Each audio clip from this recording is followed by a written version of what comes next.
Not sure about this one. I think it's that one. That way. Slightly. I think it's that way.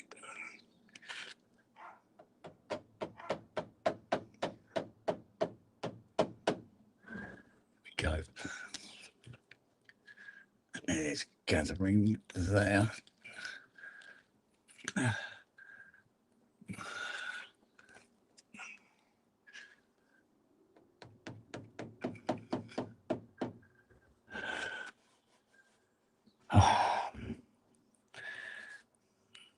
Hey, oh.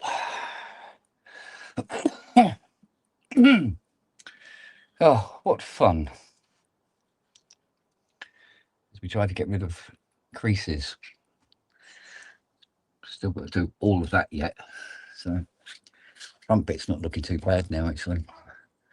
We are definitely getting there. So there's still a little one there. And a little one there. So they still need to be addressed. But we'll see how as we go along. Let's get rid of more as we go along. So we can do, really. Not too far either.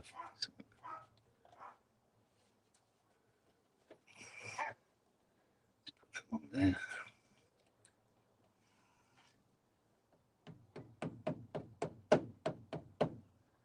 Okay.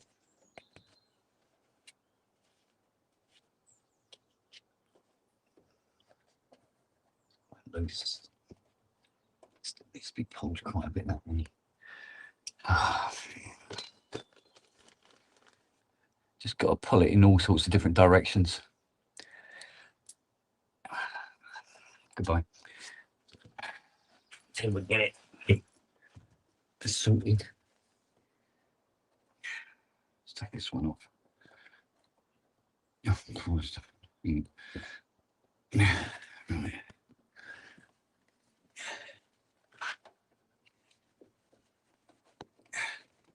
We go. Get it a little tauter there.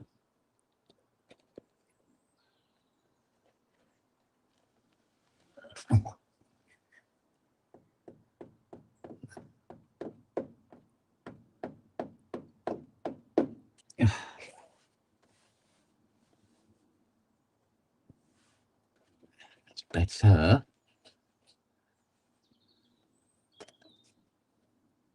Be going down there at some point. Well, actually, put a couple in there just to hold it in place for now. It's placeholders. Like that.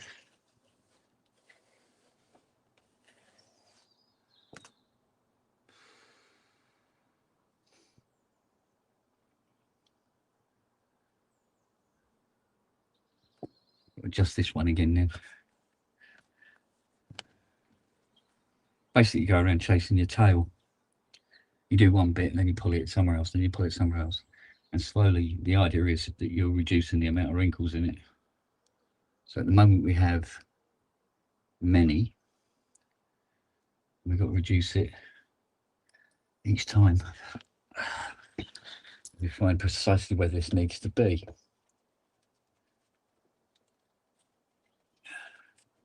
It doesn't like that one so much, so let's put one there for now. Where'd that go? It's not supposed to pop off again, bloody thing. Is that pulling?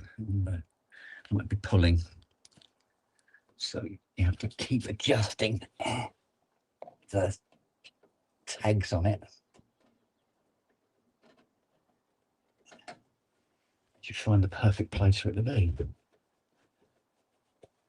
Right, so there's still a crease there that needs to be got rid of, but it got rid of the other one.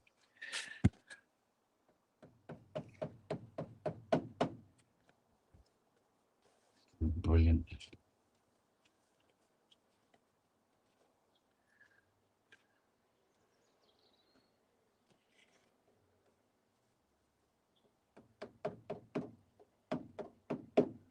Right. So I've been really neglecting this side, so I need to go and look at this side now. Yeah, it's ready to take and taut. Right, hang on a minute. Let's do something different. Yeah. Let me have a look. Here we go. So we can get this to work. That one there. That one there.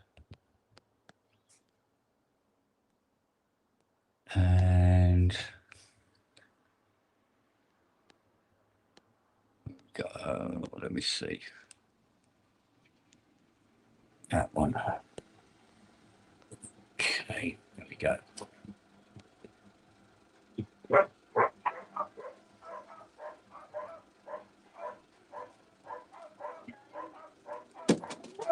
Deliberating. Thank you, dear. Any squeaks? Any squeaks? What? Any squeaks? Squeaks, knocks and plunks. Huh? Squeaks, knocks and plunks. Yeah, squeaks going over the bumps. Right. And Right. okay. I think we'll put some lubricant on those struts. Hey? We'll put some lubricant on those struts. Lube it up. Yeah. I got some fish food and some double chocolate, triple chocolate, yum yum ice cream as well. We haven't got any fish. Fish food ice cream. Oh, what's Cherries. that one? Is it? I've never had it. Marshmallow and caramel. Oh, I've never had that. That's new to me. I'm sure it's not to loads and loads of other people. Yeah, I know. She's here. Fucking hell, get back to work. I'm on tea today. I've had a coffee overload. I'll stay on tea for a while, which is actually I'm finding incredibly refreshing with the blue. So, right, that's... The whole soul came with my foot. Pardon? The whole soul came off my foot. Well, bungus your shoes. I'll glue the... I'll use my headlining glue to glue your sole back on. Or back in.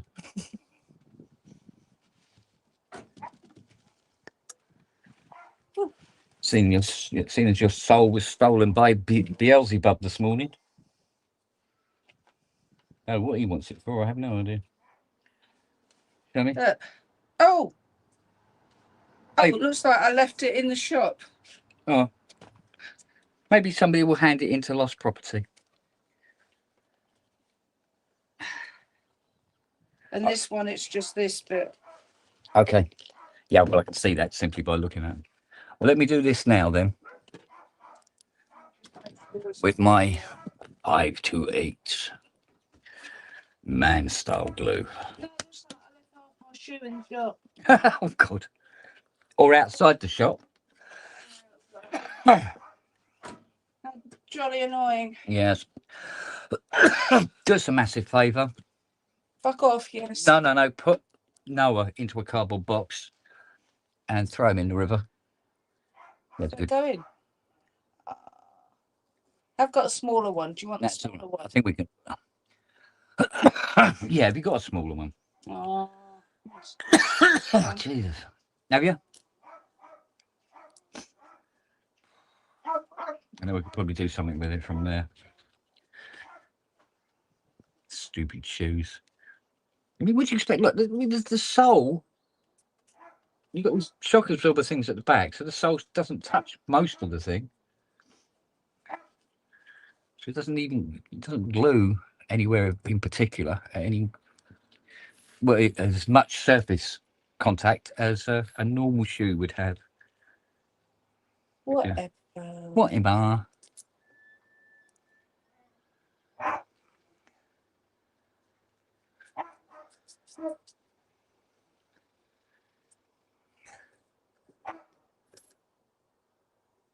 Right, here we go. Put plenty on there.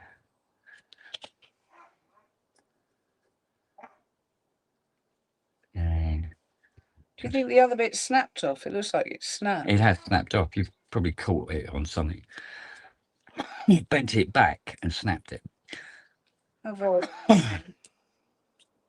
God, this tickle in my throat's driving me mad. You might need another tea to get rid of it. Right, give that a couple of minutes. Then do this. Get the ice cream in the freezer before it melts. Do us a biggie, will you? What? Get the little measuring jug, the little plastic one. Yeah.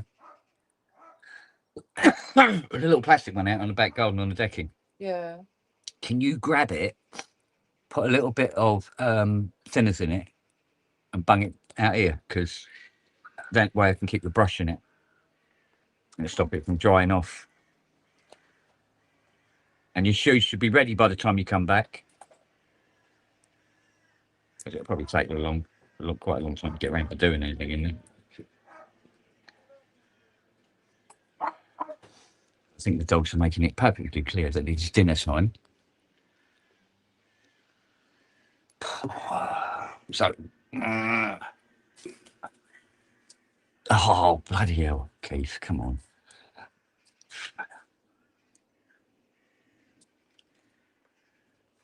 Turning the dad joke thing into an occupational hazard now. I think that's long enough. Let's see if we can get this to stick down properly.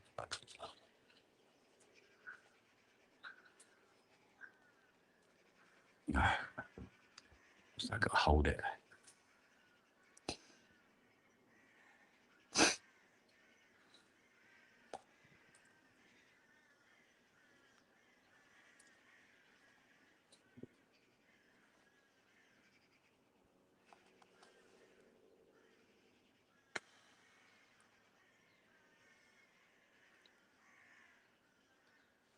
Making a right old bloody racket, aren't they?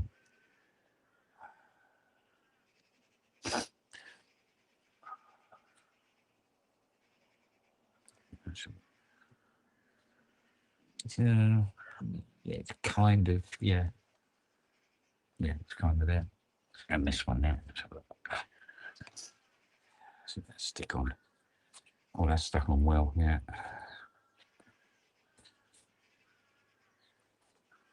This one, this stuff is supposed to be. Oh, use this. I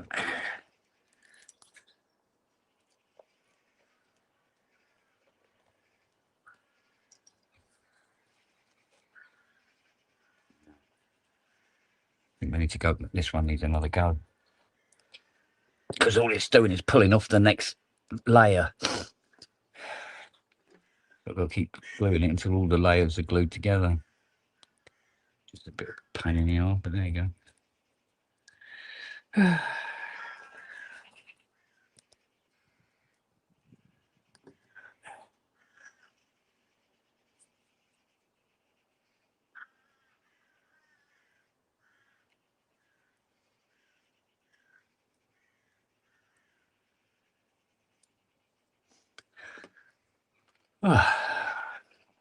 Should be as high as a kite by the time I've got this all glued in as well. Even though it's outside, I suppose technically it's not that well ventilated because there's no breeze at all. Here she comes. Right. If you're going to be walking around, cheers, babe. If you're going to be walking around, which one is this? Is this the standard thinner? The standard thinner. Yeah, cool. Yeah, brilliant. I didn't think I'd put the anti-bloom thinner in. No, there's no point. Although we do seem to have a great deal of it. It doesn't seem to be sticking. No, it did, and then it pulled apart again because the next layer of foam pulled off. So just keep sticking it until it actually takes. Just wait for it to go off a bit more. Put that one on and put some weight on it. No, I don't want to put them on. Eh? I don't want to put them on. You don't want to? Oh. Oh, that tickle. Oh, shit, it just reminded me. My ice cream's going to melt. Yeah, it's not your ice cream, dear. Yeah, well, mainly because you I'm might, going to go in and have my ice cream. might help get rid of this tickle. I'll leave you with the mateys. How many mateys have we got? We've got 12 so far. Hello, mateys. Oh, for God's sake. What? I think I'm going to need a bowl. I've never seen that before. No. Have you finished with your mug? You said you wanted another big. I've got a bit more tea in there. Yeah, can you get us a little plate? I think this is bought the farm. Oh, I don't know. I might be.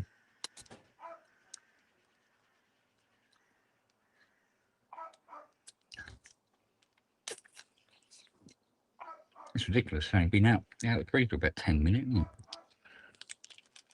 Clearly, that's long enough.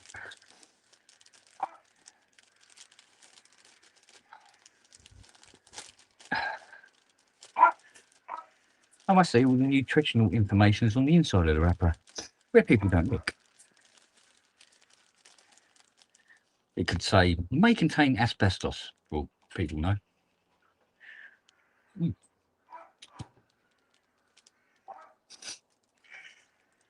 I didn't catch the rest of what you said. Where am I mailing Noah to? Anywhere. Has someone said they'll have him? I just thought. No, you haven't thought again, have you? Yeah.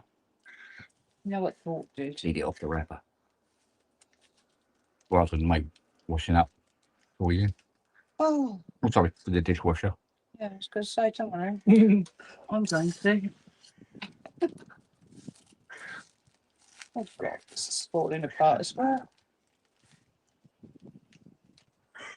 There's suddenly a breeze. Mm. Every time I go to do something that doesn't want to breeze, I get a breeze.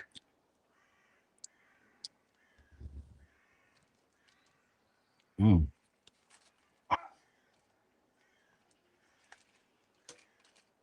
Well, I don't know where the usual suspects are. They're normally around. They're probably having their tea. Yeah. It is possible. Which is what you're doing, that's your tea. That's my tea. Uh-huh. I can think of worse teas. Should have thought of this earlier in the day. In that case, can I have this for tea tomorrow as well? Mm. Because the last thing I want to eat is something warm.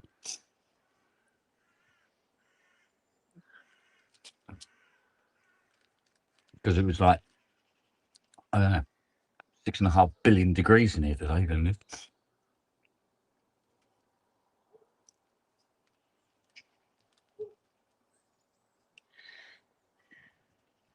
Because it was literally a case, wasn't it?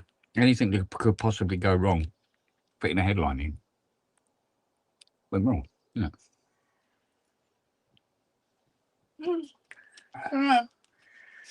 Haven't finished yet. Oh, yeah. I know. But, like having to drill new holes for the rods. Oh, yeah. Don't you get anything on my carpet? I didn't get anything on my carpet. You and that bloody carpet.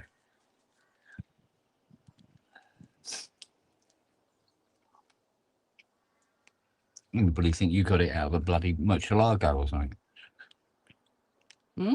Hmm? That'd be nice if you had.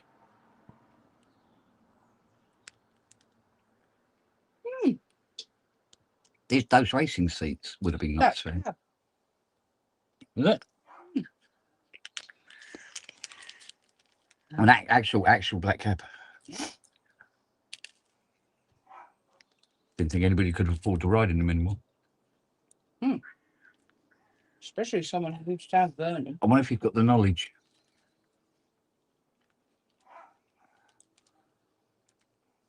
Might have been one of those Surbiton stations. Yeah. Has been. What about when he gets home from work? He always talks to his missus with his back to her.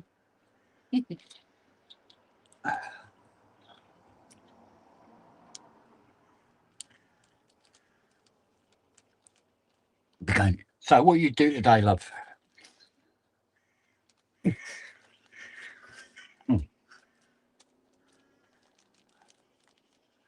Well, that's the first time I've ever Magnum like that.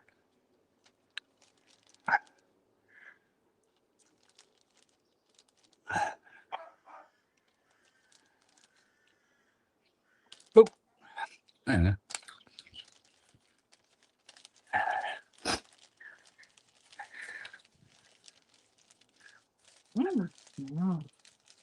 Oh, you went for a flake cone. Oh, flake 99. Oh, nice. Yeah, good choice.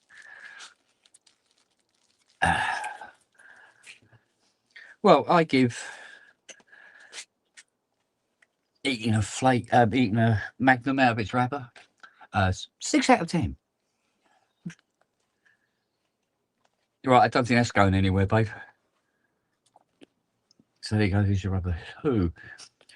You might want to pop down the shops and see if you can find your other bit of shoe. Ollie McGrew. Have we got any tissue out here?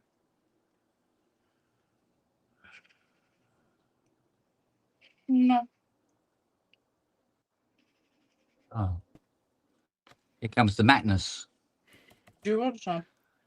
You know they're the same colour as the paint on the car. Well, Hey, matte.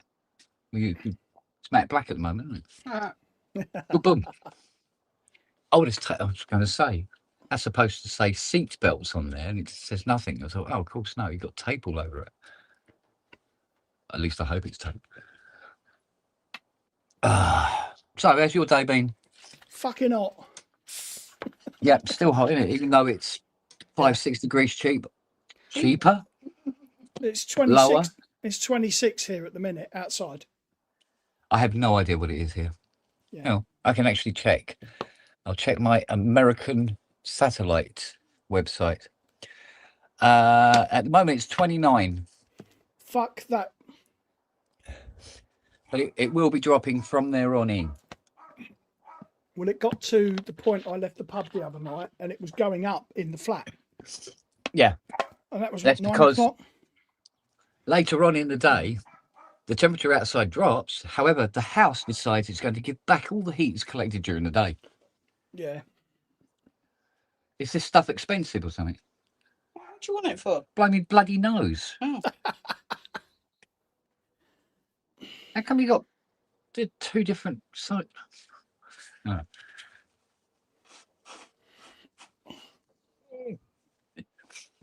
I know it's been running like a bastard today. Hay fever? Oh, thank you, God. I don't have hay fever. No? Never. No, don't suffer from any sort of hay fevery type thing. What I used to have, and I just ignored it, is I had an allergy with engine oil. Yeah. And you know, or anything that had oil on it, and my throat would swell up like a fucking balloon. Yeah. And I go, well, that's tough shit, isn't it? And I kept doing it, and in the end, my body went, oh fuck it, I can't be bothered to react to it anymore. And now I'm fine. But I don't think I've ever taken an antihistamine for anything in my life. So, Oh, God, Serenity lives on them. yeah, well, sometimes I think that would prolong it. But it really depends on where you're coming from, because everybody's different, you know. Yeah. Well, she has to have them permanently because they've got 3 dogs at her school. Okay. She has Great to avoid, school. Yeah, she has to avoid certain areas of the school where the dogs live. Right.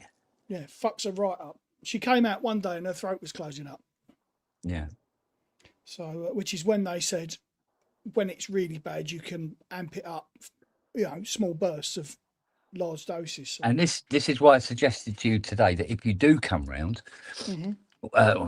with the clan, that, you know, we put on all fresh clothes and everything like that. We don't have to go inside where the dogs are. that's all right. You know? That's all right. Yeah, but you know, because it's not a good idea, really, is it? Let's face it, to dose up too much with antihistamines and stuff like that, is it? Well, she's on it permanently, so she's Yeah, used but to it. taking extra and everything because she's going to be surrounded by dogs who are going to be jumping all over her, going hi. Yeah. You know what I mean? And they're a hairy lot. Let's face it. Well, like I say, it was at her suggestion, so. Oh yeah. Well, we can keep it to a minimum, can't we? Yeah. Don't have to just wade in there and hope for the best kind of thing.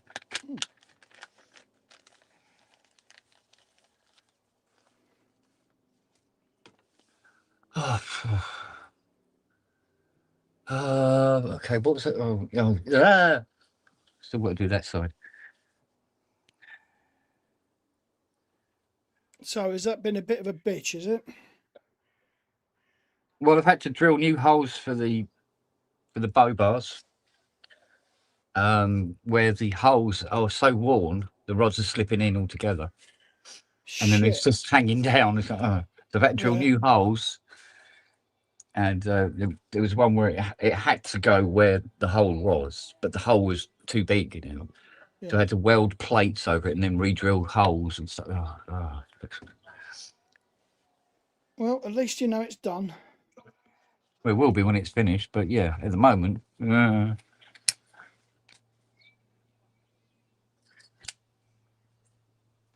being naughty. Bad. I'm being bad. Look, I'm using my new one. Oh.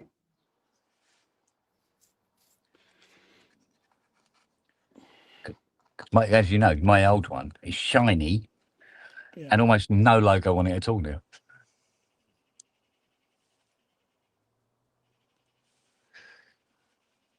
So, but it is nice to be putting things back in the car for the first time in 2 years. Well, that's the thing. That's the way you got to do it. Yeah. Well, I must admit, the headlining is one of the hardest ones to fit. Everything else after this, the trims and stuff like that, it's very, very quick. Suddenly, very, very quickly, the inside of the car's built up, kind of thing. Apart from maybe the dashboard, but now it's funny that when Fiona gave me her shoes to repair, what's left behind is a Jupiter 8 screw. Holes in circuit board. Keep that to one side. Oh, Don't know why I'm not working on a Jupiter 8. stand by your beds. There he is. All right. And he's. All right. Is he looking lost? What? You were Hey? just slightly frozen for a second, or maybe it was me. Maybe it was you. I don't think anybody's frozen today. No. At best. Oh, How are we all doing? we're all vaguely perpendicular. How's your Good. day been? Not too All bad. right. Yeah. Work. Work. Did a live stream for work Oh, right. that almost went completely wrong. Whoops. Don't they always? Well, I prepare everything on my work computer and then I do the whole thing on my Mac because it's easier, better. And I realized that 3 video clips that I needed to put out were on my work laptop. And I noticed this 10 minutes before going over, and they were too big to email. And obviously, my work computer is a Windows computer, so I couldn't airdrop them or anything. Yeah. So I was scrabbling around looking for one of these little USB things. Finally found one, got those over. Then I left one of the lower thirds. I was testing all the lower thirds, and I left one up. So as we start the broadcast, it's still got this lower third sat in the title. So just had to edit that out. Luckily, I noticed it in time. Oh, right. Okay. And you know that thing where I turn the screen black before we go live, and then Yeah. sometimes I forget to unblack it. Oh, right. Yeah. So blackness. So I'm like, oh shit. Oops. But again, knew what I had to do, so I just kind of said, oh, Yeah. sorry about that. And then I left a couple of seconds and then went Yeah. into it so I could edit that bit out. And then for some reason, when I clicked end stream, Yeah. it didn't end. It did that whole thing like it's ending the stream, ending the stream. And then it just kind of went back to live again. And so I'm sat there just waiting for the thing to pop up and say that's a wrap. And it didn't. And my camera was still, and I'm like, rabbit in headlights, what the hell? Click the end stream, stream ends.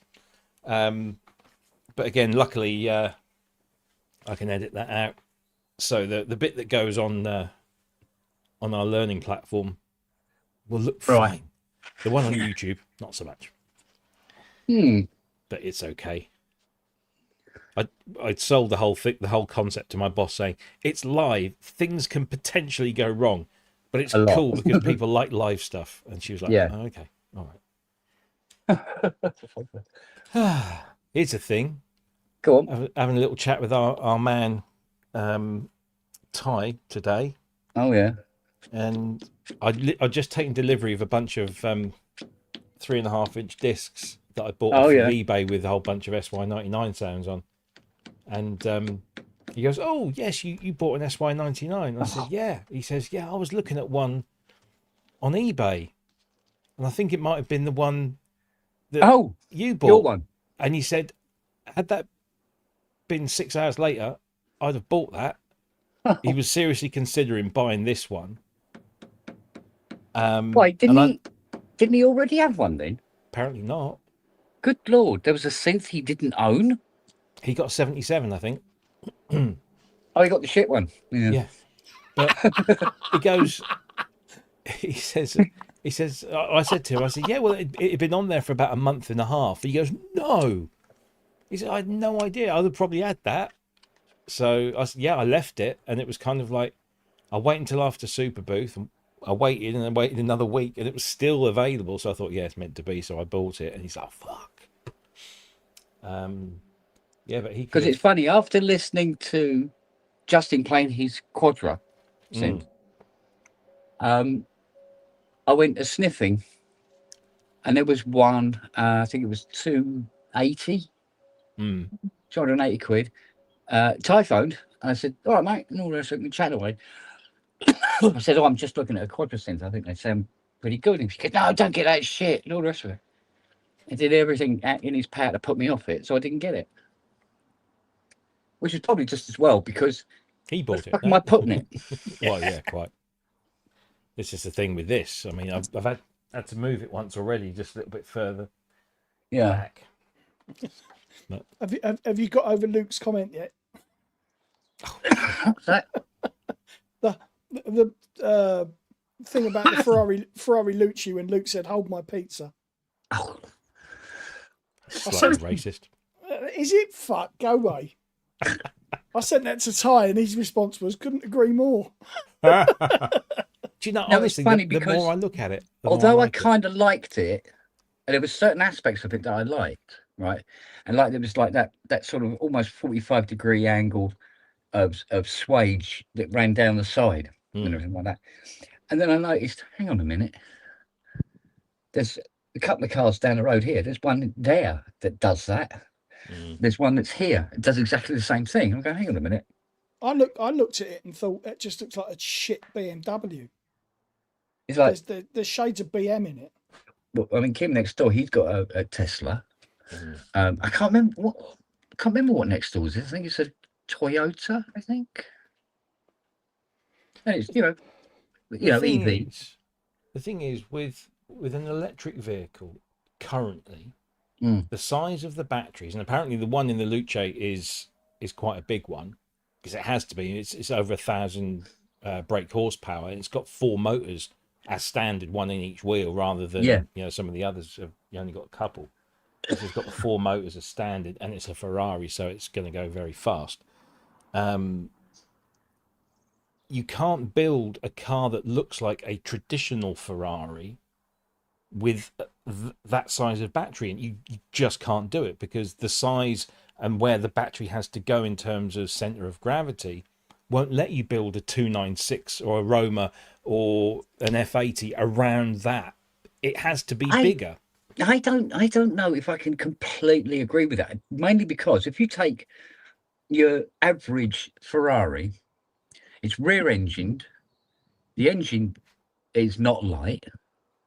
The rest of the car is very, very light. It'll be carbon fiber and fuck all in it. So all the weight's at the back anyway. Yeah, but the engine's at the back and there's 2 seats. The Luce is a 5-seater car. Yeah. So That's what I was thinking. If they were going to do an EV, being Ferrari, do a sleek electric. Don't do a car that looks like any other 33 grand car on the market. but you can do a sleek electric, but you'll have a small battery. Mm. And then you're not going to get the performance that Ferrari want from it. You know, as Keith says, it's like 120 odd kilowatts. You know, I mean, most of these cars are 50 to 70. So Yeah, it's but like you it's can almost get twice. those kind of speeds, or almost those kind of speeds, from the BYDs at a fraction of the cost. Oh yeah. So And that's the point. So they make a car that looks like a 30 grand car, but it's 475,000. Mm. What's the appeal? Well, the appeal, a lot of it, and I've been watching a lot of videos like Matey Boy at Car Wow, who I really like that guy. He's not only is he honest and he's knowledgeable, he's quite funny as well. And he did a brief video where he sort of goes around the car and he says, yeah, it looks like they've taken a standard Ferrari and backed it up into a Hippo or something. It looks wise, and those roulette wheels don't look great, but he says inside it's an utter revelation, because all of the kit inside is brilliant, as not in terms of just the way it functions, but where it is and how it works. Obviously Johnny Ive has been designing ergonomically beautiful and practical things for many, many years. So I think what Johnny Ive, well, everyone brings his name up. It was the company that's led by Johnny Ive. So he'll have had a hand in it, but he won't have done the whole thing. I think what they've done is they've said, we don't agree with the way that cars are designed at the moment. We're going to do something completely different that has a different motive, a different way of doing things. Inside, some of the photos, it's exquisitely designed. Everything has got, there's form and function. It just looks great. But on the outside, from certain angles, you think, and I think a lot of people are just getting hung up on the fact that it doesn't look like a 296 or an F80 or whatever the current, because it can't look like that. And they've built a 5-door car. They've obviously said, we need to build a car, or we want to build a car that takes 5 people. Therefore, you're never going to get a 296 profile.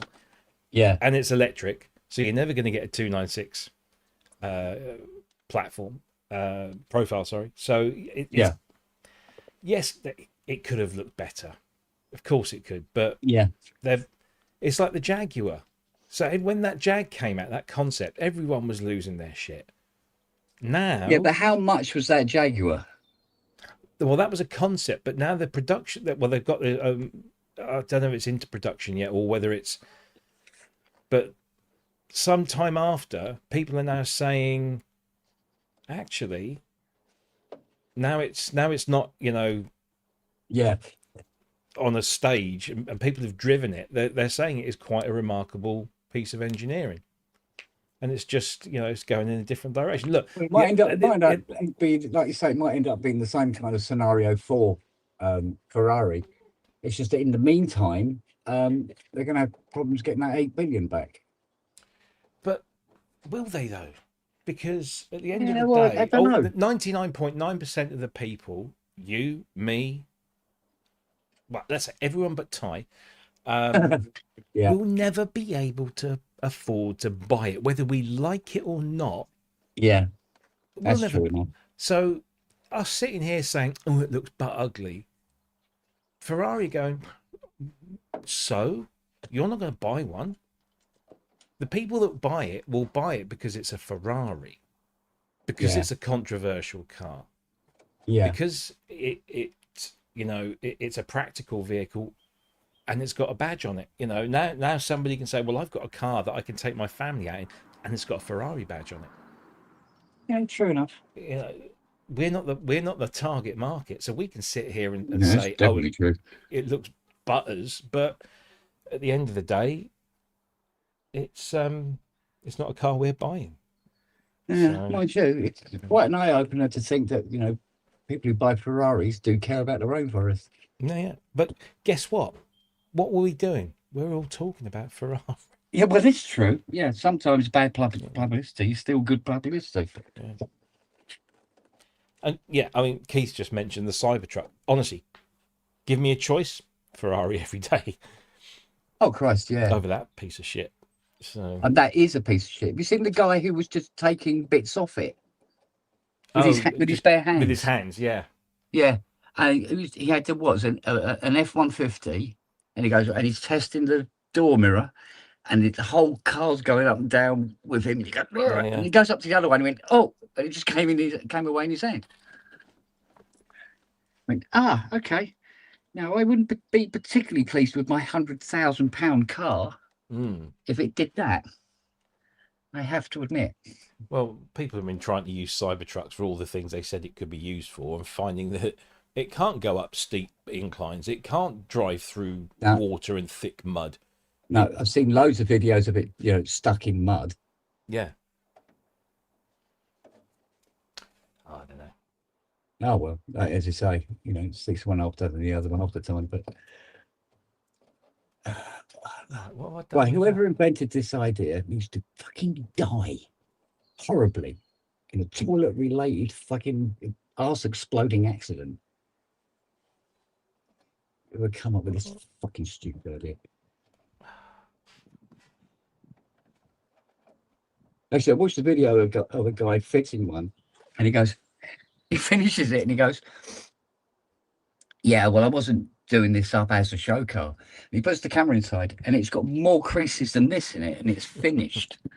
You go, it'll be fine. You go, I imagine the heat gun might remove some. So he's there heating it. Nothing happened. Steam. Yep. I said, mate, I've fitted headlinings in Triumph for claims. And that is a experience in itself. Though truth be known, I prefer the headlinings in the Rover SD1. Because it's one piece, it's just a big piece of shaped foam. You go, boom, done, thank you, move on. In fact, I think it was one of the first cars to have that kind of headlining. If memory serves.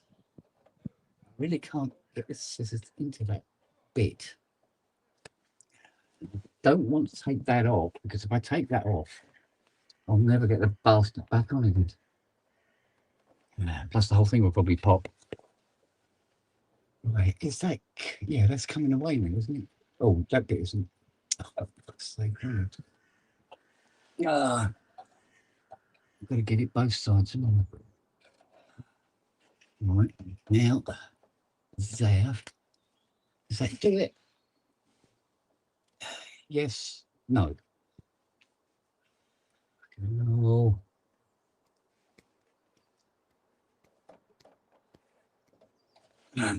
These are not the perfect scissors for this. There must be another person. Here we go. Let's try to get these little ones in. Aha. Mais oui, monsieur, madame, avec une other French words. Okay, so get out of it.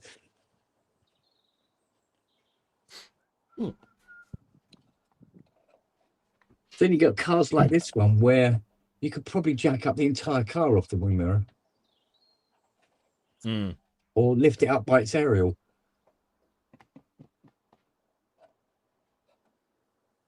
Plus, it's deliciously basic. Must admit.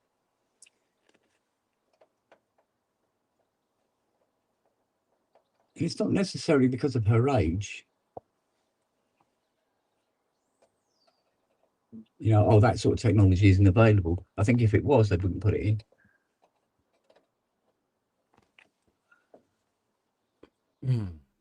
Right, if that will go across now, but it leaves that. Oh, that's better. Have a look. Take that off there. Then when you pull it across like that and hook it on, does it stay there? It kind of stays there better, but not brilliant. You know, or is it up against it still? Let's have a look. I think it's up against it still, isn't it? Oh God.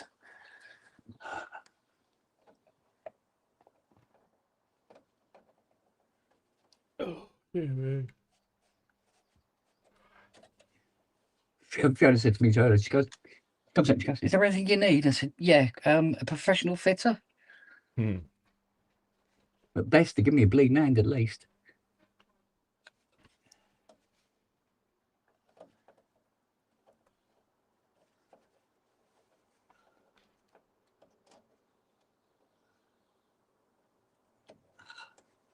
Nearly got you.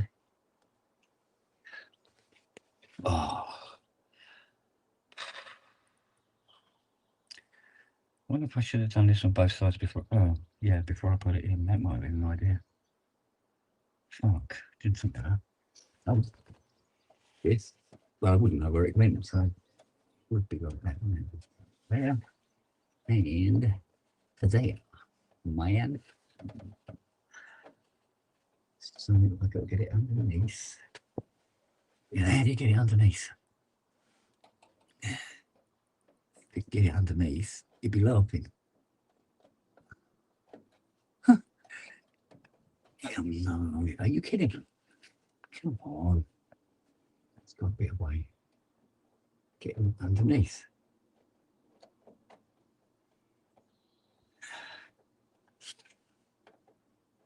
I don't want to tear it. But that said, I want to tear it. Oh, that's torn it. There you go. Right.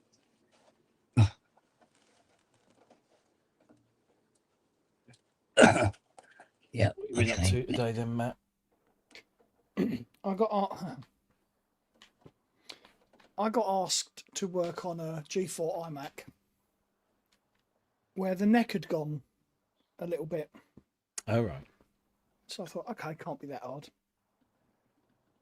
Took one side off the neck and it basically went. Yay. And then looked it up online and people are going, don't do that. Don't take them apart. Don't work on them. They're shit. Yeah, I Hello, Mr. fixed Horse. it. The gate has been opened already. Oh, it went poof, it just Yeah. fucking collapsed, but I've got it working. It's yeah, Well, it's like you need about 17 pairs of hands. So I was going through fucking zip ties and God knows what, just clamping shit in place just to stop it popping out. And arsehole of a job, never again. Well, it turns out, right, that the attic suffers from extreme cold in the winter and absolutely ridiculously hot temperatures in the summer.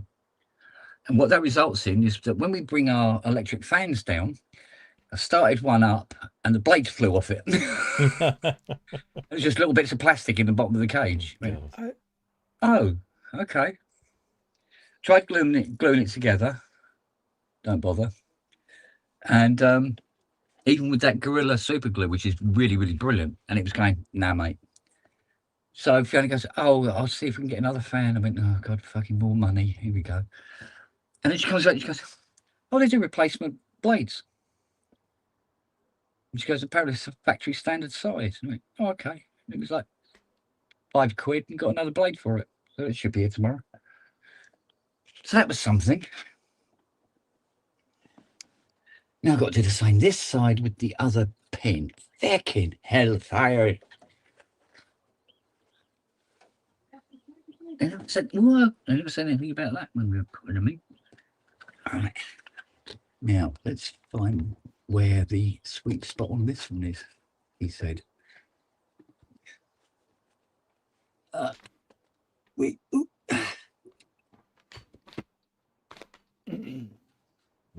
It may sound like it's designed like a hand grenade probe, but it fucking went off like one. Oh, piss off. Oh, for God's sake.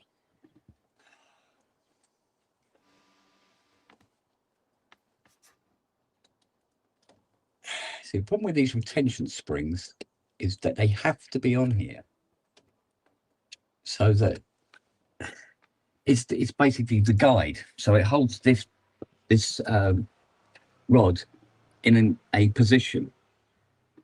So everything is based on what the position of this one rod is, right? So I have these little retainers. Unfortunately, they have to go through the inner lining. And if you have to move it this way or that way, it bunches up because it tries to take the springs with it. And they don't want to go anywhere. So I've now tried to cut away existing headlining on the inside, hopefully without going through to the outside, so that there is play. Makes you wonder why they didn't put it in the original headlining to start with. Clearly they fucking didn't. So now I can't get to the bloody... Try and get it up through there.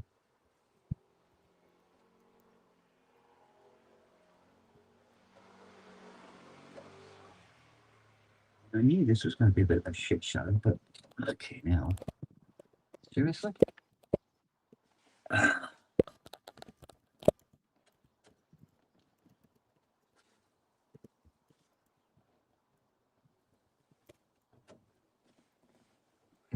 That's promising. Don't know what way it's promising.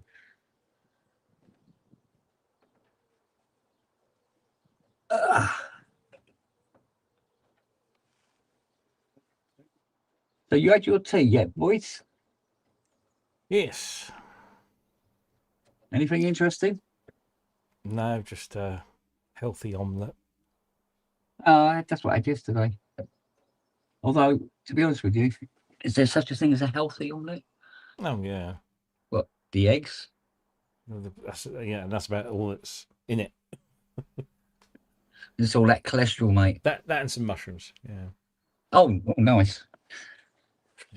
I think I had mine with shitload of cheese and spring onion. Nice. Very delicious it was too.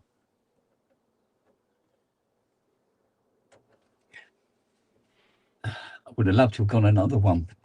I think I'm at that kind of age where it's not a good idea anymore. If you know what I mean. Because I can eat omelettes every day for the rest of my life and it wouldn't hurt. Well, it would hurt me in the end, obviously. It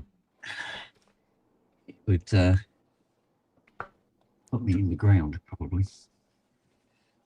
Because I have no idea what my cholesterol level is. I don't think I have done for 40 years.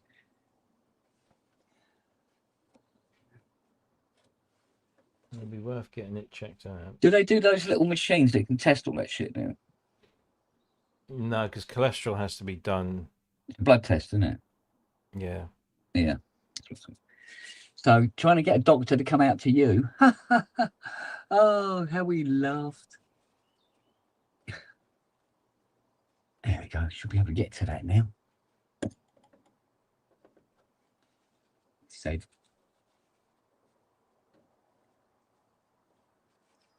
For fuck's sake.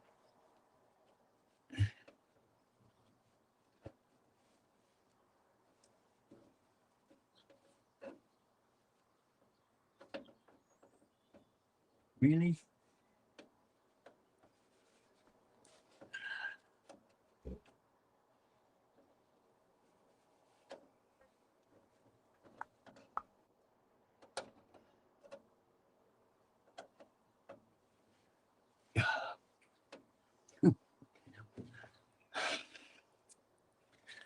Oh, mate.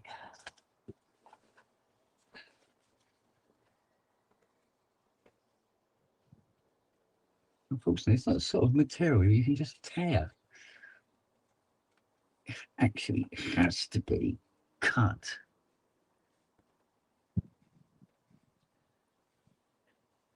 Another way around it. Open that bit, maybe.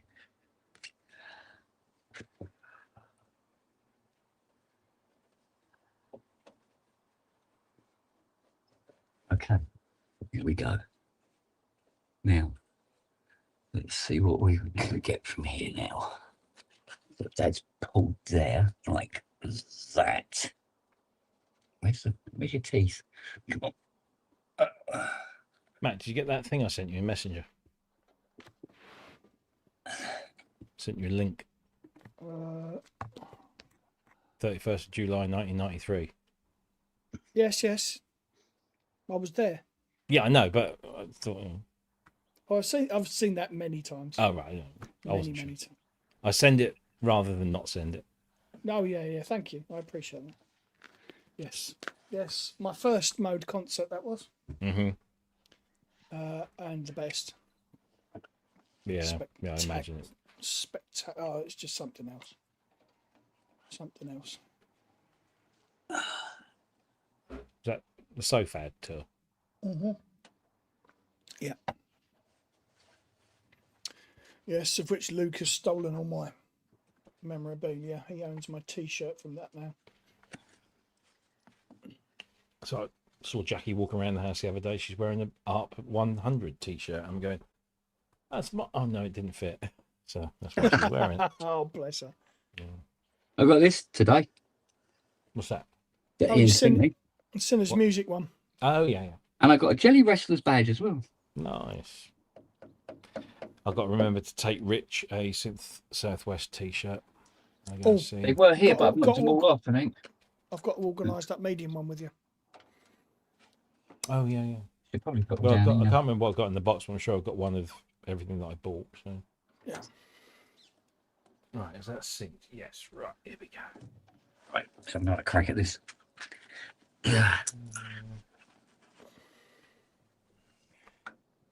Copy link. Keep moving this into the right area, eventually. There.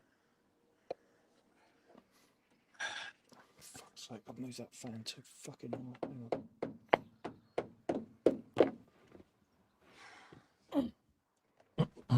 A bit wrinkly that side. It needs to go a bit this way. Put it in the centre first, I think. Get that right.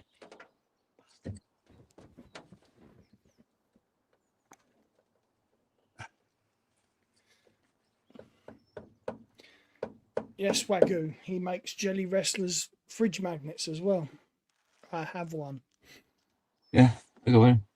Where is it? Just knock it down, I think. There. Yay! There's my Jelly Wrestler. And my Sinners back there. The only thing is, I think the magnets aren't very magnety. Magnetic. They did It's make a word. for that. It's magnety is a word Mm-hmm. that nobody uses. What do you want neodymium ones on it for An fuck's old sake? English word. Crush cans between them. Yeah, an old English Oh. word meaning attracted to. Magnety.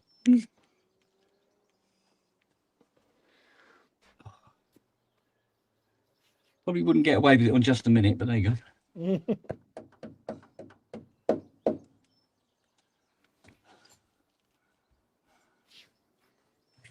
That I can still feel that little fucker there, though. Stop rubbing your crotch. Yeah, I wish. Let's pull that down there for now. Hold that. Use that as a placeholder. And there as well. Thank you. We'll worry about them in a minute. Right, next bad area. There. Oh, and here. That's a fucking nightmare on a stick, that is. But let's see what we can do with this one. So literally, the process of this is to pull it and tug it in Until every it's sick. single into every fucking direction Until all the possible, creases are gone. until all the creases are pretty much gone. So Sitting put it on, up take here it off, put it somewhere. on, take it off, put it on, take it off, put it on, take it off. So, and then you can glue it.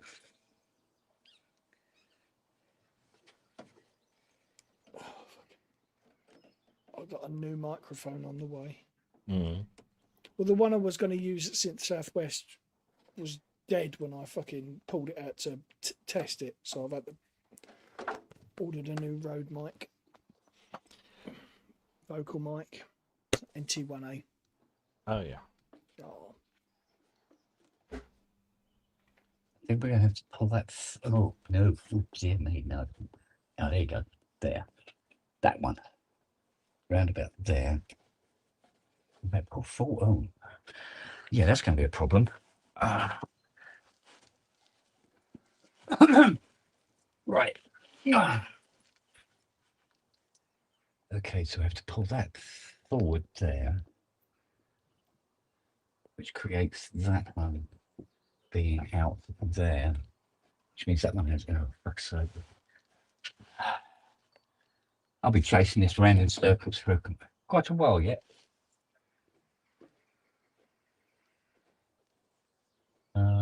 Well, probably if that one goes to there.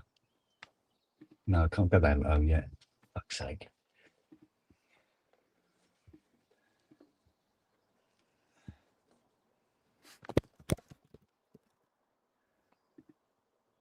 It's better.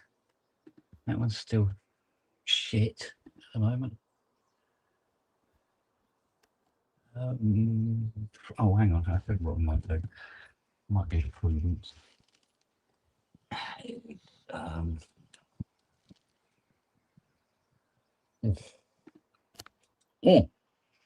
You shit. All over me clean new t-shirt.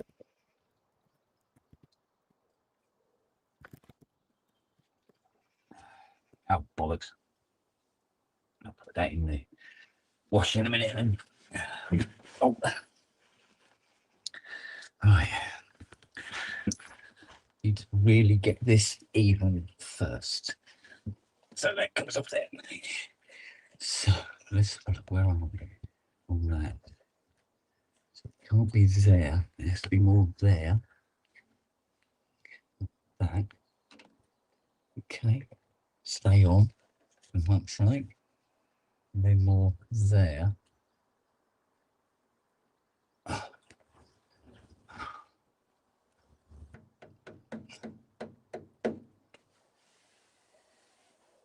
Better.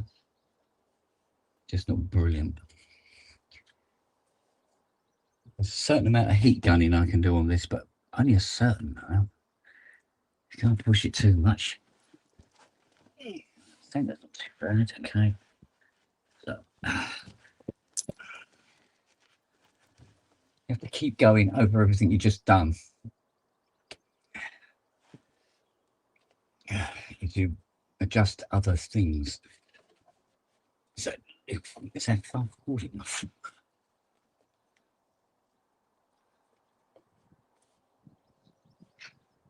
I don't know if that is actually. Some strange people out there, aren't there? Oh, what's up? I did my my review of the roads. Yeah. And very briefly, I said one advantage of the Rhodes MIDI is that you can control anything from it. Yeah. You know, save you having to stick things on top. One comment underneath. Oh, it's got no pitch bend and mod wheel. Oh, stupid cunt. It's a piano. Another comment was price related. But that price, no way. Fuck's sake. Then it's not for you, is it? Yeah, exactly. And then I've just seen somebody post in the official ASM Leviasynth group on Facebook. Does anybody know if the Leviasynth is selling very well? Thank you very much. Well, Because they base sales on whether they want it or not. Mm. A lot of people Yeah. do that. Why would you? If you want it, get it. His face is like, That's because they don't know what they want. Exactly. Rob's sitting there like that. Yeah, it's In my head, I'm like, "Ugh."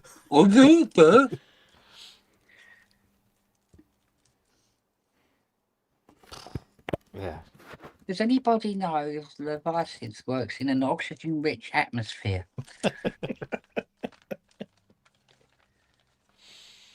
Leviathan will work on Venus for about 2 nanoseconds.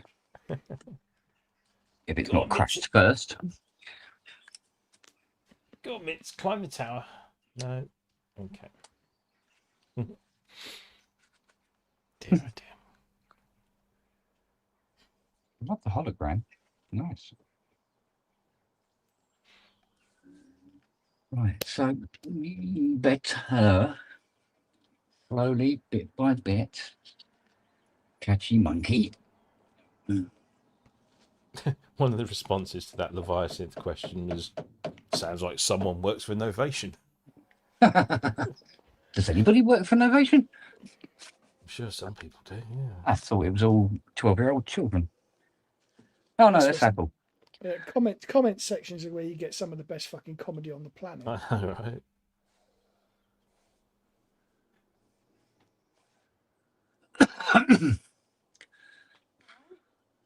Morning. You might as well live in there, aren't you? I think I do now. Bloody- You've been at it since early this morning. Come on, let's just do a swap. That's what they all say. We should go cold dead hands spring to mind. Well, I think the thing is, I think you've got your own kind of aircon thing going on. This is true. This is true. Like, fresh air. Yeah. There again, you could probably just wind down your windows and get exactly the same effect, to be fair. And you get the full experience, like you get the fresh air to your Yeah. Yeah. Fresh air. He smokes cigarettes like fucking Thomas the Tank Engine. This is true. Yeah. I don't know. Sweetie! The dog, by the way. Does that now?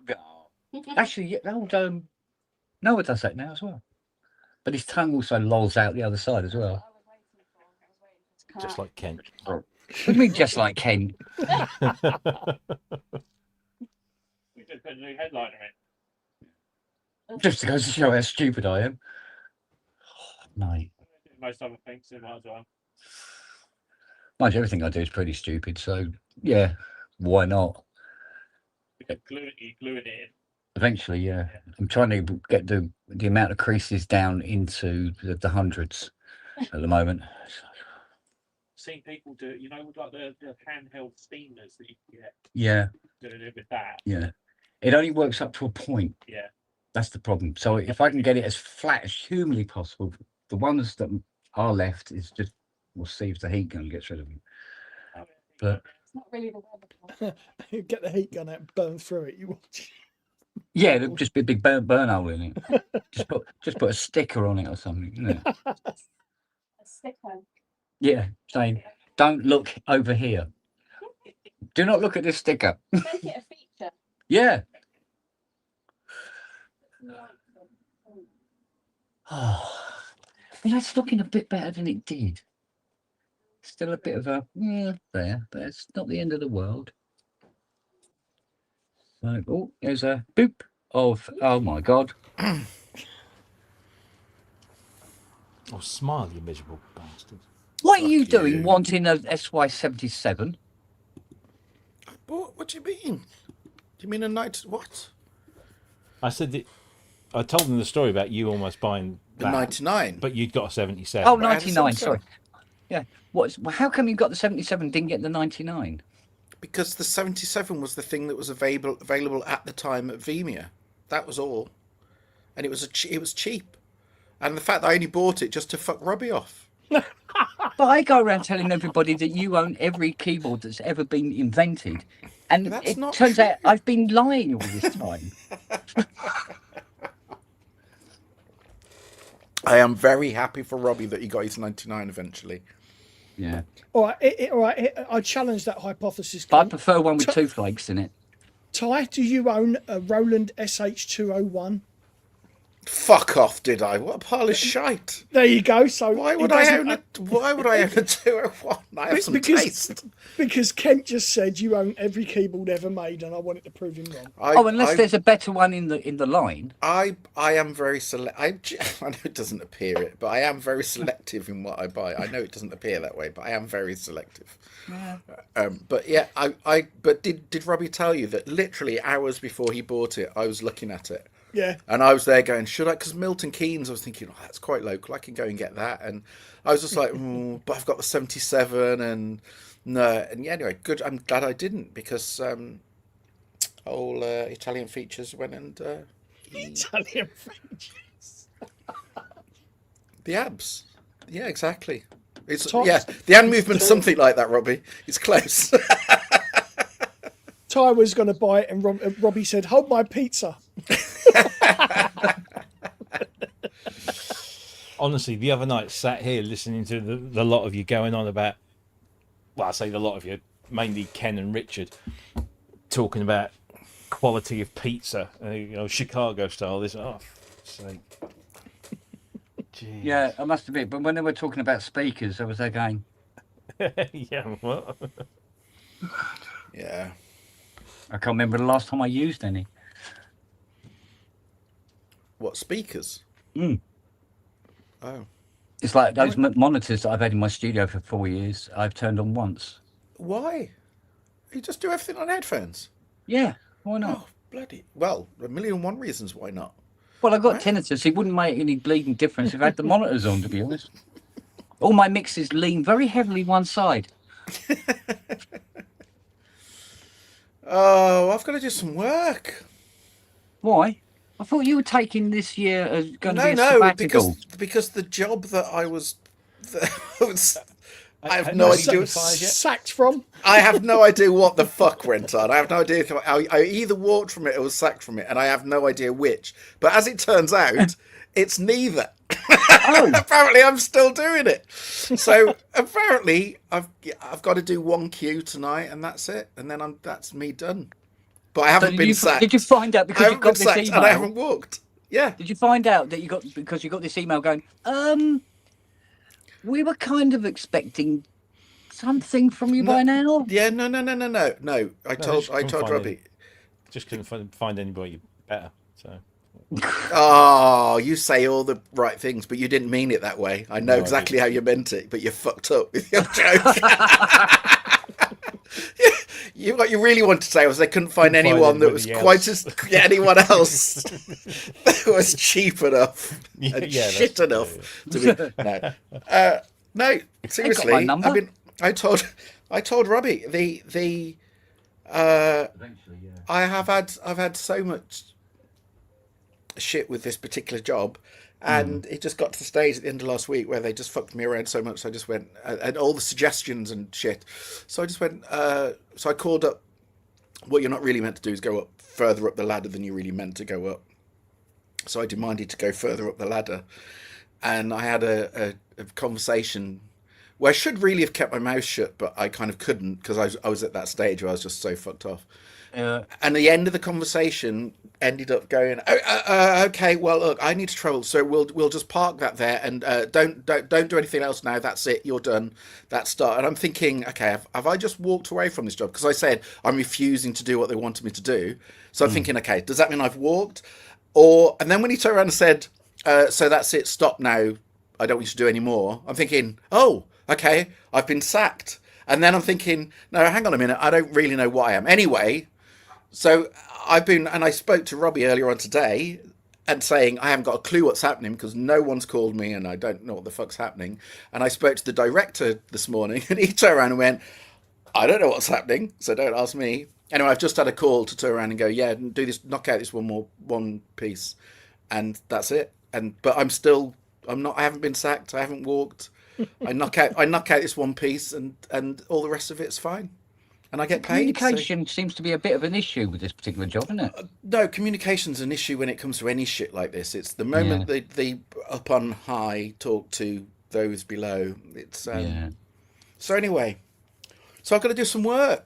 So God. Did you see that Peter Gabriel's just released an Atmos mix of Don't Give Up? don't give up. No. Could it be that So is getting an Atmos? That would be cool. That would be very cool. That would be cool. Would I it? know they've got all the multis because they've just done a big thing at Yeah. Real World. Apparently, it's so successful, it's oversubscribed. They're going to do another one, but Excellent. £4,000 to sit down with the multis of So. Do you know what? I tried to buy the audio book of 2010 Space Odyssey, and you can't buy it unless it's in Portuguese. How's your Portuguese? Funnily Yeah. enough, shit. That's right, it's through Shit. Google Translate. And then, so I was on this forum. This shows how fucking sad I am. 2 o'clock in the morning on a forum looking up bloody audiobooks, and they said, "Oh, it was released in English about '94 in like the same year as the film, but it's not available anywhere, not on Audible or anything like that." So I found it on YouTube, but the quality was, oof, Jesus. Why don't you just buy the book and read it? It's really Or- hard. Have you ever tried reading a book in the dark, trying to fall asleep? No. Because I listen to audiobooks because it helps me get to sleep. Right. Otherwise, I'm there all fucking night going, Why don't you get Fiona to read the book into her iPhone and then send you the recording? "Oh, her voice grates on my nerves." Oh, okay. Fucking hell, the suggestions go, that was a bad one. He wasn't intentionally trying to be good. It's She no, probably all deliberately read it wrong. all that went through my head is the fact that poor Fiona sat there having all the distractions of life in the Spong household, sitting there reading the word, and then for fuck's sake, get off my leg, Kent! No, Yeah, I don't want a cup of tea. I'm You know, terrible anyway, for humping her leg while she's reading. exactly. Find the PDF of the book and run it through AI. There you go. Oh, Yeah. fucking AI! Here we go Yeah. again. The trouble with AI, there's no emotion in it. Oh, I don't know. No, that's not true these days, unfortunately, Kent. I think you're living. Well, not the AI I have access You're living to. 18 months ago. Am I? These days, it's fucking hell, it's scary these days. The whole thing's Or get scary. Alexa to do it, yeah. There was what they call him, a cultural scientist or whatever it was. He said he believes that AI will actually destroy itself Well, that'd be good. because AI puts out so much shit, and other AIs use that shit as reference points. So it just continually just gets worse and worse and worse until it's unusable and unfixable. We can but hope.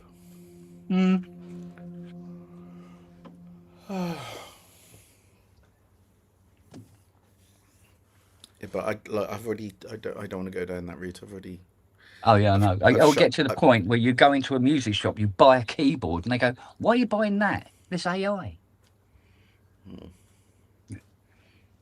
It's a sentence that will be spoken eventually, somewhere. Oh, God help us all. Spiritual Santi, Dumpty Dum, and all that. Ooh. oh, talking of choirs, if you want a really good choir library, which I know Another you one? do. Go on. Another one. It's by a company called Performance Samples, and it's called Marshland Light. And I mean, there's lots of patches, but the main patch, he's basically developed this 13 vowel patch where basically, it kind of steps through the vowels, in the same Yeah. way that, but it's been recorded with this 13 vowel loop that it doesn't mean anything, but it sounds totally authentic as if it's Latin. Right, I'm with you. And the whole patch is this 13 vowel loop that patch, so that all the legatos are basically just bass. Anyway, the bottom thing it sounds fucking amazing. The only downside is the reason I like Performance Samples is basically one guy, but he has a whole list of things that are wrong with his libraries, which I love the honesty of it. He basically says, okay, this isn't right, and that I can't make it do this, and you can't do this. So you know from day one what you're buying into. And with this one, the only problem is there's a 180 millisecond delay between playing the notes and getting, kind of the sample to sound properly. But you basically play it, and then you put a, kind of a minus 180 into the performance patch, and it just plays perfectly. But there's, I can't remember how many velocity layers, but the dynamic range of it is this is the main thing. The dynamic range of it is fucking amazing. It goes from really quiet to stupidly loud, and okay, cool. and it's fantastic. It's how really much? worth it. Oh, I didn't pay that. Oh shit. Okay, sorry. Okay. When you buy into his libraries, he does kind of you buy a library and then you get discounts if you buy more of his libraries. Oh, okay. So okay, I don't really know how much it is. I know how much I paid for it. Full price is $599 US. Okay. Yeah. Intro pricing is $449 if you don't fall into a loyalty category. Yeah. Normal loyalty intro pricing for owners of 2 or 3 different things, $349, and if you own, so I guess some of the bigger stuff like Pacific percussion or Pacific stuff, it's an intro price of $199. Yeah. Well, I paid the equivalent of 150 quid basically, because I've got the other. But honestly, listen to some of the demos. It's just awesome. It really is. It really is amazing. I was hoping, I'll be honest with you, I was hoping you were going to say, oh, no, it's only 59 quid. Sorry. Because I think that's all I've got in the world. Yeah, I think, do you know what? Unfortunately, because it literally is one guy, I think that's literally it. Yeah, that makes sense. No, we've that makes sense. We've got so used to now libraries being that kind of money now. When the big ones come along, it's easy to kind of bulk at it, really easy. Yeah. Go on, let's have a listen. I'll be honest with you, I only bulk at them when I've got no money. That's nice.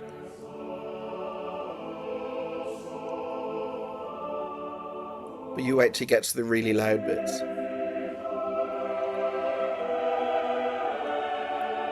Ooh.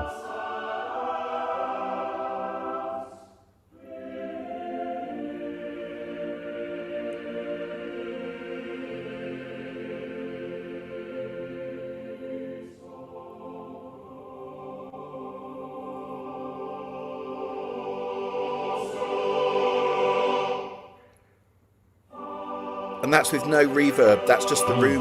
Yeah. That's just the whole reverb built in. Ooh.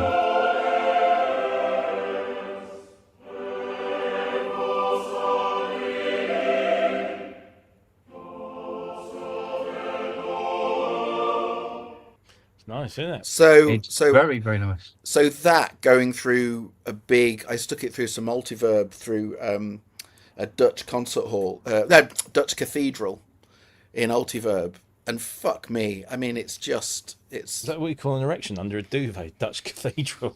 no, it may be in your household, but not in this household. Well, you got Dutch oven, haven't you? So, Brilliant idea, Robbie. Deals. Email him. Say you want to interview him on the show. Get a copy. Print me off one. Yeah. That's probably a good way of getting it. Yeah, it's a really good it really is a good library, but A little shit. oh, and I tell you another, if you want some really nice effects, do you know who Chad Blake is? Yeah. Chad's Yeah, TCH, no, isn't it? I've heard of Yeah, it. Chad Blake is a fucking genius, basically. He's a mixer producer. Love his stuff, mainly because it's all just kind of slightly left field and just slightly. His mixes are very unique. The best thing for me he ever did, and so Tasmin Archer. Okay, her second album. Her first album was okay, second album, he mixed and produced that. Fuck me. If you've never heard the second Tasman Archer album, it is a fantastic album. He did And Gabriel's I.O., didn't he? he Doing did. the other one. Yeah. And his mixes are very unique. They're not your normal everyday mixes. He's very clever. Anyway, there's a company called Audio Punks, and he's just released a whole set of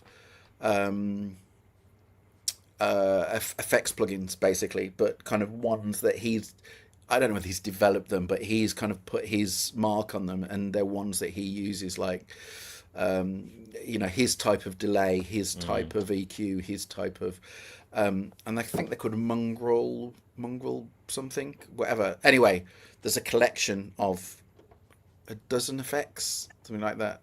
Absolutely fucking brilliant. I mean, really, just every bog standard things, but a real quality to them. It's not your average EQ. It's really good EQ, really good delay, and yeah. Anyway, that's another one to stick on the list of ones to check out. Unaffordable plugins. No, it's not. They're not expensive. I think that one's something like it's $100 or something like that. It's not stupid money. No, not at all. But anyway, sorry, that's just.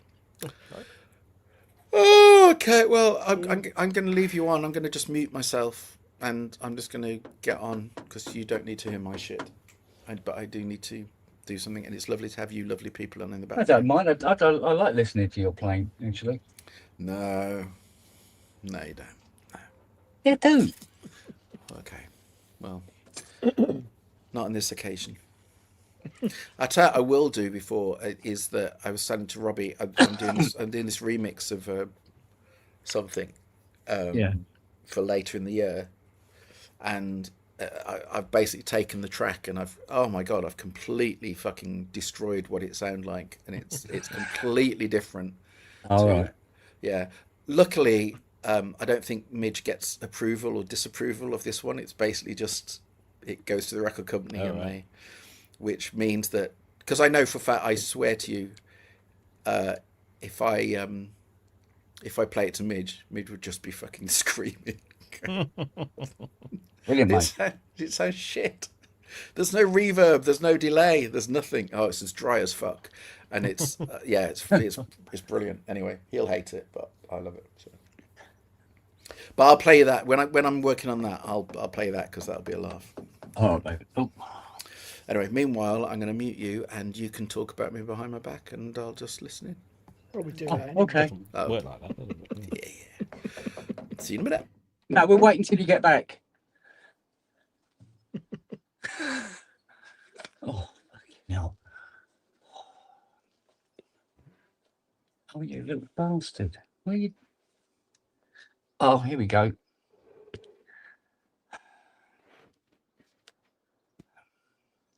Come on. There we go.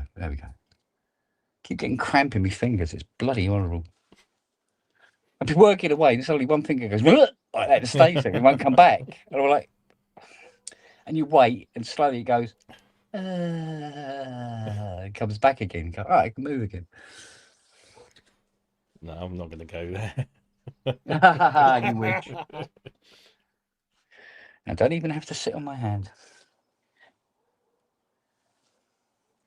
Okay, where's my mice? Oh, there's a bag of them here.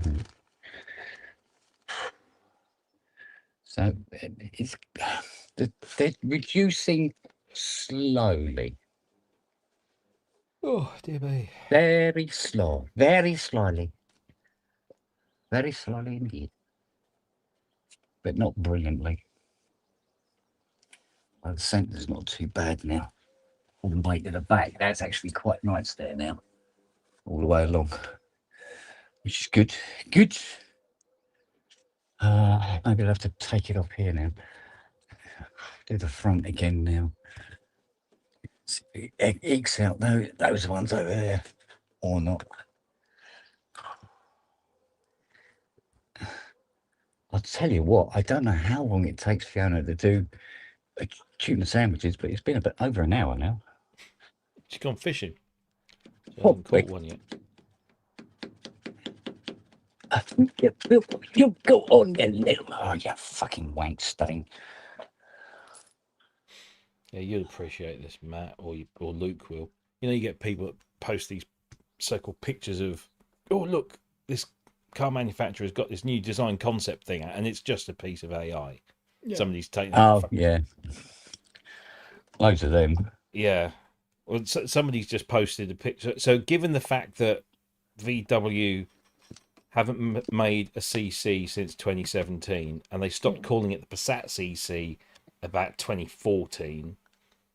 Somebody's just shared a picture on a VW group. Oh, look, the new Passat CC concept. And so I just put AI fake. No, it's a concept. No, it's a piece of AI fake. And he's just doubled down in like a 2-paragraph thing. Fuck off.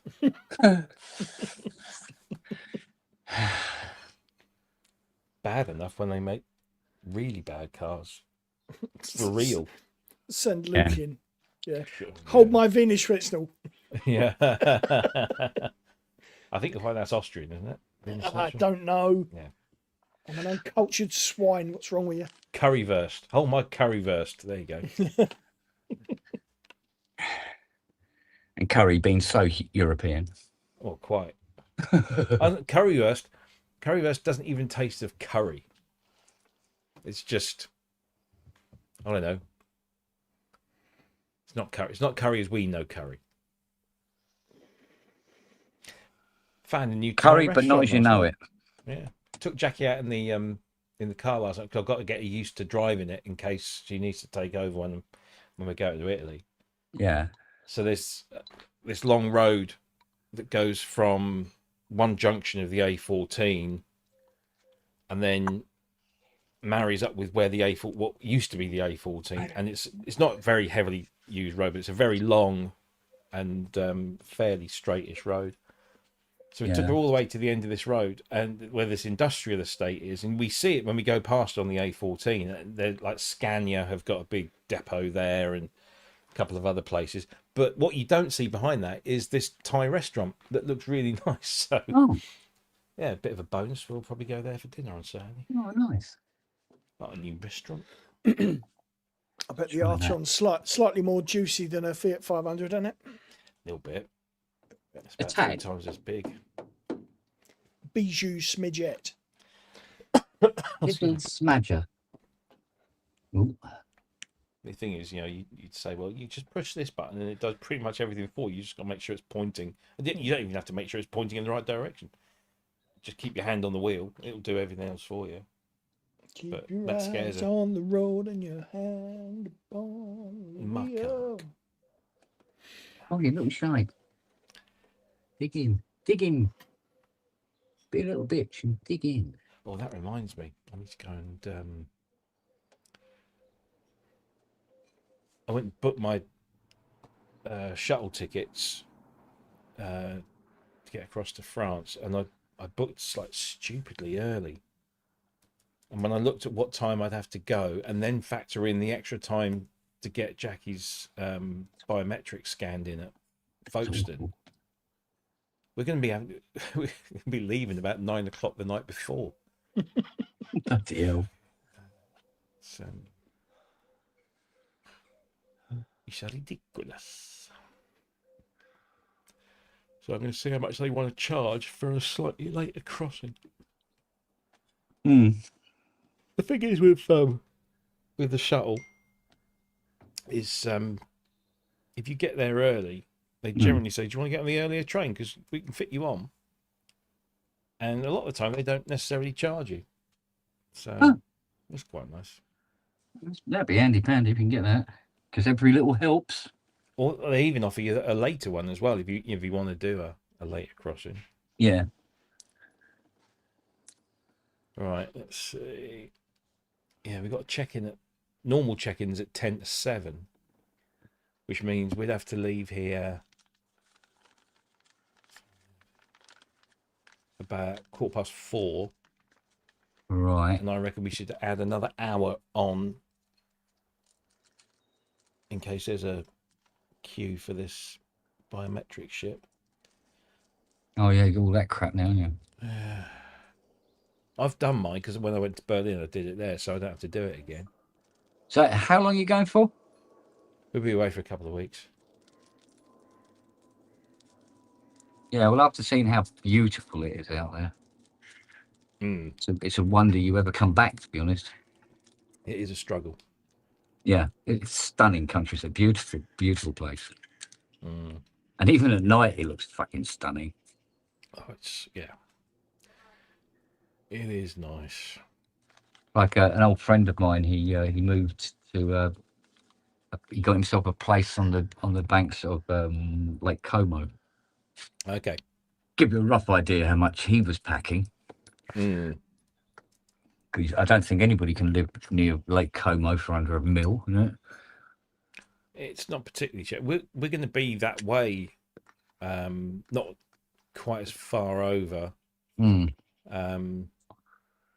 but we're going to meet what they call Lago Maggiore, which is a bigger one to the sort of closer to west of Milan, because we're going to go and see my grandfather's grave, and we can come back and get out on a ferry that takes you across the lake, and then just sort of drive back along the shores of the lake and back up the Yeah. mountains. So, but yeah, it's a lovely part of the world.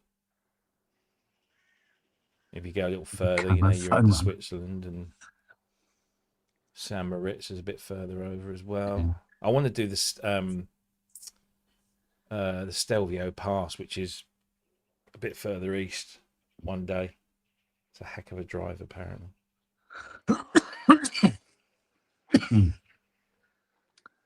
I actually want to move the Mustang tomorrow morning. What I want to do is actually take it out onto the road here, turn it around, and back it in. Mm. The reason being is that because the dash to the bonnet is what, 9 feet. It means I can start working on the car earlier in the day because it's in shade quicker, as opposed to waiting for the shade to come back here. Start her up, turn her around, which should be interesting, with no steering wheel. So I have to temporarily bang the steering wheel on, and then take her out, turn her around, bring her back in. And I think it will start. But, and it might be a good idea to do. I might put the new fuel cap on before I turn it round, because I've got to drill that hole for the security cable.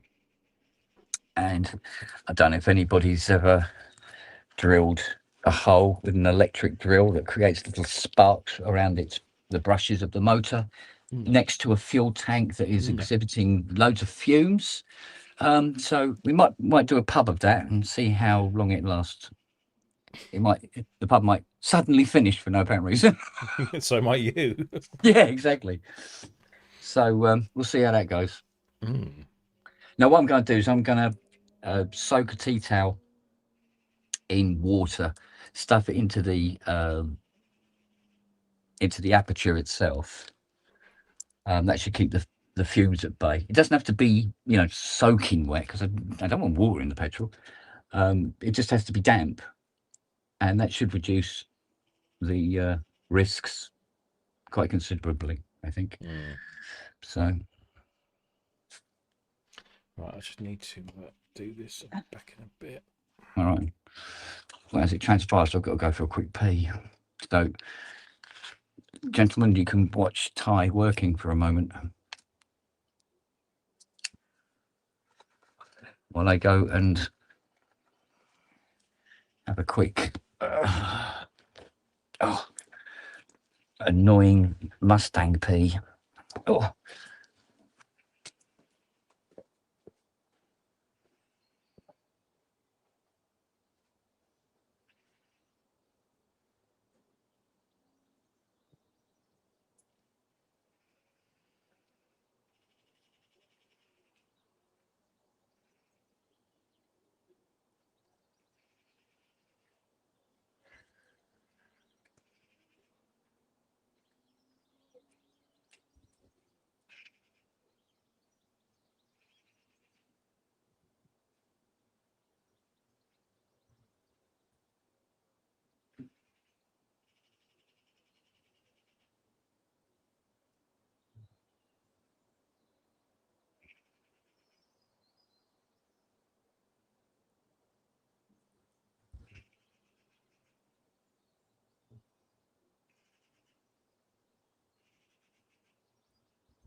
Okay.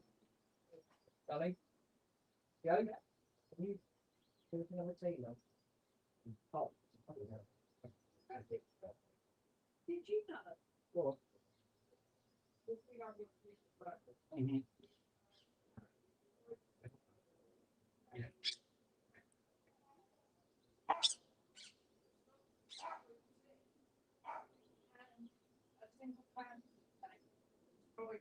Yeah. They store chemicals inside town so they can stop. Excellent.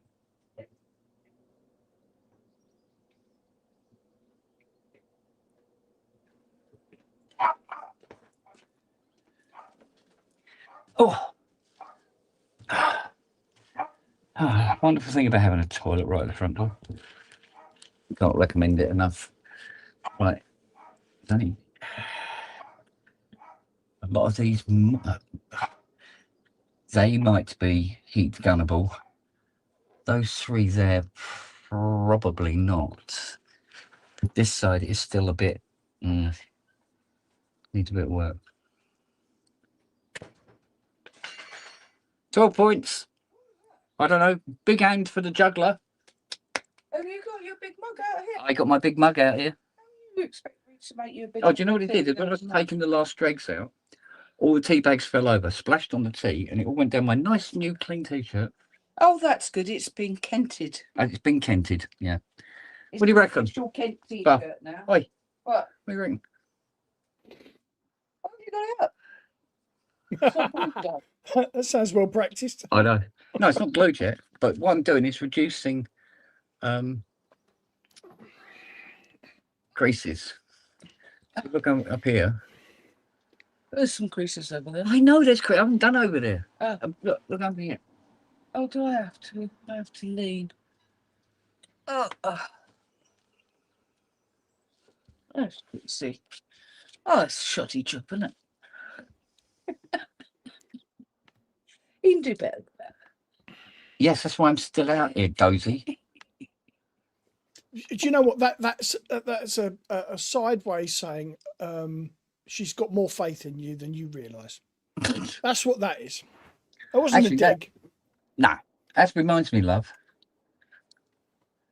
Closable vent. Yeah. Where the fuck's that one?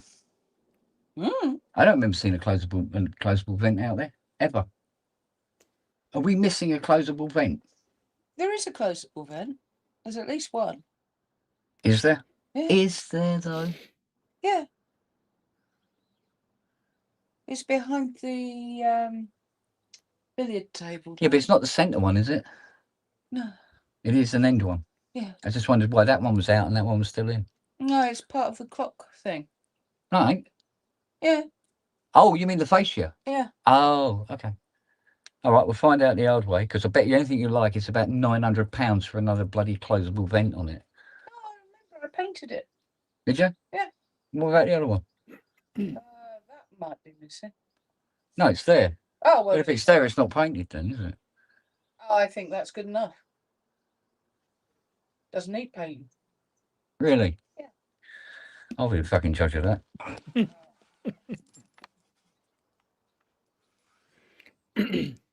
Oh, aye. Don't take it out. I don't paint it. If I don't take it out, nothing ever happens.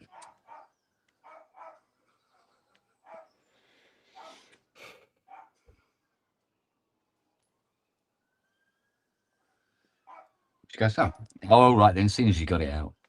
You went to all that effort. Do you know what this Mac doesn't come with? It's an optional extra. A courtesy light. Really? Yeah. Comes with courtesy light switches, but not the courtesy light. It's an So you optional extra. or what the Americans call a dome light, I believe. Yes. But see that another optional extra on this, these quarter lights, you can have them fixed, which this one is, or you can have them where you have the handle and they tilt and go down inside the wing, or you can have them electric. Right. right? So there's the three options. And of course, all the holes are here for the mechanism, the plates here for the motor and the mechanism to make it retract, but it's not in it. And things like that. So I'm looking, I phoned up Essex Mustang, go, do they still make the, electric kits and everything for the quarter lights and stuff like that? He goes, oh, yeah. I went, oh, how much do you reckon? She goes, all right, I'll find out and I'll get back to you. I went, okay. And she comes back and she goes, do you still have the original quarter lights? I went, yeah, I've still got them. She goes, good, because they just fit on. I went, yeah, I know, because you've got the brackets for the mechanism still on the bottom of the quarter lights. She goes, £2,000. I went, Yeah, two fuck that. grand. I went, £2,000. I mean, and she goes, yeah, but then there's the shipping, the taxes, and then the import duty. So it's about 750,000 quid. Right. And she went, and she goes, do you want the bad news now? I went, there's bad news? Go on then. She goes, it's per side. Yeah. That dog doesn't. Oh, yes, shut up first. He does shut up from time to time. I think he's just to get his breath back. Like being left. Noah is not a fan of us coming out the front here. Big time. Banged up. Not a happy bunny at fucking all. That would be mad, yeah. You can get quite big. Now, I am wondering whether it might be a better idea to leave the sides for a while, tug the front all the way along, and see if it helps get rid of these. Because I don't know if it will or not. But you can feel that retaining pin. Mind you, I suppose it's always there. It's just one of those things. There's a lot less creases in it now, at least. But of course, I want no creases because my OCD will not allow it. Because the amount of times Fiona said to me, oh, that's good enough. That's fine. Leave it at that. Oh, no, it's all right.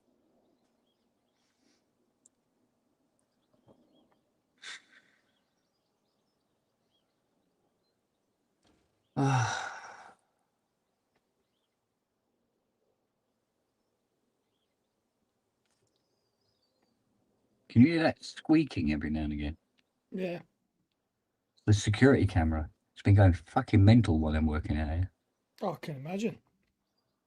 Especially when I'm about here.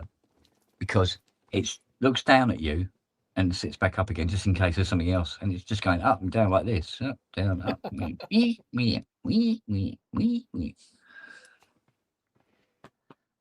It won't be long before it'll be turning the security light on every 5 seconds. But anyway, there you go. Let's check these. I think we should probably put that on that one instead. No. No, wait a minute. No, leave it there. It's right.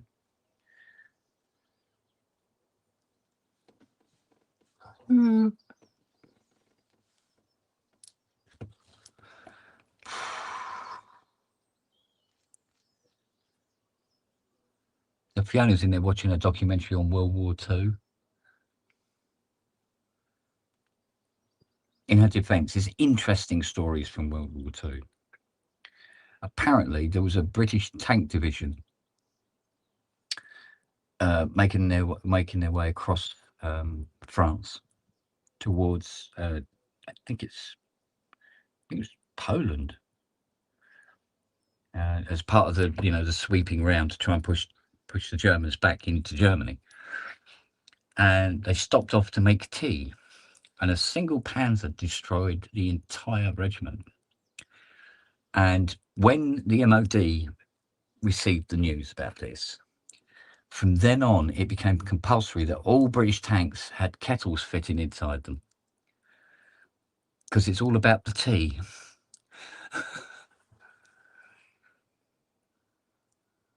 You're muted. Right. Sorry. Thank you. That's all right. My favourite historian is a guy on YouTube called The Fat Electrician. All right. He's a very shouty American, but he talks. He picks up stories about certain people, usually Americans during the war. Yeah. And he will go on for an hour about these particular people, and you learn so much. But he's very, very funny with it.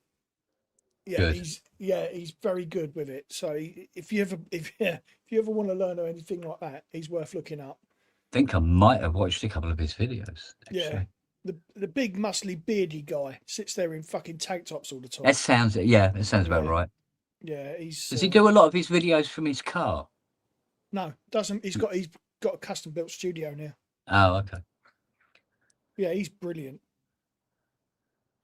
I must admit, if you want to learn a lot about history very, very quickly, you can't beat the pub landlord. Yeah, true. Yeah. Yeah, he don't mess about, does he? Nah.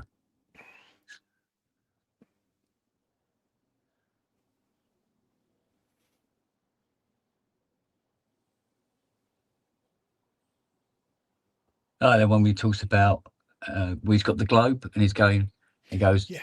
France, he goes, or Le France as it's known. The France, just in case you were to confuse it with any other France. Like the, was it? Turn up on time for a battle, France. Yeah. Yeah.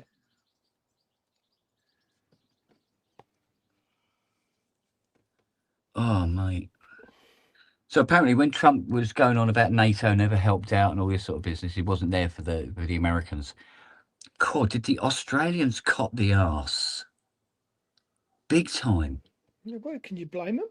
Because they said, no, we were in, Iraq and Afghanistan. He said, we're not even part of NATO. But we still showed up. And they pointed out something rather interesting that I didn't know and I've never heard before. Go on. Which was, apparently, the Americans decided that they got as far as they could get in Afghanistan. They pulled out. They didn't tell anybody else. They just left. And so the British, French, Canadians, all the rest of it going, where the fucking hell's the Yanks? Yeah. And you think, they were there to help you, you fuckers. What the fuck? They just upped and fucked off, yeah. Yeah. So, of course, a few people found themselves a little vulnerable for a while. The fucking hell is she recording? There's a woman videoing the front of number 5's house. Okay. Don't know why. Sounds a little dodge. Oh, no, they're not. They're videoing number 8. He's got an electric bike, apparently.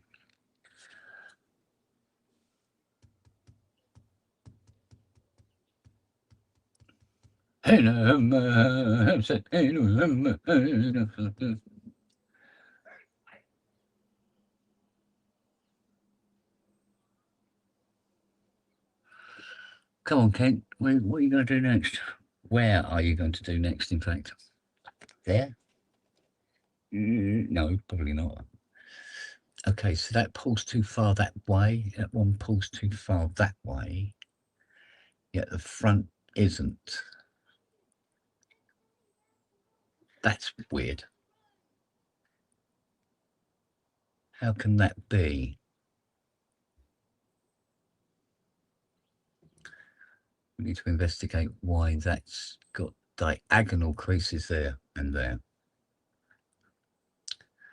And is it being caused by it not being across enough or forward enough or both? I'm imagining if it's diagonal, it's both, isn't it?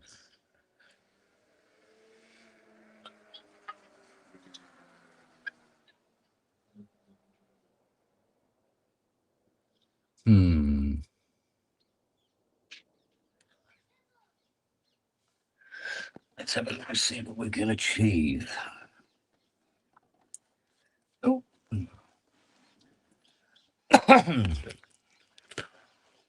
Especially here. Right, let's we pull it that way. Does it go? Or is it? Oh, fuck's sake. Or is it the bar? Is it the bar?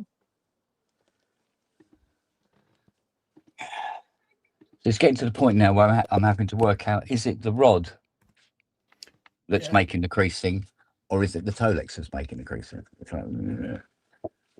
To manipulate ridiculously, hoping for the best here. Kind of makes you appreciate the work they put in the factory, doesn't it? Well, yeah. Particularly when you think they had to build, what was it, 500 cars a year. Yeah. And that's, body shell assembly, the works, build the engines and all the malarkey. And this is like by hand. I mean, it's not like today. All the wonderful tools and everything.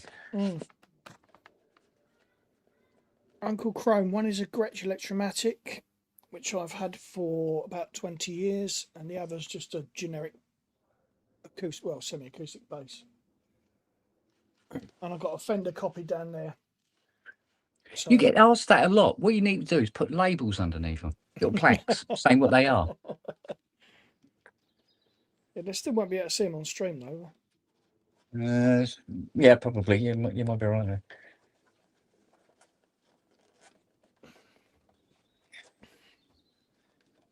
All right. Well, okay. Now, if I did that, yeah. Okay. Let's do that. Put that on there. Like, oh God, not that one. What are those guitars? Wooden ones, says Azio. No ES335 now. Right. Now pull it at the front and 6 oscillator acoustic analog synths. Yes, I have an EBO somewhere. I haven't used it. with or without the spoiler on the back. Oh, fucking hell.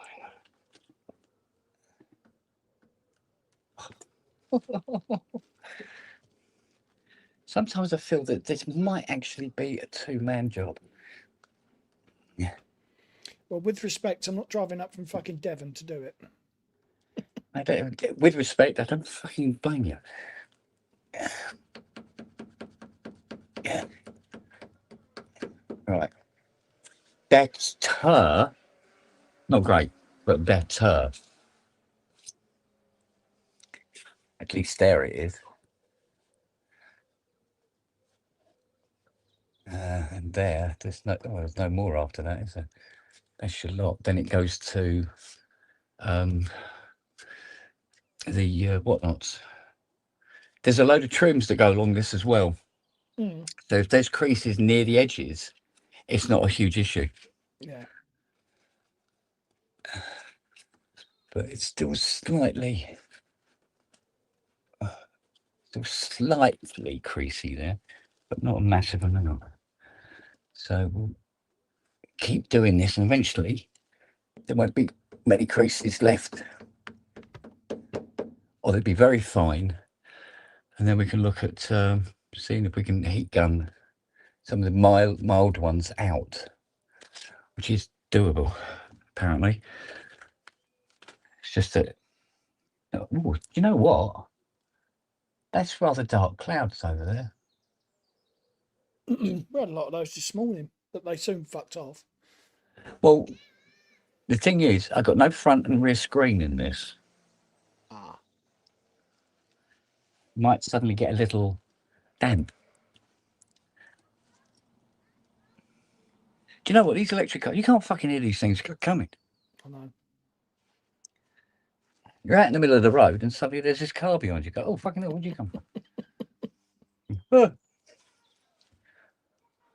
Or they make that synthetic, really weird noise. Oh, that. Yeah. But that goes right through me. I hate that sound. Yeah, I'm the same with mushrooms. You dick. Although they don't make that horrible whiny noise, I must admit. No. I do, but they don't. Yeah, we've heard that. Yeah, we have, haven't we? Do you know what the thing is? I can't remember which PSN it was on. You know, the one when I tried to cough to hide a fart. I went No, because the fart happened afterwards. I don't remember that one. Yeah, I remember it was one. I was just going. I don't think anybody's noticed. Maybe. No, don't recall that. And that's because I'd had all that Mattisons and super noodles. Oh Jesus, yeah. Yeah, it has that effect. Yeah, there's some very black swirlies up there. And right across there, but it is coming this way. It's actually rained once already today. I'm not kidding you. It was 6 spots and it stopped. Bloody hell. And both me and the Fiona, they're going, do we do something about it? Don't we? Do we? Right, so I've got the same here. These lateral ones here, they're not very bad, as it transpires. Called it the dead man walking. Fart coughs don't work. No. Because the one thing is, when you cough, it does induce the fart, especially if it's just sitting there waiting to go. However, it always happens after the cough. Well, yeah. And you can't actually mask one by trying to cough over the top of it.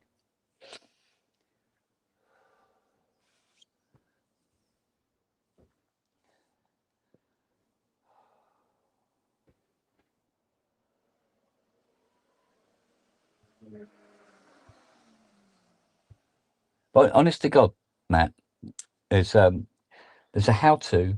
Well, there's quite a few, but there's quite a few how-to videos on how to fit a headlining into either a 1970, a 71, 72, or 73 Mustang Mach 1. Loads of them, right? And it's going, is there anything that isn't on YouTube? Probably. Because you could type anything in and a video will come up on how to do it. Seriously. Right? Because you think how many Mach 1s there are in the world, and then there's a detailed video on just about anything on this car. Anything at all. Engine, dashboard, you name it. But that's quite fortunate in that people are doing that to preserve those. Oh, absolutely. Because if I was trying to do this in, say, 1990, it's all guesswork. Oh, God, yeah. As opposed to today. Was that? Yeah. First take an electromagnet. But there again, in the same breath, I've seen videos with people describing how to do something, and you're there going, no, don't do it like that. And then there's lots of editing. It goes, I've got it working now. You go, yeah, all right, mate. Yeah, where did you send that? Or the classic line, a lot of people say, it did give me a little bit of trouble, but we got it in there in the end. Yeah. Yeah, you've been on it for like a day. Yeah. And you finally got it in because you looked up how to do it. And you go, yeah, it's all done now. And everything. I said to Fiona, I said, I do mine unedited. So people see me fuck it up, but hopefully see me put it straight again afterwards.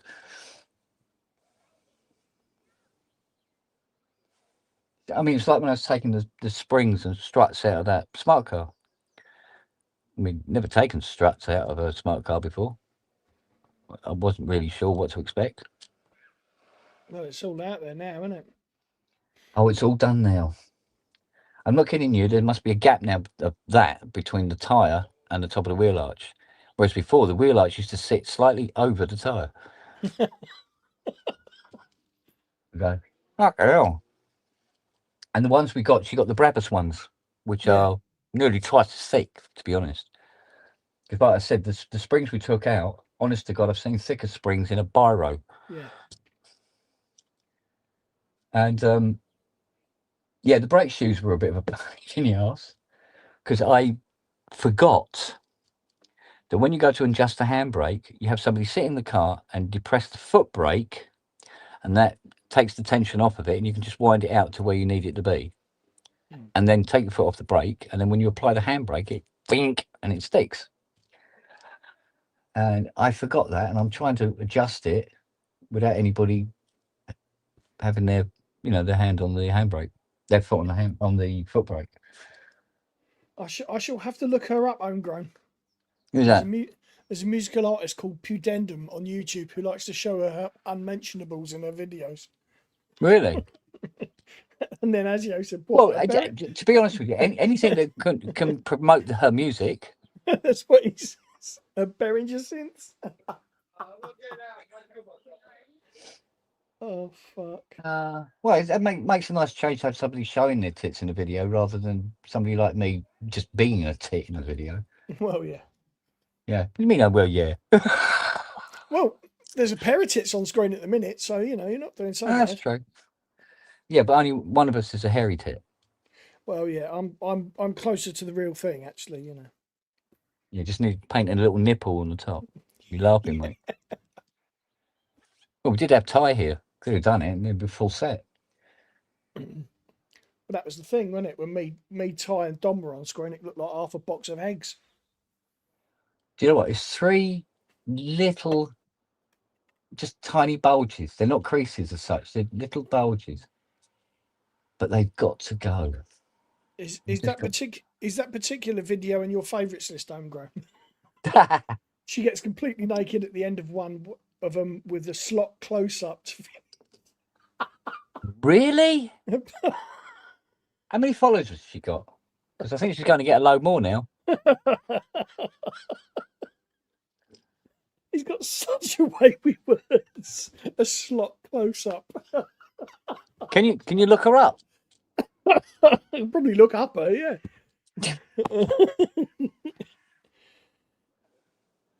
Oh, fucking hell. Do you know what? It's still really close. Yeah, I know. It is here as well. Let me see. And a lot of this is because of the cloud cover. It's trapping all the warm air in. And there's absolutely zero breeze. So it's nothing. It's 25.5 in the flat at the moment, but we've got 60% humidity. Yeah. Ohm's going to send us links. I'll put that up on the 85-inch. That should be pretty good. Ask the owner's opinion. So what you reckon?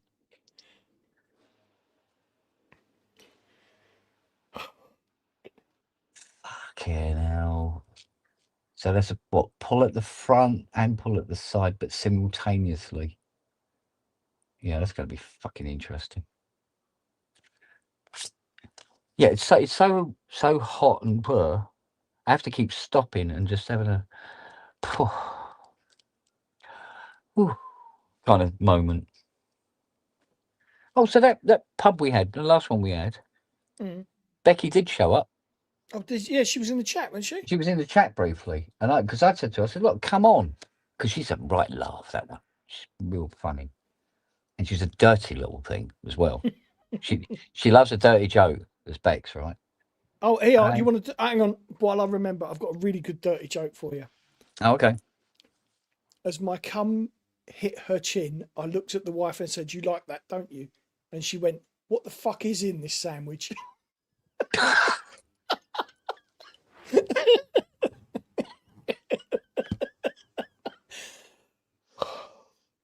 Sorry.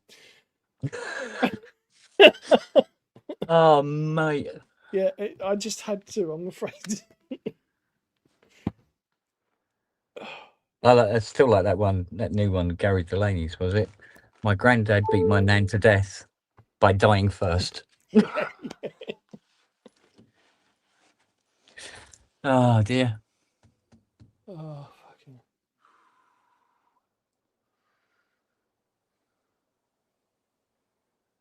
I don't know. See, next door going on holiday. They're going back to Hong Kong to see her mum. Yeah. In a few months' time. And it'll be gone about 2 to 3 weeks. And I said, "Oh, can you keep an eye on the place?" I said, "Yeah, no problem. I mean, we have night and day security around here." Yeah. We have 5 particular guards who are very keen on their job. Especially that Siri. She's a Right old count for that, you know. Honest to God, if a cat farts 500 miles away from here, she's like, woo, woo, woo. She gets really deep bark. Because you know that huge chest she has. Barrel chest. It's like Yeah. really deep, sort of, "Whoa," like that. She's such a little, hello. The little tail going like that. But when she's got the arse, and the ears go up straight, and woof, woof, like that. Rest of the time, she looks like Dobby. Yeah. Okay. She's got Dobby ears. Actually, we call her Dobby quite a bit. But Oh. Nelly, she drives me mental, right? You know how warm it was yesterday Mm. and the day before. I'm sitting in the front room with Fiona. Fans going, and it's really not cutting it. Do you know what I mean? And I turned to Fiona and I went, "Do you think they would like the hose like that?" And Nelly leapt off the settee and ran out into the back garden. And when I went out into the back garden, she's standing in front of the hose like this. The words that dog picks up is That's scary.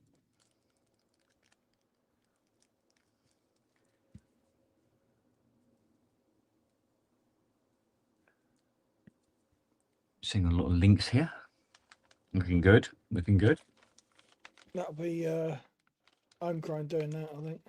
Mm. Right, I think we have another crack at this corner. It's amazing. It's getting slightly better, slightly better, slightly better, slightly better. But it's just like you're just undoing and pulling, undoing and pulling.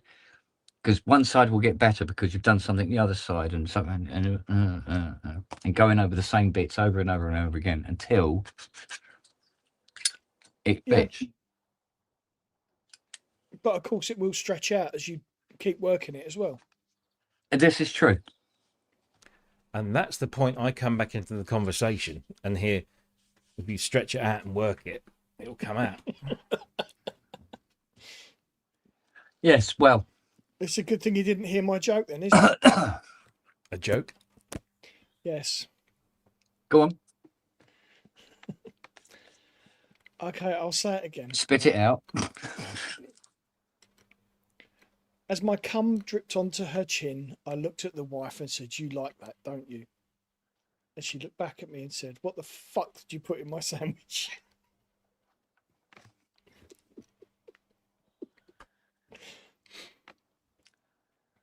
Bad boy.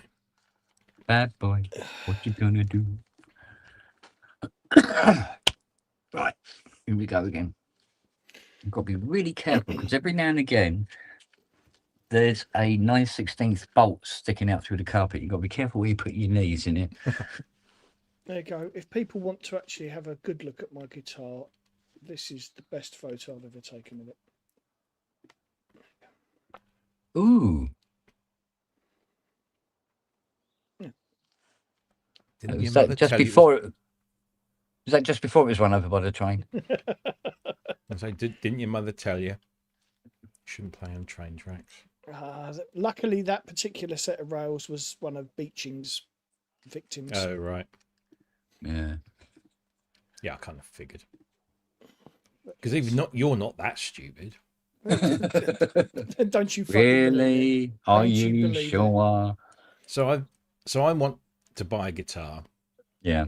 but I want to buy a certain guitar that if I bought the original,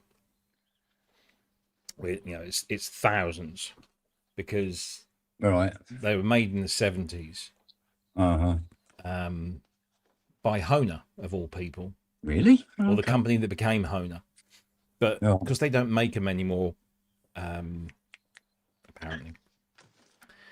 But there's a company out of, guess where? China. Called Firefly. And they do a copy. And all the people that have reviewed it, there's lots of big guitar channels that reviewed it, said, this is a brilliant guitar. And it's 200 quid. Huh. So I did a bit of research and I thought, I'll get one of those. I'll do a mat. I'll get it and hang it on the wall because this is Prince's favourite guitar. Right. and I might play it every now and then. I'm not very good, but I might play it every now and again. So this company called Firefly, up until a few weeks ago, didn't distribute in the UK. You had to import them either from China or from their distributor in the US, which was then gets expensive, duties and all that.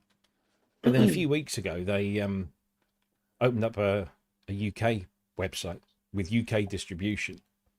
Except the model I want is constantly out of fucking stock. Because it's a good guitar.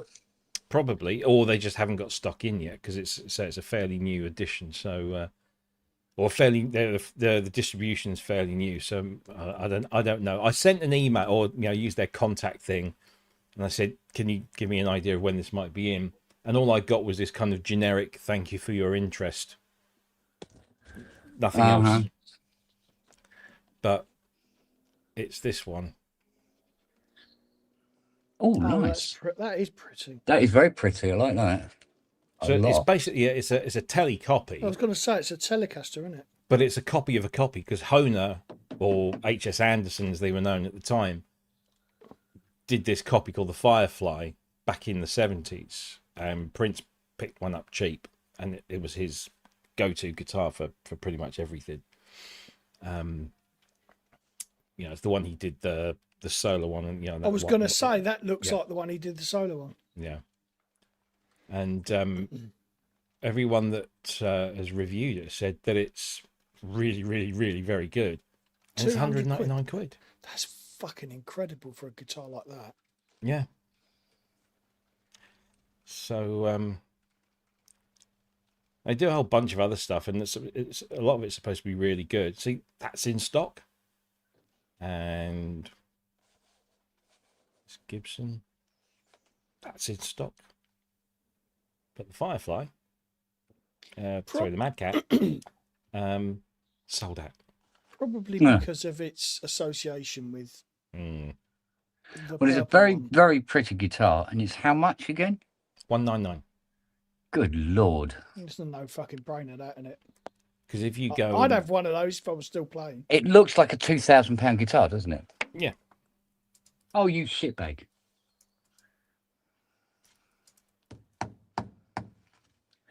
So it is a genuine HS Mad Cat on eBay. $2.5 grand. There you go.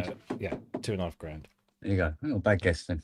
Which is why they're at 200 quid. They're constantly sold out. Mm.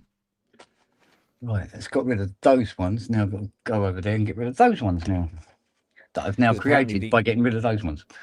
The thing that sets this apart from a regular telly is the pickups are in the they're Strat pickups in a telly body. Right. So you get the kind of the Strat sound. Bag of mud. But of course, Fender aren't making any friends at the moment. So I hear. Here you go. It's an HS Mad Cat in Osaka, Japan. Original 7,000. Wow. Christ on a bicycle. Then what? But there again, why should I be surprised? After seeing 34,000 for a Jupiter 8. I know, right? So it's not just the synthesizer world that has overpriced things. No, car world seems with to be Chinese, good at it as well. Cheap Chinese copies. Yeah. But I was a little hesitant, and then I started Googling it, and I asked our guitar guy at Gear News and said, what do you know? And he said, they're very good. They're incredible. In fact, even like the Harley Bentons, which like a Tome and Own brand, they do a version of this, but it doesn't look as close to the original as that one does. And that they only want 180 something for it. But the Harley Benton guitars are supposed to be really good. You've seen it. You have come back, haven't you? You weren't there when I was over there. It's creeping up behind you. Yeah, it wasn't there. Honest to God, it wasn't there. Now it is again. Okay. Obviously, we've got to do something this side of it then. Anyway, Pull it a little harder.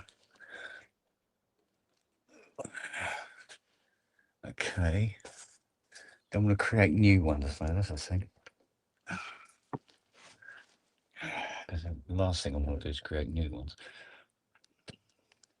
But here we go. We're getting very close now. Because now I've got rid of a lot of the creases up this end. It's created creases down here, this end. So eventually you work all the creases into 2 corners and then you're done. But it looks like there's still a bit of manipulation to do yet.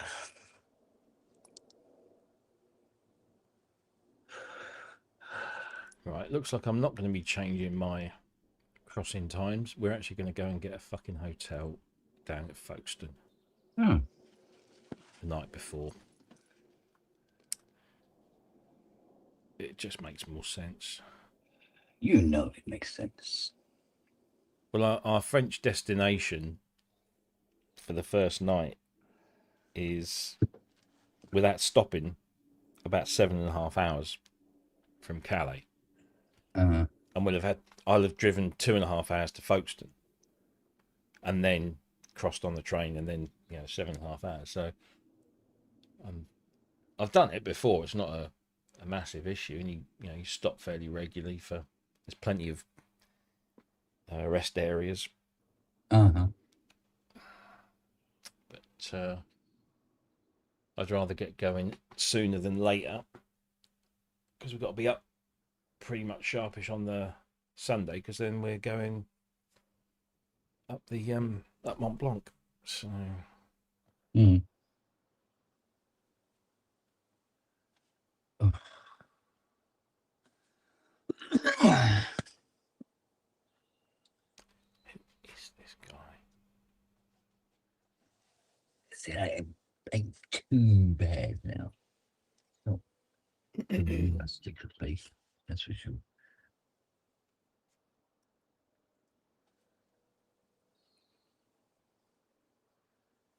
Unless it's either pull from the front or pull from the back.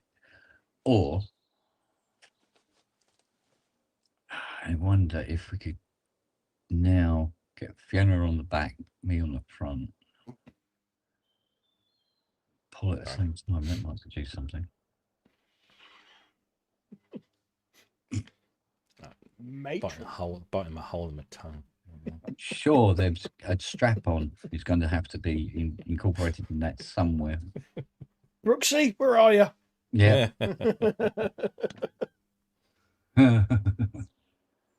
Still the second most popular video on my channel. After the that's a lady, and he's involved in both of them. Yeah. The Andrew Brooks effect. It's like broken synths.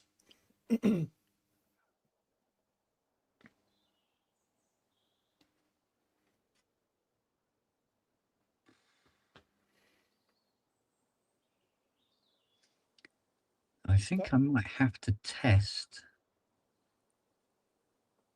That is true, Owen. We don't see much of Jim Glue these days. No. No. He pops in every now and again, says hi, and then that's it. He's gone.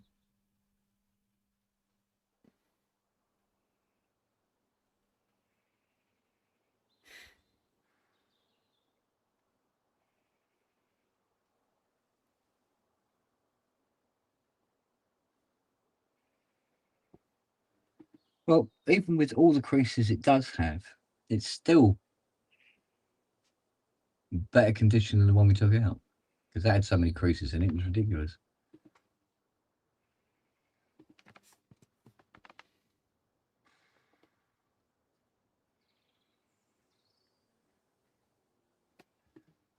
It's creases all the way from the front to the back now. That's something.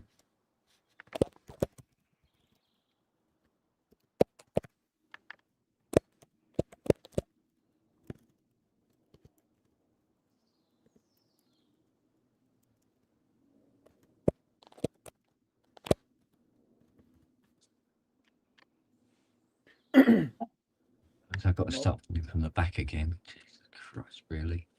I'm about to get bollocked by the wife. What She's have got you a red done? app. She's got a red Apple Watch. All She right. says, she says, I've just seen my Apple Watch on my bed and thought it was a chocolate biscuit. And I put, you haven't eaten it, have you? Yeah, but at what point does a red Apple Watch look like any chocolate biscuit? Viscount? Viscount wrapper. Oh, how fucking big's this watch? It's the big one. It's the 44mm one. Okay. Well, then, yeah. Oh, fuck it, eat it.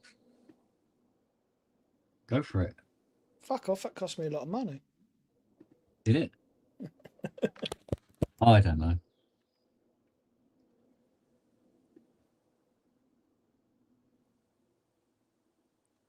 What time is it? 8:30. Past 8. It's not late, really.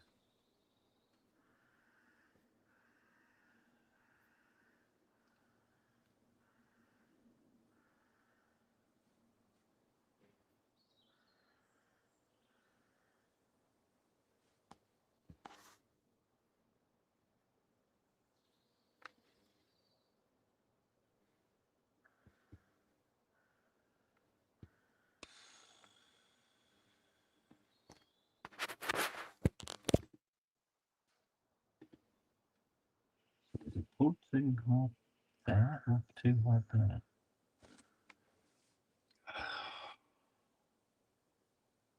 Or more at the front. More at the front. Or more at the back. Oh, that was Hey. quick. That was quick. Hello. Hello. We don't mess Thanks. about here. Hello. How's it hanging? Let me check. No. I'm sitting on a stability ball, so probably Oh, hanging right. kind of oddly. But I've heard them called many things, but uh, oh, not now. yes, now. I've got myself an optical migraine. Yay! Oh, dude, Now I can't see what the fuck I'm doing. I'll have to wait for that to pass now. that sucks. Mind you, at least for a little while, the headlining will look pretty good.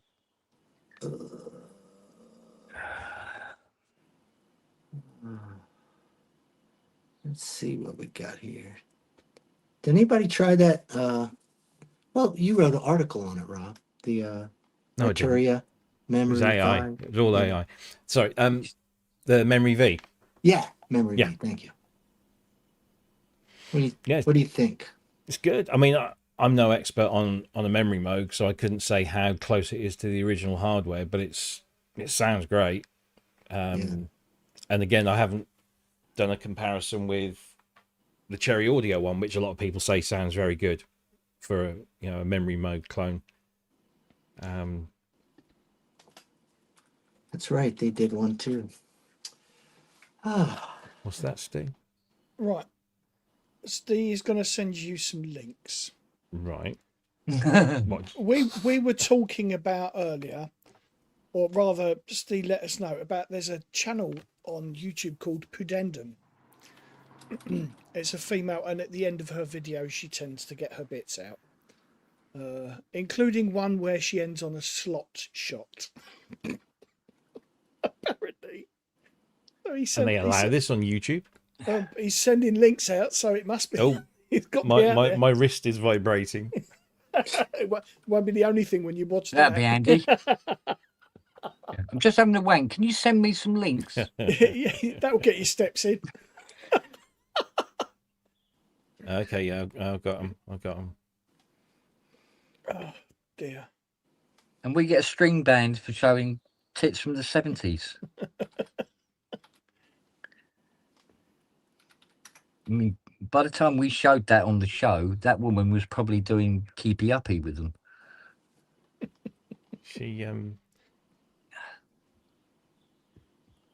She could do with a meal. Robbie's already watching it. Fucking Yeah. hell, I'm I know. saving that for later. and this big brown guy covered in baby oil come and go, "Hello, I'm Emil." Oh yeah, now she's taken. Yeah. Oh yeah. Right, It fuck was it. Gary Delaney, wasn't it? The bouncer said it's 15 quid to come in, or for £20 it comes with a meal. Yeah. So I walked in, and this big guy come up to me covered in baby oil and goes, "Hi, I'm Emil."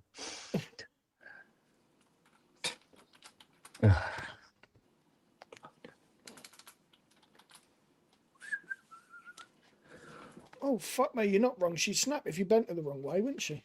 Yeah. All the right way. Be like a Twix going off, wouldn't it? A snack you can eat between meals. And you fucking want to and all. Jesus Christ. You can swipe the card in that for certain. Yowzers.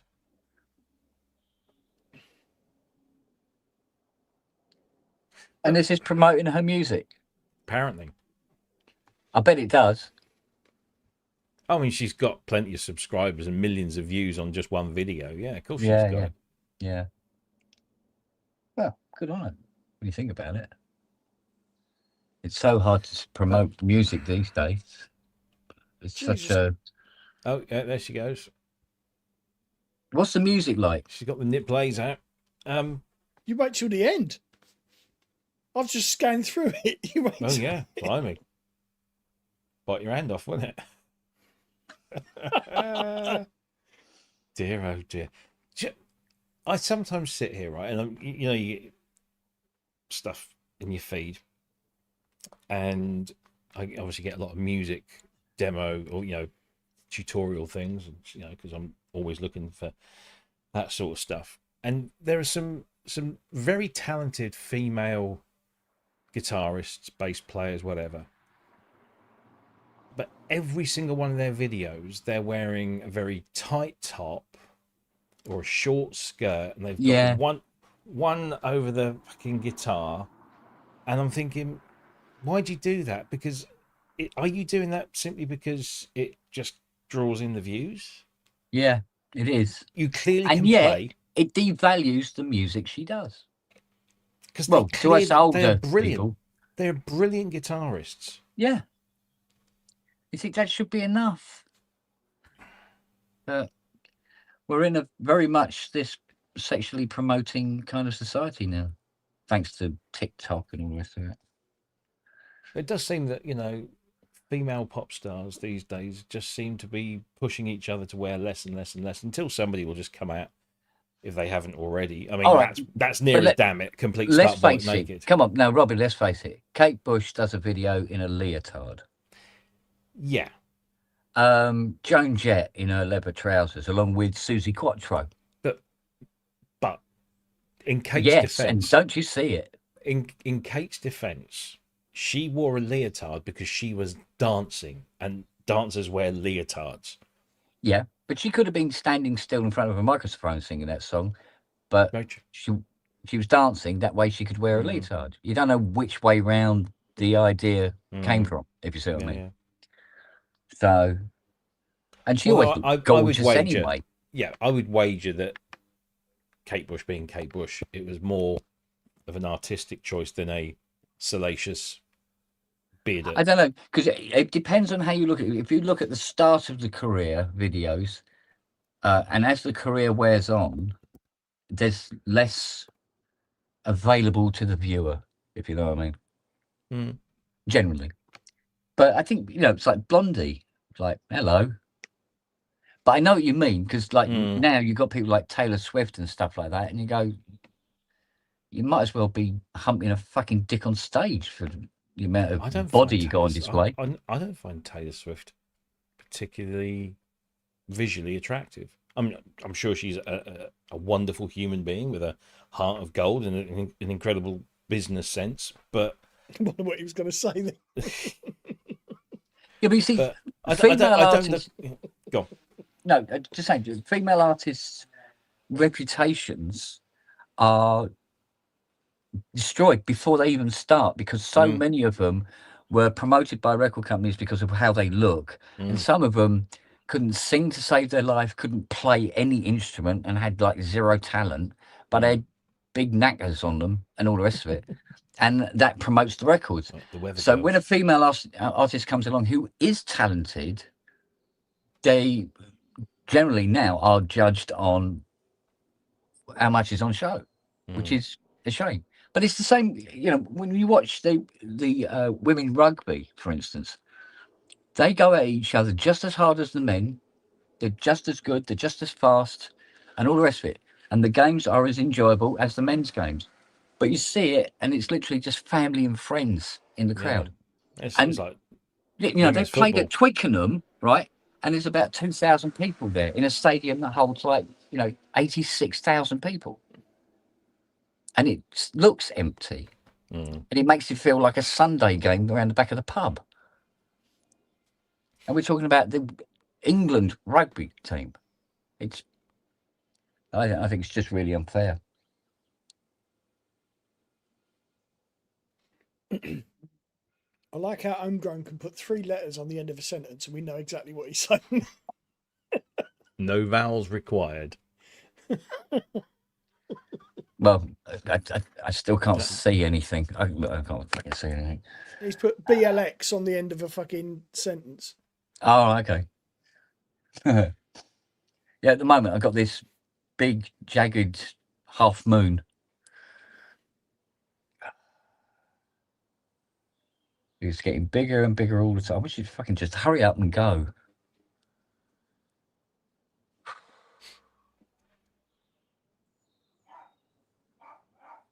No, I'm not going to complain about it because I don't get the headache with it, which is an absolute fucking godsend, to be honest.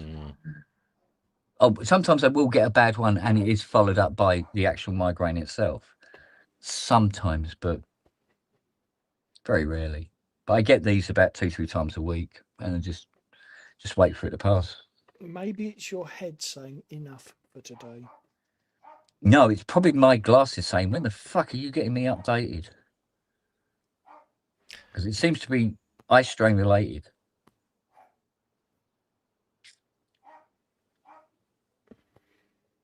So when I get new glasses, these stop for about a year. I don't get any. And then you get one, and then 6 months go by, then you get another one. And if I continue, I'll end up having one 2 or 3 times a day, eventually.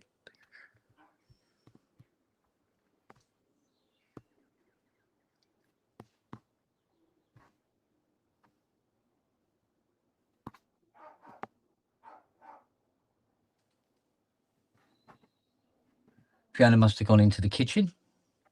Noah. Yeah. He stands in bed. He can just walk out of the bed and go into the kitchen and see what she's doing. But he won't. He just barks where he is. Why would he do anything else if he can get away with it? Yeah, that's the thing. He gets away with everything. As he should.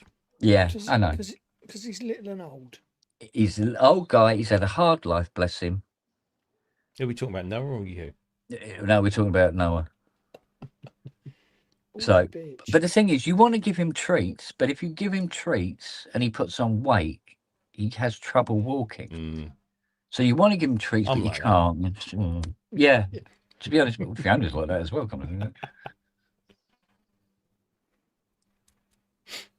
Oh dear.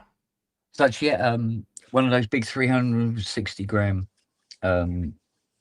Cadbury's mini egg chocolate bars. And she went, "Oh my God, I've just eaten a whole one without really noticing it." I went, "Wow." She goes, "I am bad." I went, "Yeah, you were. That was my fucking bar." Oh, come on, fuck off.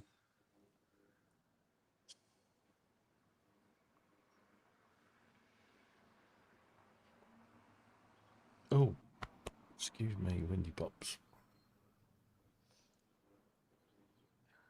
So it's rained twice so far. About 8 drops, and the one after that was about 6.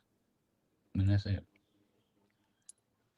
It looks like it's starting to break up a bit now. So we've got away with it. Considering I haven't got any screens in the car, it's a good idea it hasn't rained.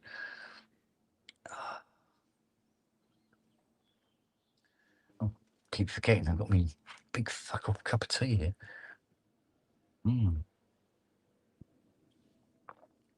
I hoped that maybe Ian would come in tonight, so I could thank him for the T-shirt and the badges that arrived this afternoon. That's the. He hasn't got many of those left, has he now?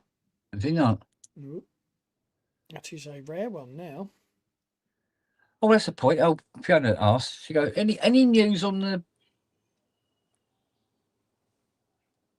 desk lamps? What news are you waiting for? Are they up on the site yet? No, they're not. Ah, But we did sell. I can't remember how many we sold now. How many did I had 7, didn't I? I think you sold 3 or 4, wasn't it? Let me have a look. I've got to bring mine down to you, Kent, because the USB port came off. okay.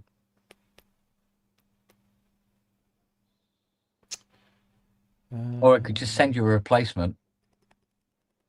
Okay.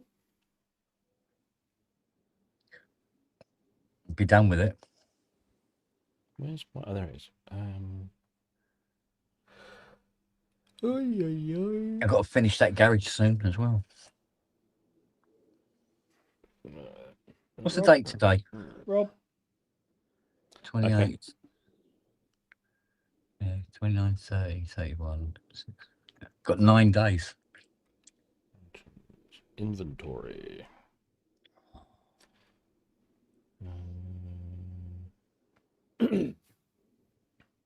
Don't chuck out a Jupiter 8 base panel if you're going to. I haven't got it on here. I'll have to check up. Base panel with the aluminium end cheeks Anything you're likely to throw away that you. and a keyboard. Fucking, why not? One at the Okay. insides as well. Well, all you got to do is put a little Mac Mini in it, load up Cherry. Mm. Bob's your auntie, really, isn't it? I've got a Mac Mini up there actually. There you go. Yeah. You know, if it's the only thing it's running. Oh, that's all it would do. That's all it would do. All right. Well, in that case, we've got a few stacker boxes to go through, my friend. Okie dokie, boo.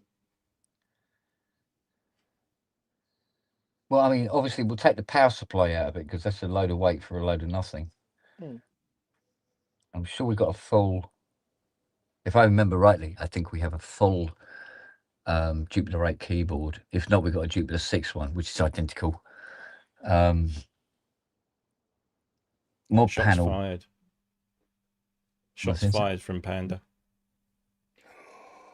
Oh, Panda. Well, yeah, this is true. This is true. I have so many things I need to finish.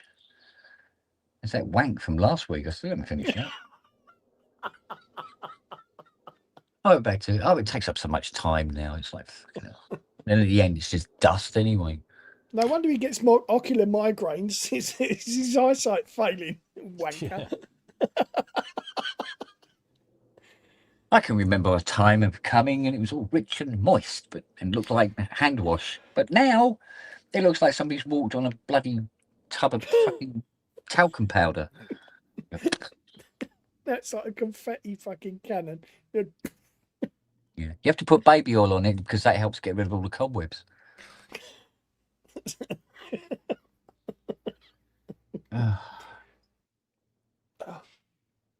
Dear, dear.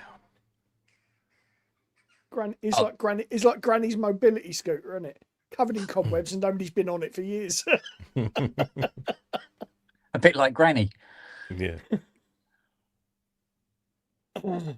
Oh, this is the part I hate when it's just sort of outside peripheral vision, but it's going like that. So this whole side of my vision is all going. Bleh. Hurry up and fuck off! Come on, and get on.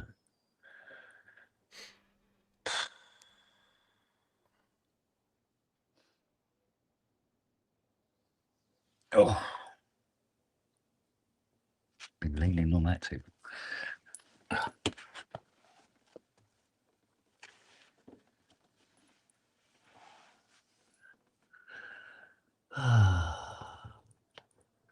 You know what? It's still warm. Mm. And I mean, today was supposedly it was cooler than yesterday. Maybe in direct sunlight.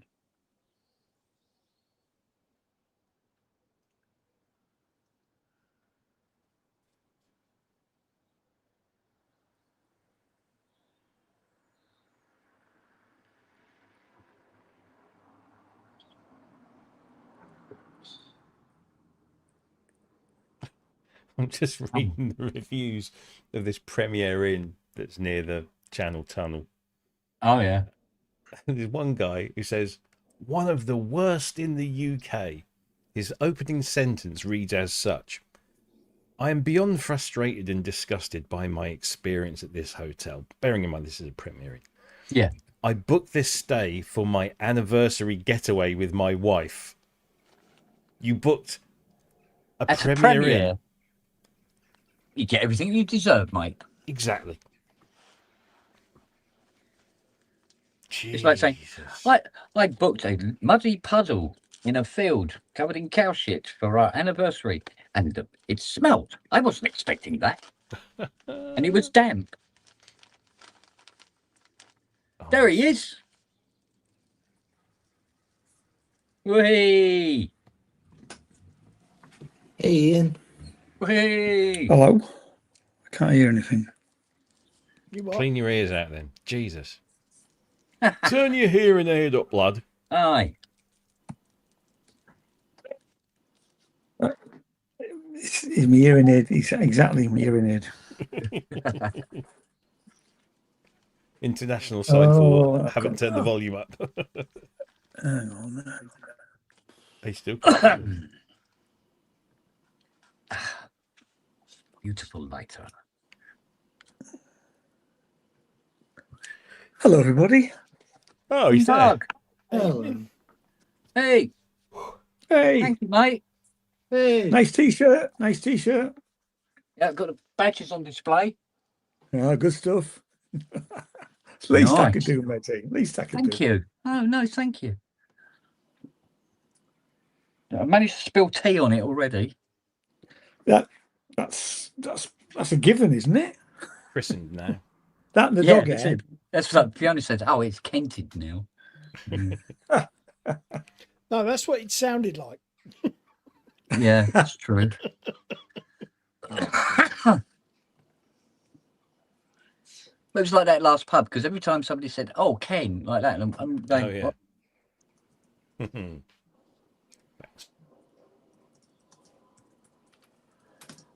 Because in all honesty, the amount of times I've been called Ken, I could probably retire now.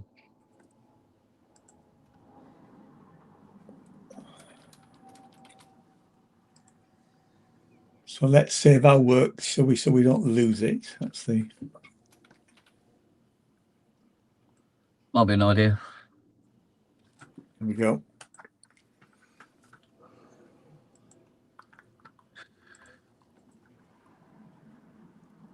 Beep.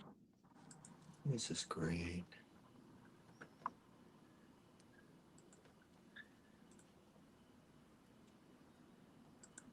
This is great.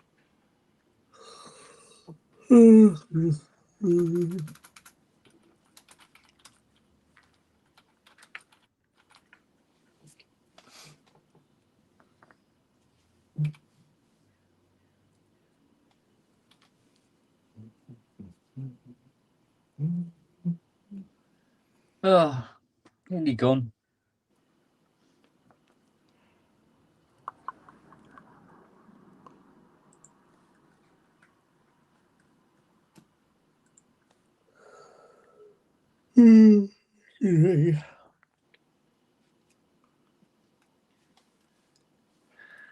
I take it she's forgotten about these tuna fish sandwiches. Noah's had them. Yeah. Because he has Bloody gone wood. quiet. Yeah. Mm. He does all this thing where he looks like he can't see very well and everything like that, all that sort of stuff. If you get a tiny little bit of chocolate and you throw it at him from the other side of the room, he goes, that. You go, You can you see can that see then. fine. Yeah. Don't give me that shit. Ah. The only thing he does now that is actually quite annoying is that after he's had his dinner, he walks, and the kitchen door is open because it's so warm. And he always walks backwards and then goes forwards. He's like a little car. And he hops to the edge of the front door. So just his nose and head is sticking out. Pees on the floor, turns around and goes into the front room rather than go out.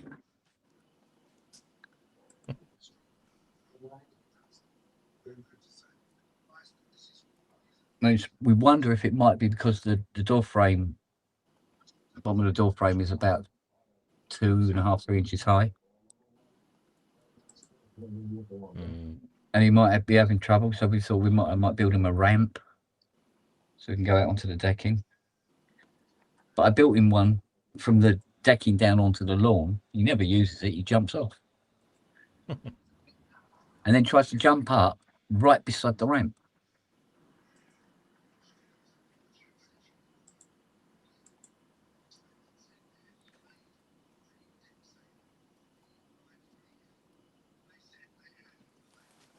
You see that? That porch needs painting. Paint's peeling off it. Trouble is you can't rub it down because it's a huge sheet of asbestos. Yay!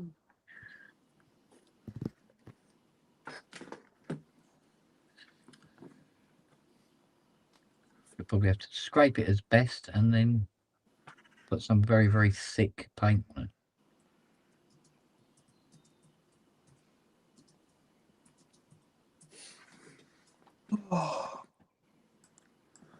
Right, has it gone yet?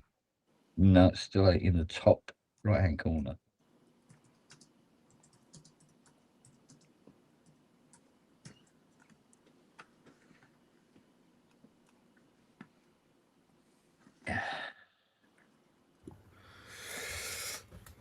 Still here, fuckers. Still working. Oh, who invited him? Hello. No one. He invites himself. Hello, darling. Hello, dearest. It is kind of the premise of the whole thing, though, isn't it, really? In fairness.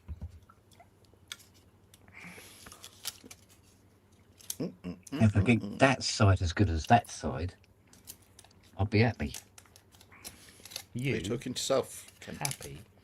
Oh, God, yeah. Okay. I'm the only person that understands me. That's why. Hey, David. Hey, Ty, how you doing? Hiya, All right, Dave. thank you. How are you doing? Oh, hi, Ian. Are I you said hi well? to you before, but your ears weren't working. No, Yeah, Ian's like that. He's very selective. Yeah, apparently. it's It's very been known, hasn't it? competitive, too, the minute Ty said something. No, I'm not chilling. I'm not chilling. I'm waiting for a migraine to pass. And it nearly has now. How are you? Yeah, it just went overhead. It should be coming out the other side now. Yeah. Should be farting it out any moment now. It's just in the top right-hand corner. It's just flickering away now. I'll be able to see what I'm bloody doing now.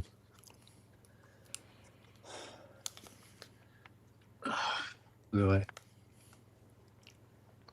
All right. Those two. All right, we'll leave those two there for now. So that one's not bad at all, but this is awful. So let's go with this side. Oh.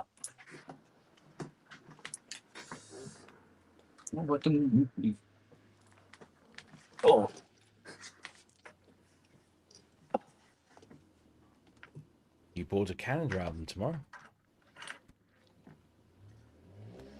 Say again. New Boards of Canada album tomorrow. Oh, is there? Yeah.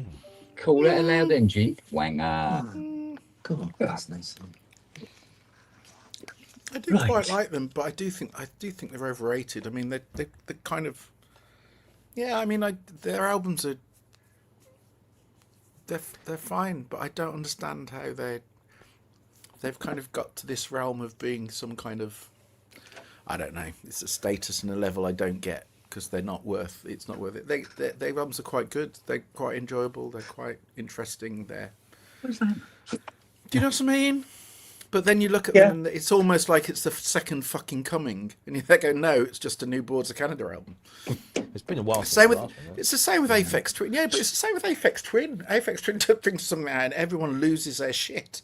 And then you listen to it and go, why are you losing your shit at this? It's But then interesting. I don't get the whole thing about Aphex Twin. I really don't. No, it's just... I like. don't- I do. I mean, the only Aphex Twin album I've got is the Ambient 2 album, which is a really good album. Everyone Yeah, loves good that album. Nice listen. Yeah, Fantastic I album. bought it Yeah. second hand in a charity shop. I couldn't believe it. It was great. Yeah, it's a brilliant album. But Yeah. in terms of listenability, and don't get me wrong, I admire the fact that he's going left field and he's pushing himself Yeah. and pushing it. I admire all of that. That's fantastic. But then you actually listen to it and go, the idea of it is great. The kind of the actual music or as music, no. And I'm not saying Boards of Canada are the same, but it's a But they bit are. like that. It's a bit like that. It's a bit kind of I mean, it'll be fine and great, and it'll be lots of out of tune synths. And it's I mean, great. the first track they released off the album it's very good. I really like it. No, But yeah, it's It's got to be better than good. It's got to be better than Paul McCartney's album. Fuck me. I'd rather not. I mean, wow. And the single, that single with Oh fucking yeah, but Ringo actually, Starr. the best Ringo's voice is better than Paul McCartney's. Voice. Oh my god, Paul McCartney's voice is fucked. End is, of. yeah. Absolutely shot. Yeah. I saw him on the last Colbert. Was it last week? Oh, yeah, doing his He whatnot. did Hello Goodbye, Yes, yeah.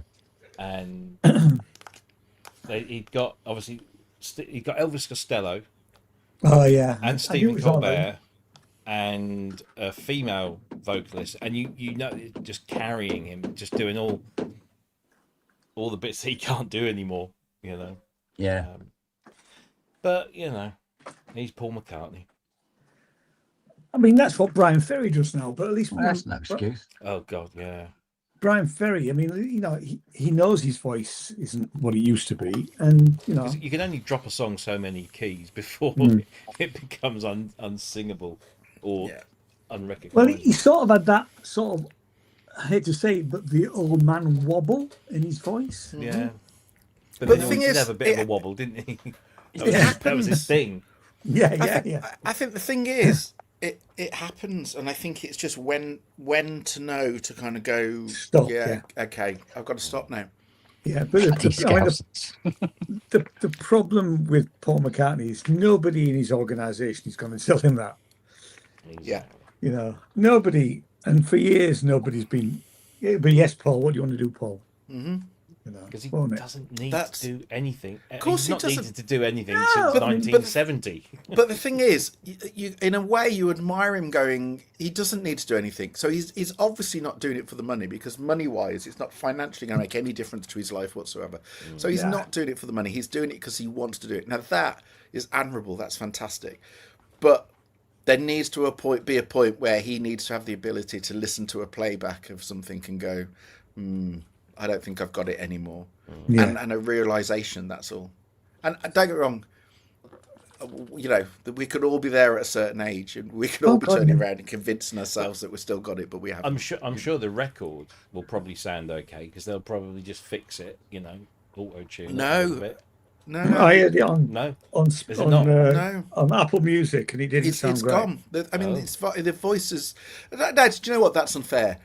Is the voice gone? No, but he doesn't sound like Paul McCartney anymore. Simple as that. No, I just That's all it is. If that's you turn true, around yeah. and said it's an old guy singing, it's like it's not Tom Waits, but that kind of, it's going more down that kind of line of. It just doesn't sound like Paul McCartney. It just sounds like an old guy singing. And if you didn't put Paul McCartney's name to it, you wouldn't know it was him. But you'd say, songs are fine. But it's only the fact that you know how he used to sound, and that's what's difficult. But every artist is getting there. You know, so many of the artists that we grew up with and loved and thought were gods, they're all at that age now where they're starting to. Yeah, you know, I mean, like Keith said, I mean, Paul Simon. Have you seen the videos of Not- him on the new Not tour? really, no. Oh Christ, the new tour! I mean, it's embarrassing. It's you Oh. know, if it wasn't for the fact it was Paul Simon, you would be saying, "Who the fuck is this ruining these great words. songs?" But it's Paul Simon, so you have to kind of go, "Oh well." That's worse. I was worried when I went to see Fish on his farewell tour, given Oh, that yeah. he's knocking 70 or maybe more, I don't know. And knowing Fish songs and Marillion songs, I mean, yes, he's dropped them down a little bit, but the voice is definitely still there. It's still, he's in tune, he's got the vocal character that he had, a little bit lower, but I was very impressed with him, you know, for somebody of a certain age. Well, let's face it, we said it before, but Gabriel still sounds fantastic. Oh, He is the exception to the rule. Yeah. I He's have the to say, exception. He really, still sounds he really amazing. is. yeah. And David Byrne. Yeah.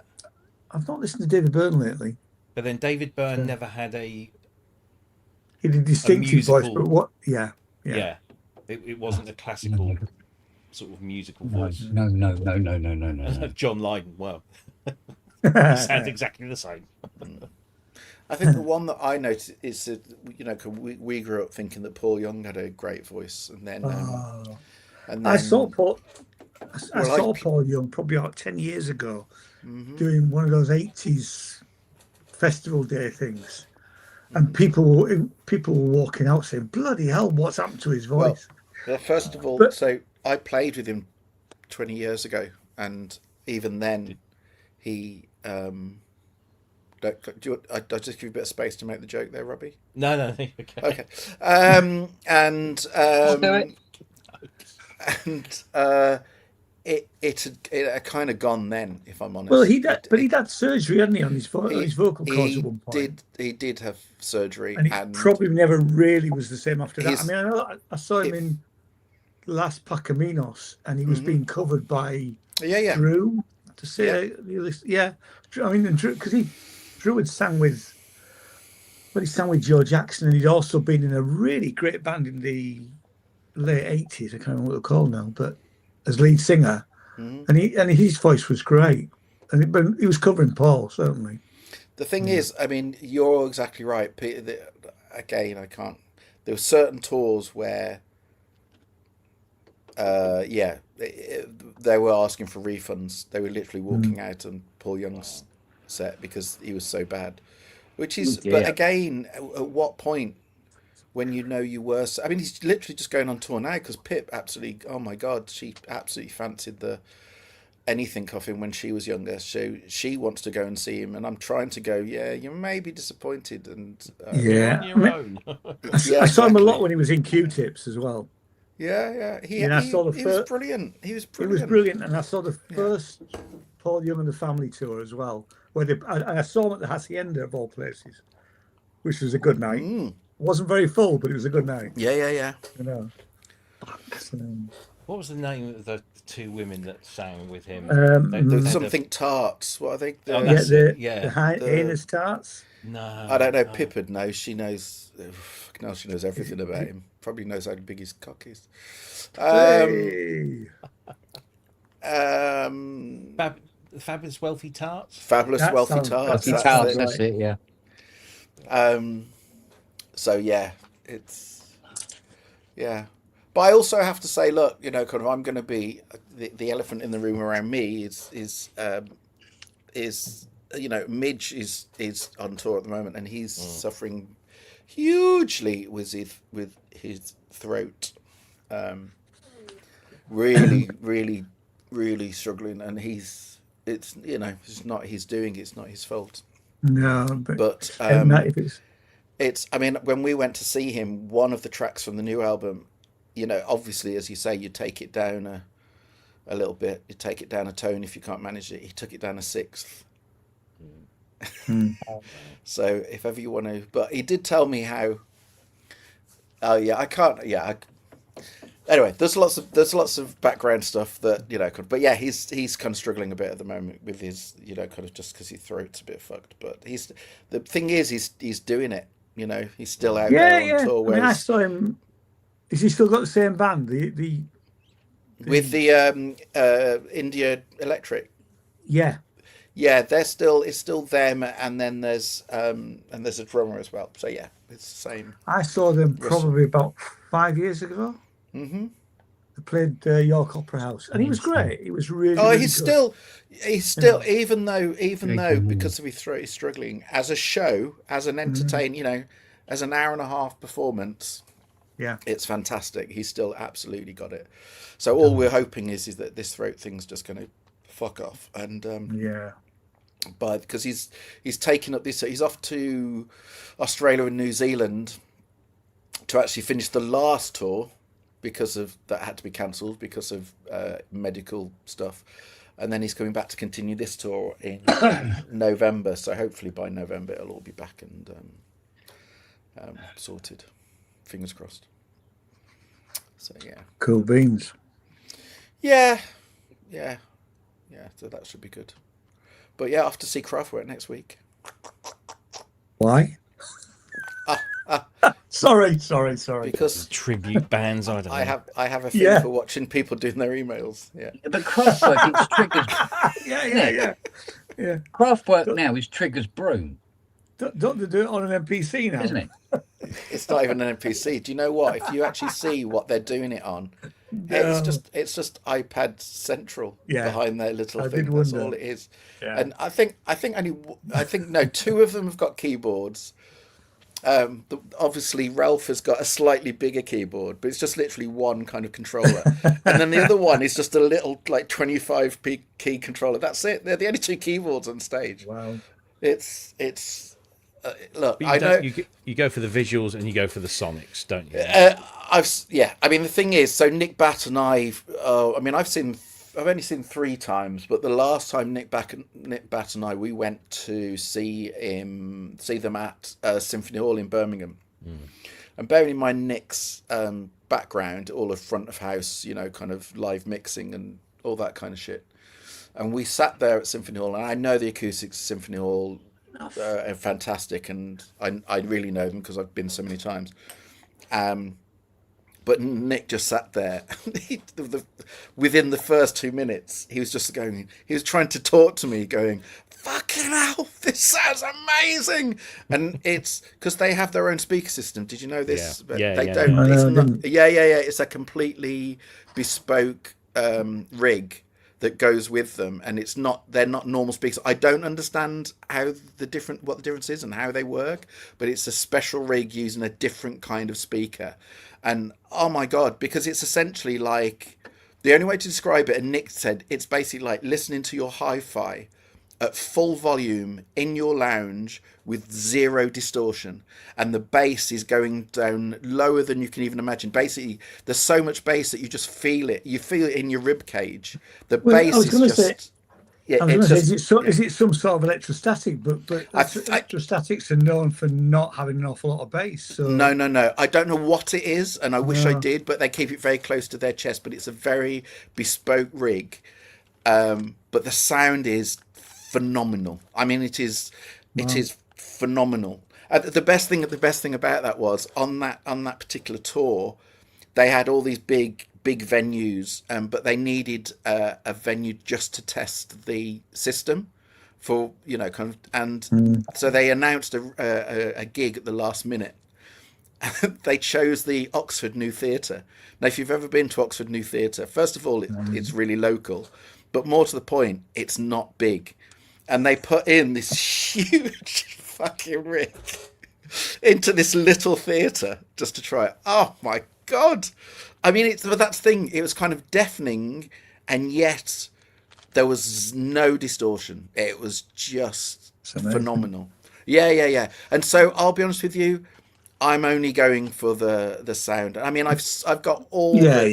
I've heard them all before in every variation, and so it's just for, and the visuals they still keep adapting those, but I think the problem I really have with Craftwork now is I really am over the whole.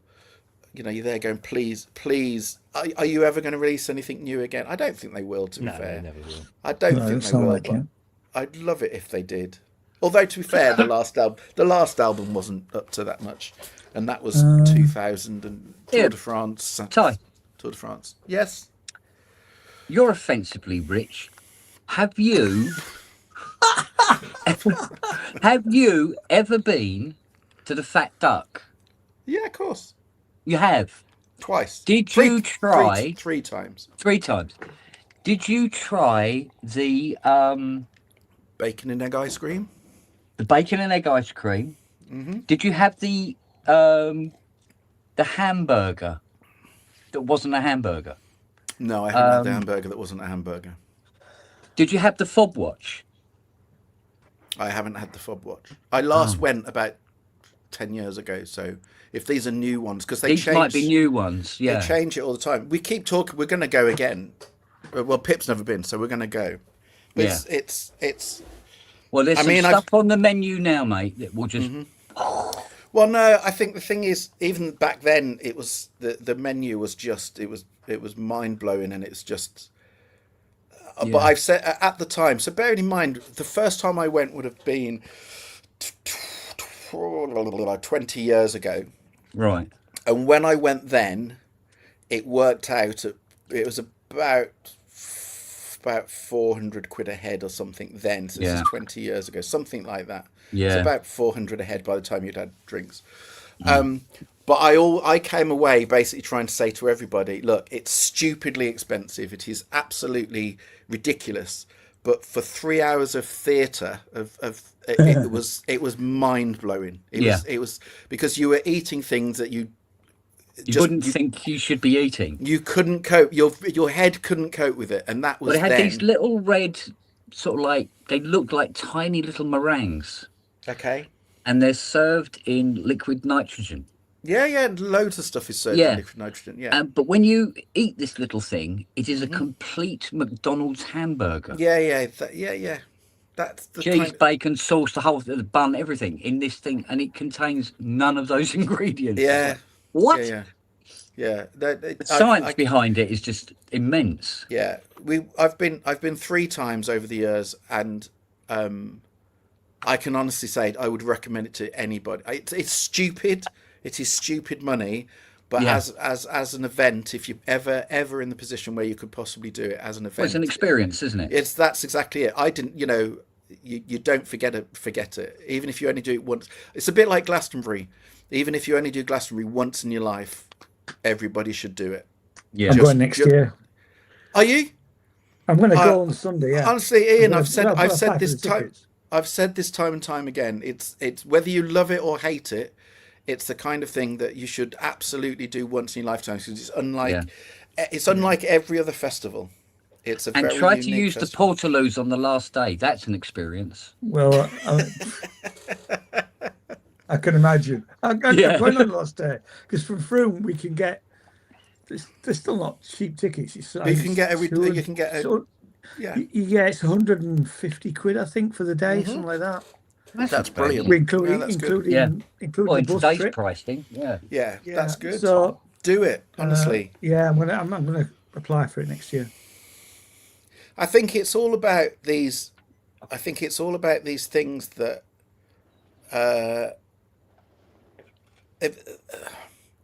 It's really difficult to say. They make life worth living, because they're the kind of things that you don't forget them. They're proper experiences, and you do them, and you may only do them once, but But it doesn't have, look, we're talking about fucking stupidly expensive stuff, but I'm very much for just go and do something, whatever it is, something that you're going to, kind of remember. Absolutely. Because on your deathbed, there'll be plenty of other shit you'll be thinking of, So. Yeah. Anyway, that was and never say I wish I'd done that. I wish I'd done something. No, I've always said don't regret what you do. Regret what you don't do. Yeah. Absolutely. So Anyway, okay. Well, I've got to go back to work now. Okay, sorry. I'll just ignore you all again. Kent's forgotten that he's left the iPad in the car. Oh, he's a twat. He's going to go indoors and think, where the fuck's my iPad gone? Don't you love him? I'm still here. I'll see you in a Absolutely. bit. Bye, bye. See you bye. later. Yeah, see you there. See ya. Cheers, mate. All right, it has a zip-up door. That's the good thing about this one. Oh, we know where Kent can sleep if he pisses Fiona off tonight then. Oh, tell me about it. Right.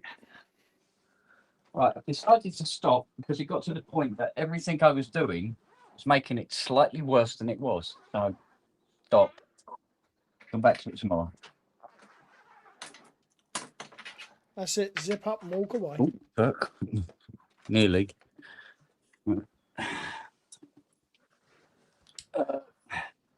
Where's the loose spring? Here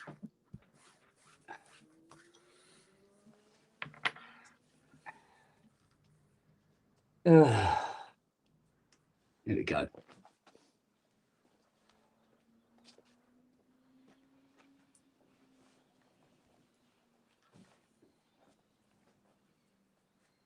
Yeah.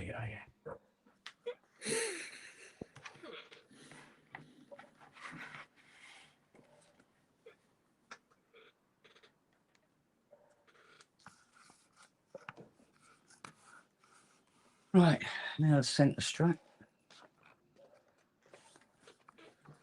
Let's bring this in first. Think about it.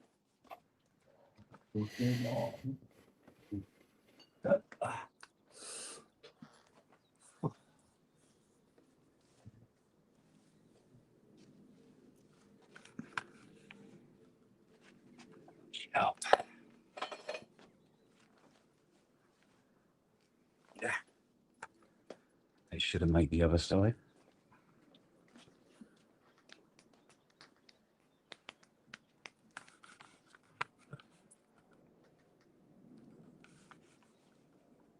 Why is this so fucking hard? Jesus. What's that, Rob? I'm just trying to change my password on a hotel chain website thing. Yeah. So I can get the better price. But because I signed up years ago with my work email, it's now being a real bit. Right, here we go. I'm just trying to transfer everything over into my own. Paste the fucking thing. Did you?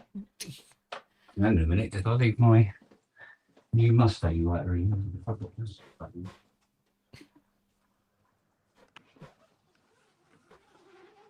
Right. Choose a saved password to use. Choose that one.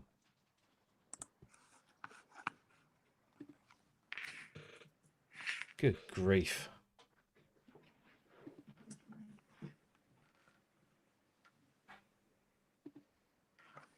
I've done it.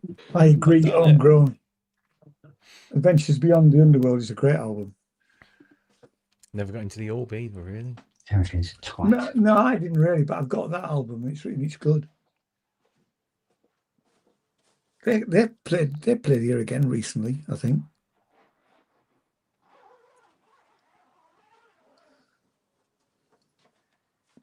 But there's a lot of people in Frome trying to relive the heyday of the 90s and the rave culture. So you see there's quite a few bands around here like that.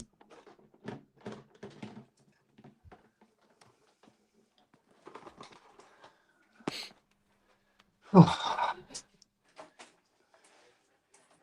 Hello, ladies. Go on, let me in. Thank you.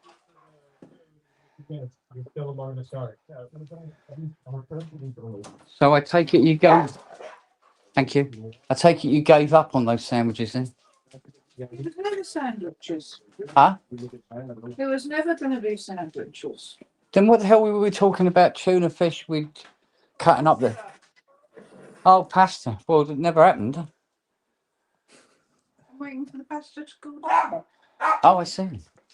Oh, shut up, will you, Noah? You're a good lad. Shut the fuck up. Are you in now then? No, this is a complete apparition. Oh. Am I in now? Let's see. Right, let's turn these lights on. It's too fucking hot in there. Okay, Kent, where's the light switch for these? I can't remember where the light switch is. They're around here somewhere. Oh, hang on a minute. I think they're here. Yeah. There we go. Ah, that's better. Oh. Right. Sit down in the swing chair. Because it's the law. Oh. All right, Lil. Right, Sis. Yes, I know. I haven't been indoors for hours and hours and hours and hours and hours. Oh, shit. Oh. There we go. Oh.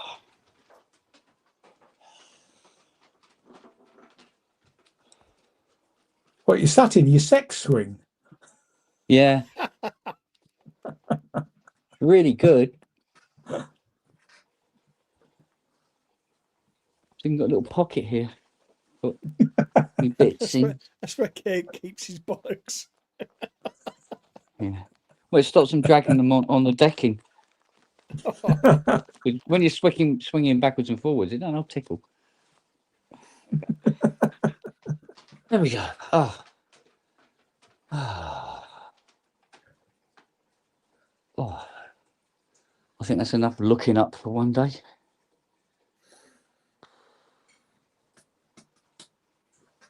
Oh.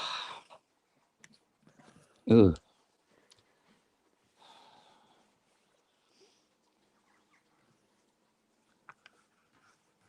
Yeah, so that last pub, late that night, I must admit, but still that last pub, the Mac locked up and Cubase wasn't even running, so it doesn't matter if Cubase is running or not.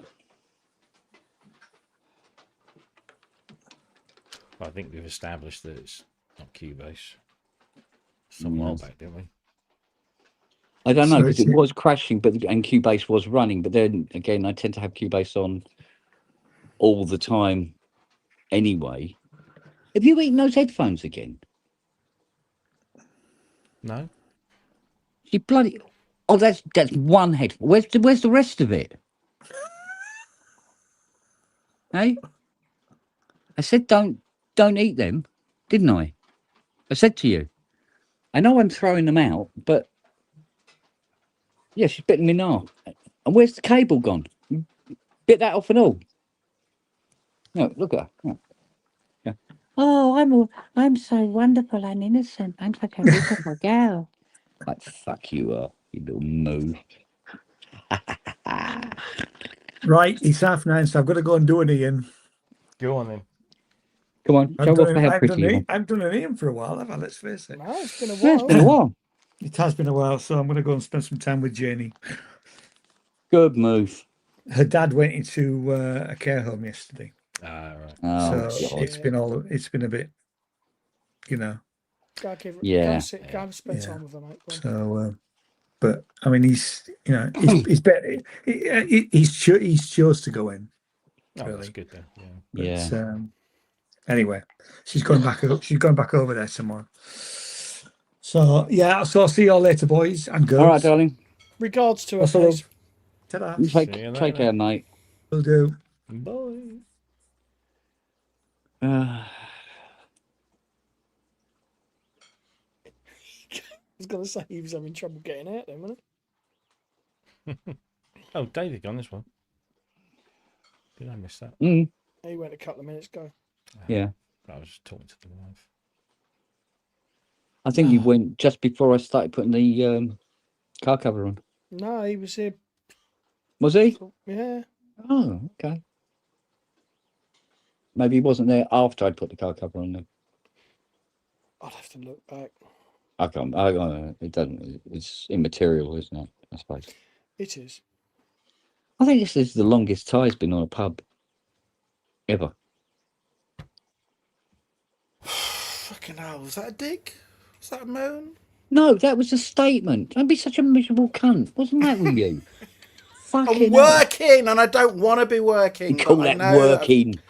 Get round here and help me fit that headline if you want to know what fucking work is.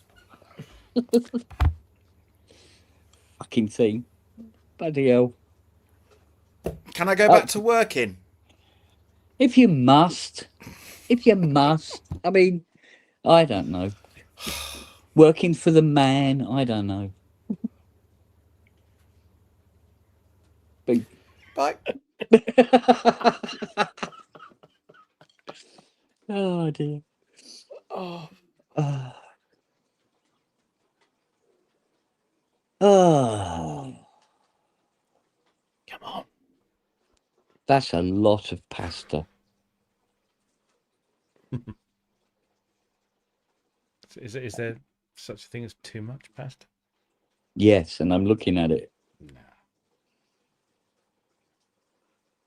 I'd say there was about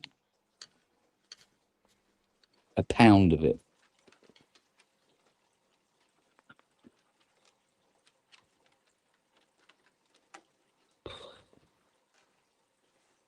Thing is, I need to get my breath back before I can eat it. Aha, here it is. Right.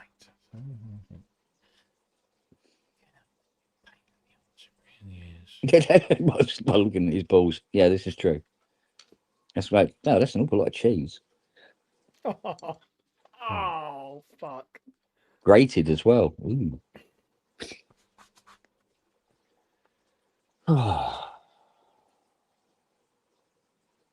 You can tell it's French because it's got blue veins in it.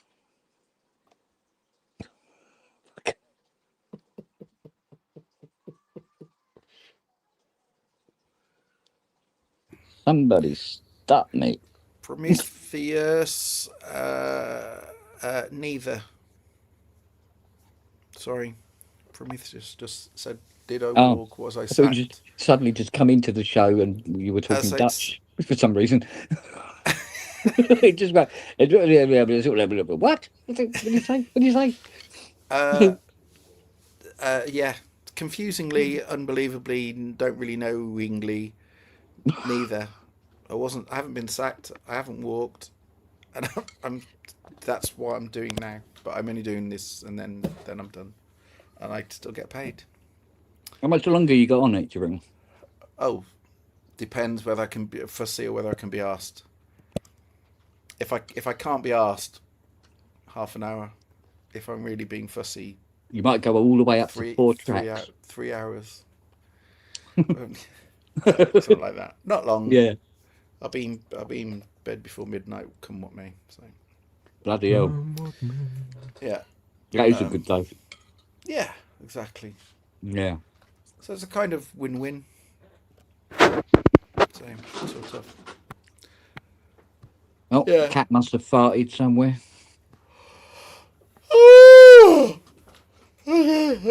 Sorry, I've got to go work. Fucking hell, stop distracting me, cunt, Kent. I go by any spelling. He was in Roots, wasn't he? Kunta Kinte? Cunt, Kent. Yeah. Oh, yeah. Like I didn't get the piss taken out of me at school when that came out. Look, at least you weren't ginger. I suppose it's The all little relative. things, isn't it? That's why I keep Talking of telling which, Fiona. before I do actually carry on with work, we was talking. There's something that I've got to go to, and Boo's coming along to in the summer, and I turned around and went, "Oh," I said, "Oh, that's not far from Kent," and the first thing she said was, "Oh, do I get to meet Mr. Sponge?" And I turned around and I turned. She always calls you Mr. Sponge in a loving way, and I went, well, it depends if we can work it out. We might be able to, timings wise, you might get to. And the first thing she said was, nothing to do with the dogs, nothing to do with anything. She turned around and went, what colour will his hair be? And I just turned around and went, well, I'm sure if you ask him nicely, it'll be whatever colour you want it to be. Yeah. So Tell her to pick a colour. No, seriously. I was thinking of doing it again.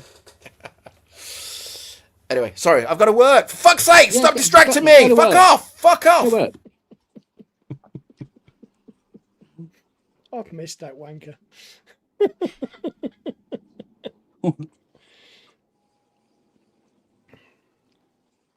I wonder if he's still got the CS80 just beside him now.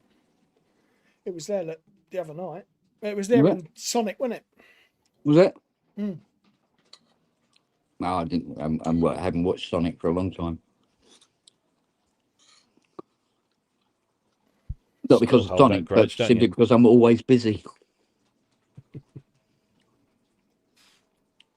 And the amount of things I'll watch it on catch up. The amount of times I've said that and that actually never get around to it.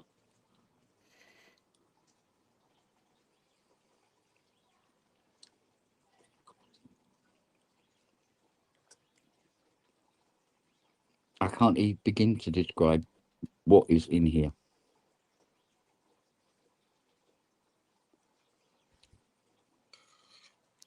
Hardware sound's going to get a tie. What do they call the little twisty ones, Rob? Is it Fusely? Fusilli, yeah. Right. When you So say it's- little Oh. twisty ones. No, oh, I can't say what I was going to say. Okay, I'm going to tell you in the private chat. Hang on. You mean little I know. spirals? Yeah. Yeah, Fusilli. Fusely. Okay. Was them? Right there.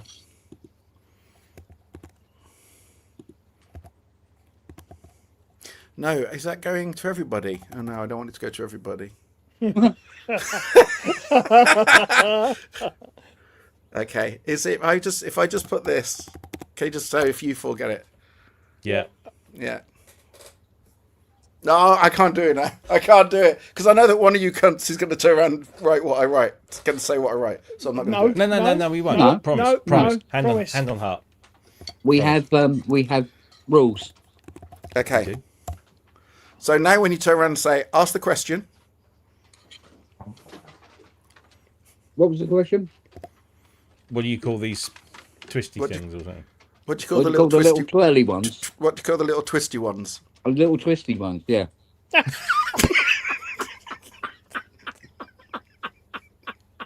Oh, there it is down here. You're wrong, and I'm when you're wrong. Now, when we were kids. Yes. Okay, Oh, fucking hell. there you go. Yeah. I can see why you don't want anybody else to see it. Oh, beautiful.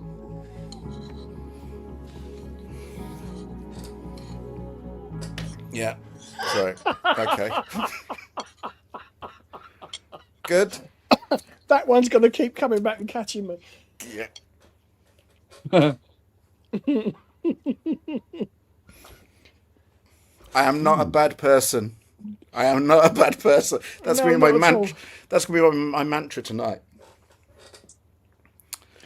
I bet there's a lot of people in the chat at the moment going, I wonder what it was he said. Yeah. Well, whatever it was, you don't need to know.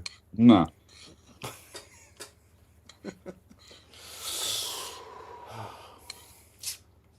And before you ask, I promised Ty, so I'm not even going to do it through Facebook chat or nothing. Thank you promised very him. much. Thank you very much, Matt. Very much Although, in appreciated. fairness, I must be honest, Ty. Hitler wasn't really that nice a person.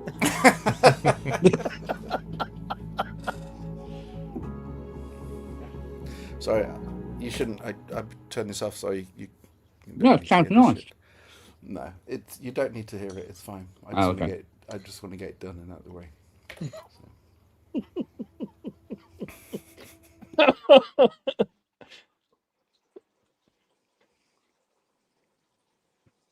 Yeah.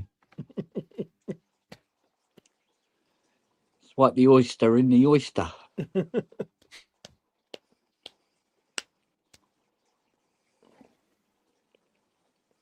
Well, you could definitely leave a deposit in it, couldn't you?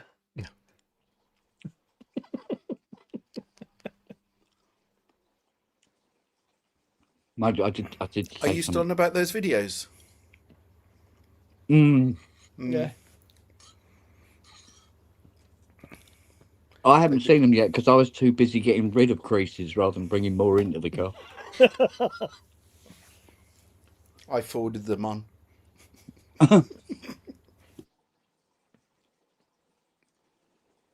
There's a whole new meaning to self-promotion, doesn't it? This is really good. Wasn't that a Susie Quattro track? I wouldn't know.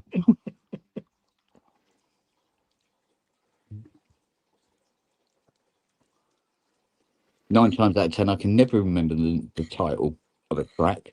I'm going, oh, you know, the one that had the VP330 in it with the CR78, the System 100M, that kind of thing. That's how I remember them. Mm.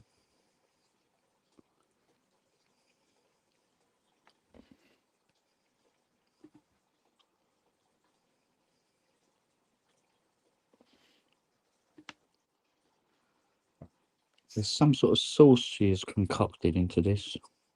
It's really refreshing. Battery acid. Probably. If it tastes nicely of almonds, be careful. Yeah. Actually, let's have a look on Google. I just want to know what polonium tastes like.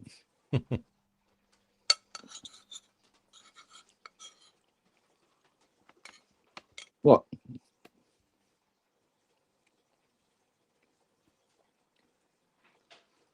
Oh, you had that new Gary Delaney one? Because he scratched it off the list. It was during, you know, when he was testing out. Yeah. And he just went, okay then. It was it?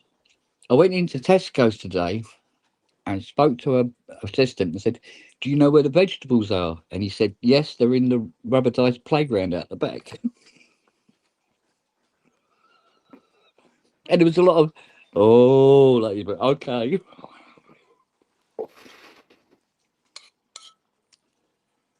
What? Put it this way. If there's any available, you will be the first to know. Yes? Is that a deal? Bearing in mind, you are becoming a bit of a fat cow lately. And you need to lose a bit. And you can pour at the iPad all you want. Oh, God, this is repeating now. Oh.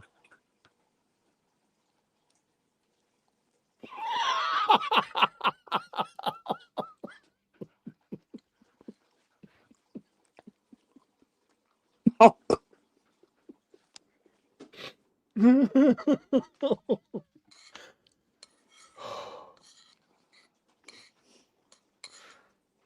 That's like what was the one? When I was young, I was made to walk the plank. Couldn't afford a dog. Yeah. Yes. Oh shit.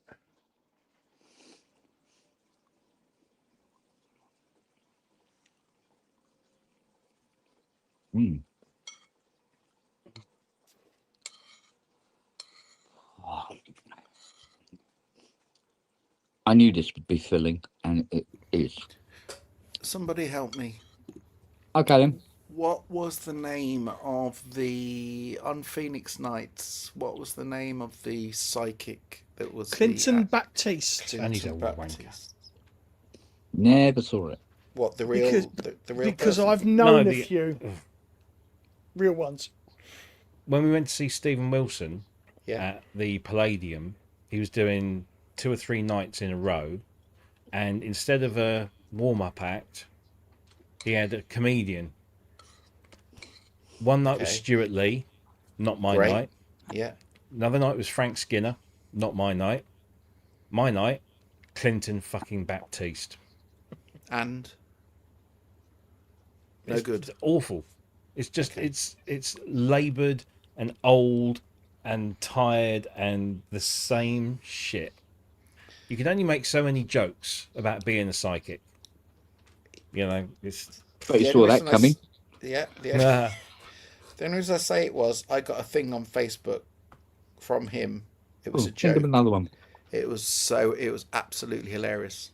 It was really funny, and I can't remember what it was now. But I was just trying to find it, and I can't find it. So there's I'm surprised. no point in me having this conversation, because what I'm basically explaining is I'm looking for something that I can't find. That's Apparently, basically it. he's Nick Beggs' favourite comedian, Yeah, I which can is believe why that. he opened. Yeah, Yeah, I can believe that. Um, This joke was very funny, but I can't remember it. Anyway, yeah, there we go. I just wished I'd got Stuart Lee. who did I see at the London Palladium? Tommy Cooper. Give you an idea of how long ago that was.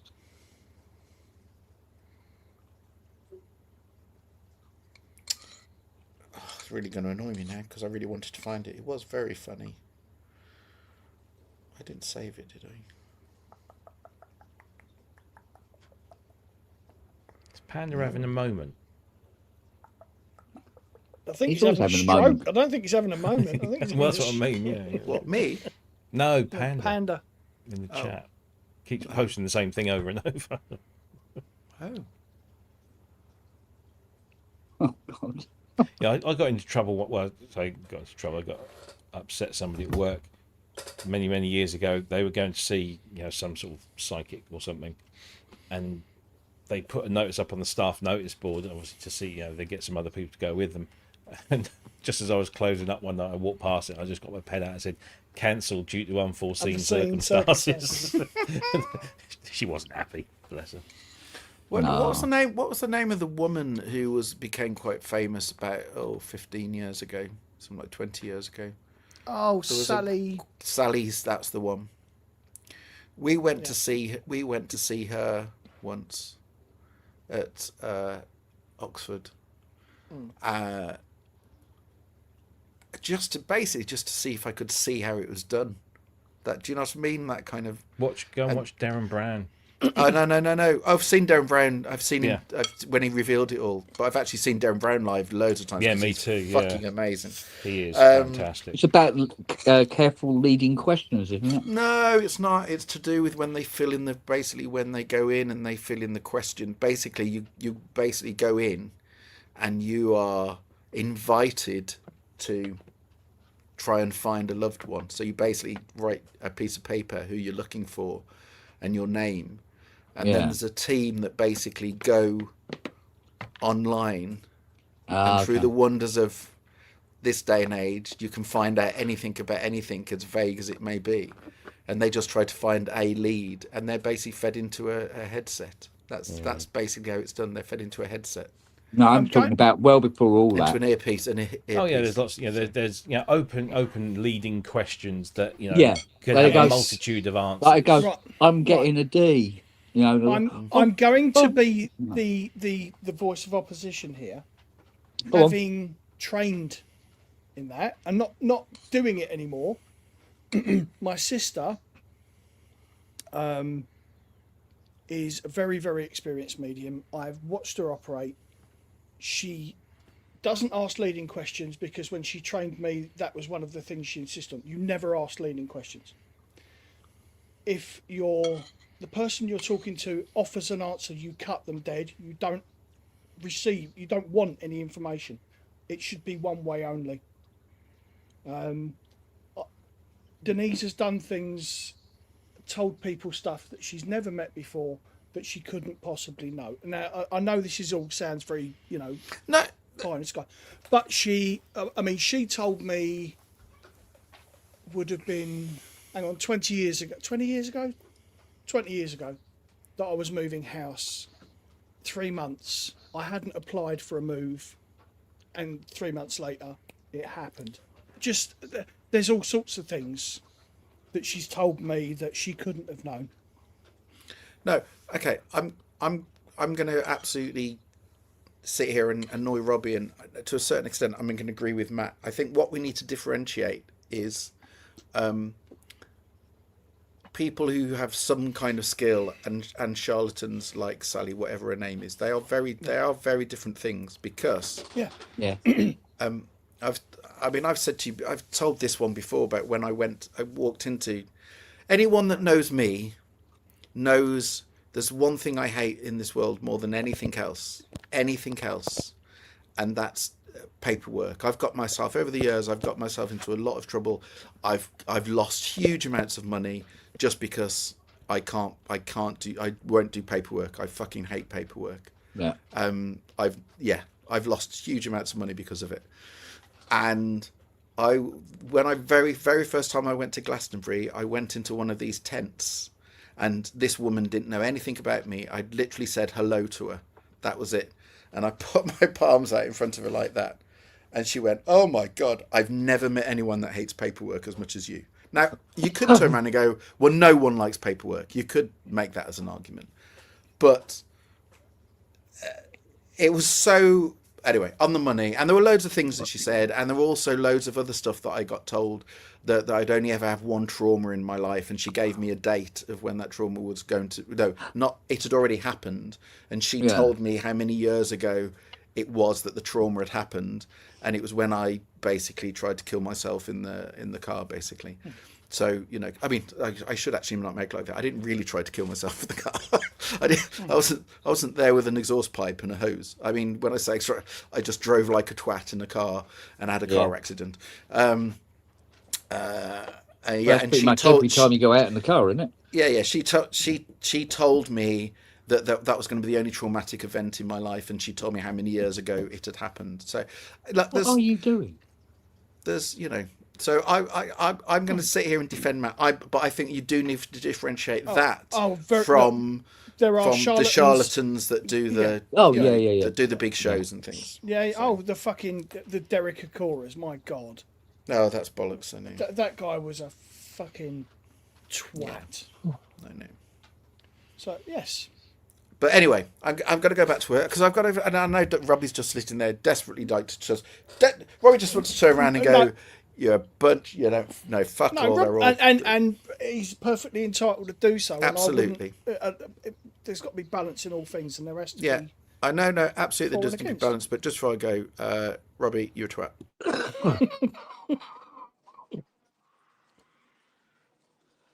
Yeah, no, I don't like paperwork either.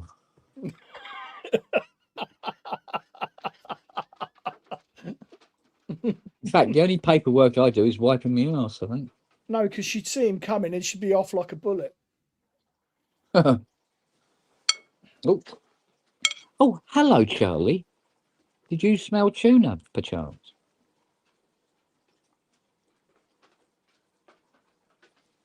Nice to see you, young man. I mean, you know, standing up.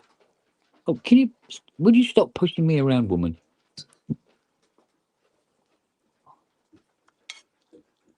Oh, I don't think I can eat much more. So very, very, very, very filling.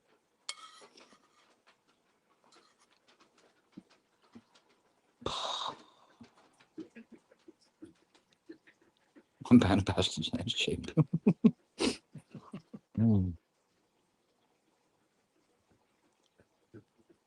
Right, so if this is this Puzla.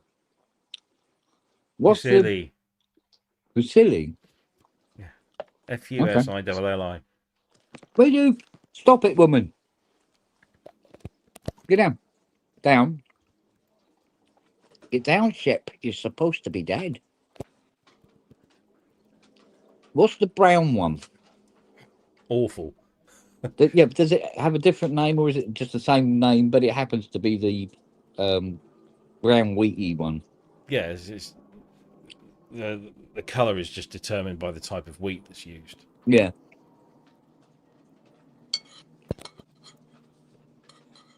But I don't think I like the brownie one. No, it's not the same. No. It's not the same. It's got to be Durham wheat.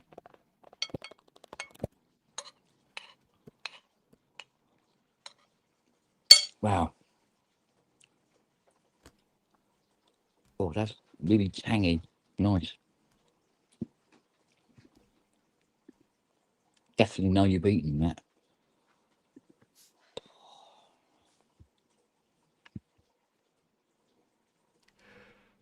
Oh dear. Right, make a note to self. Jupiter H N Cheeks keyboard, modulation panel and bass. I watched a video the other day. I think it was the one I posted in the group chat about the toxicity of synths on YouTube, or YouTube synth things, or whatever it was. And it was a very good video, and he used the Moog Messenger as an example of, you know, these different groups that would, you know, say, oh, it's shit because it's now Moog are owned by In Music, or it's shit because it's another mono synth, or it's shit because of this. And he basically just called them all out and showed, you know, did the math behind it and everything. But his Moog Messenger had got metal inserts, so that it doesn't have end cheeks. It's like it's a glass reinforced what's the word I'm looking for? ABS base. Right. It's got a metal panel on the top. But these look like they're sort of like aluminium inserts. So they don't replace end cheeks. They actually kind of slot into this kind of recess. It looked fucking cool. Oh. But I Googled it and I couldn't find anyone, you know, sort of selling aluminium messenger inserts. It looked really nice. Oh. But it's a very good video.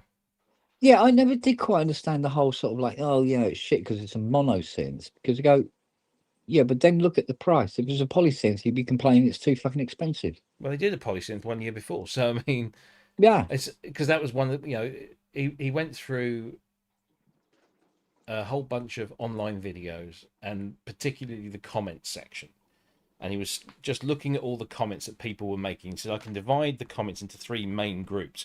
One, it's shit because it's In Music now rather than Moog Music, and so therefore it's cheap and plastic and made in China. People are slagging it off because it's another mono synth from Moog. I can't remember what the third one was, but and then he just goes one by one. He says, right, okay, let's look at this thing about it being must be rubbish because it's made by In Music and it'll be cheap and made in China. Well, hello. Moog Music for many years have been making their synths outside of the United States of America, particularly in China, and they'll do some assembly in Asheville. But I don't seriously believe that those chips come from Boston, do they? Exactly. Fuck's sake. So he called that bullshit out. Yeah. He said people are slagging it off because it's another Moog mono synth. And he said, let's look at the last 20 years of Moog synthesizers, and there's all these poly synths, you know, that are in there, or non-mono synths, you know, where they're paraphonic or whatever. Yeah. But yeah, I mean, he just basically in a very calm, methodical, fact-based way just dismantled all of this, you know, internet bullshit, and then, you know, kind of spun it around to say, well, you know, this is happening all over the place, and it's, you know, it's horrible and it's toxic and it's well, I mean, to be honest with you, I mean, internet, you know, YouTube comment things, they're very easy, very quick to deconstruct anyway, aren't they? They're pretty easy to, you know, blow out of the water. Yeah. I thought it was a very interesting because it was such, you know, it was calm, methodical, evidence. You know, his argument was, he had his evidence for it, went into detail, and I dropped in on Noir et Blanc V, which obviously is just Black and White Life. Yeah. And I remember seeing some of his videos a while back, and he would do these kind of, you know, reviews and stuff, and then he stopped doing that and he started just doing more, just sort of like, this is me and this is what I think, and not necessarily trying to compete with other synth review sites and all that kind of stuff. And I actually like a lot of what he says. He's quite level-headed and well thought out and well reasoned. And just skimming through last night, and I dropped in on his, and you know, he sees it as well. You know, he sees that, you know, you've got all your YouTubers, your personalities, the ones that are doing it for, you know, as a career, but then Hits you've got and the other lights. ones. And he said, you know, people get all antsy because these people get the free gear. And he said, well, let's just have a look at it. He said, let's go to Lupop's page. So he went to Lupop, and he wasn't picking on Lupop. He wasn't saying that Lupop was doing anything. In fact, he said the opposite. He said that what Lupop does, and I agree, is probably the most valuable service, because not only does he review it and he gives his little thoughts and opinions at the end of it, but it's like a video manual. Every one that he does, it's like a little video manual, gets you started. He said, let's have a look at the last sort of 6 or 8 videos that Lupop has done. He says, right, so he's done this. How much is that to buy? So it's this much. How much is that to buy? Well, that's this much. And he said, you know, the first 6 videos are going to set him back 6 or 7 grand, or whatever it was. Yeah. He said, that's not a sustainable thing. If you want to review gear, unless you've got a mountain of money behind you, or your name's Ty Unwin, then what? No fucking reaction? Really? Nah, he's busy. Jesus. He must be getting near the end. He's in the zone. He's Yeah. saving it up. But unless you've got an absolute mountain of money behind you, that's not something you can do. Nobody, you know, who needs to pay the bills and everything can fork out 5 grand in like a couple of months just to buy the gear to review. So people have to rely on companies giving this stuff out to review. But yet there are people out there that get all antsy because, oh god, you get free gear. Well, start your own channel. That's just jealousy. That is Well, that's the next thing he said. That's the next thing he said. If you think it's that easy, start your own channel. Start your own channel. Yeah, do the reviews, do the work. But the thing is, if you start your own channel, right, if you were to start a channel today, or any one of us was to start a channel today doing synthesizer reviews and opinion pieces, whatever. How many years would if it be you go to the before I company- actually get anything for free? Yeah, do you think? you go to the company and say to Arturia or Roland or whatever, can I have one of these to review? Okay, what's your channel? How many subscribers have you got? Yeah. You know, If- oh yeah, well, you know, we need. There has If to it's be a under a value couple of exchange. thousand, it's like, Yeah, there's the door, mate. yeah, we need someone. If we're going to send you a thing, and it doesn't cost them a lot to send you something, and obviously, it doesn't cost them. You know, if they send you a synthesizer that costs £1,000 in the shops, to them it's 250 quid because of the markups and the taxes and everything. So for them it's a lot. You know, so again, a lot of people get this this misconception that when somebody sends you a Polybrute 12, they're sending you, you know, it's costing them 4.5 grand or whatever, you know, whatever the Polybrute 12 was. Yeah. It's not. It's costing them quite a small fraction of that. There are Probably a few about exceptions between to that rule. 8 and a K. I could tell you, but I won't, No, because don't. but No. But then they're just not gonna. They're not going to invest the time and the effort to send someone who. So what you have to do is what I did: establish yourself Yeah. by borrowing the stuff or buying the stuff, talking about stuff that already exists, and start to build. So you have to put all that effort in. Doesn't happen quickly. And then once you've got a substantial enough following that warrants them sending, then they'll start. But I mean, for me, I started with software, and my first one was UVI. Yeah. I managed to get enough of a following, and they were doing things that I was talking about, like the emulator stuff and the Fairlight stuff and the Synclavier stuff, and my blog was a lot of stuff about that. So they were sending these products to me or giving me the codes for them because my audience was the sort of audience that would be buying that stuff, and so they would value, hopefully, my opinion on that stuff.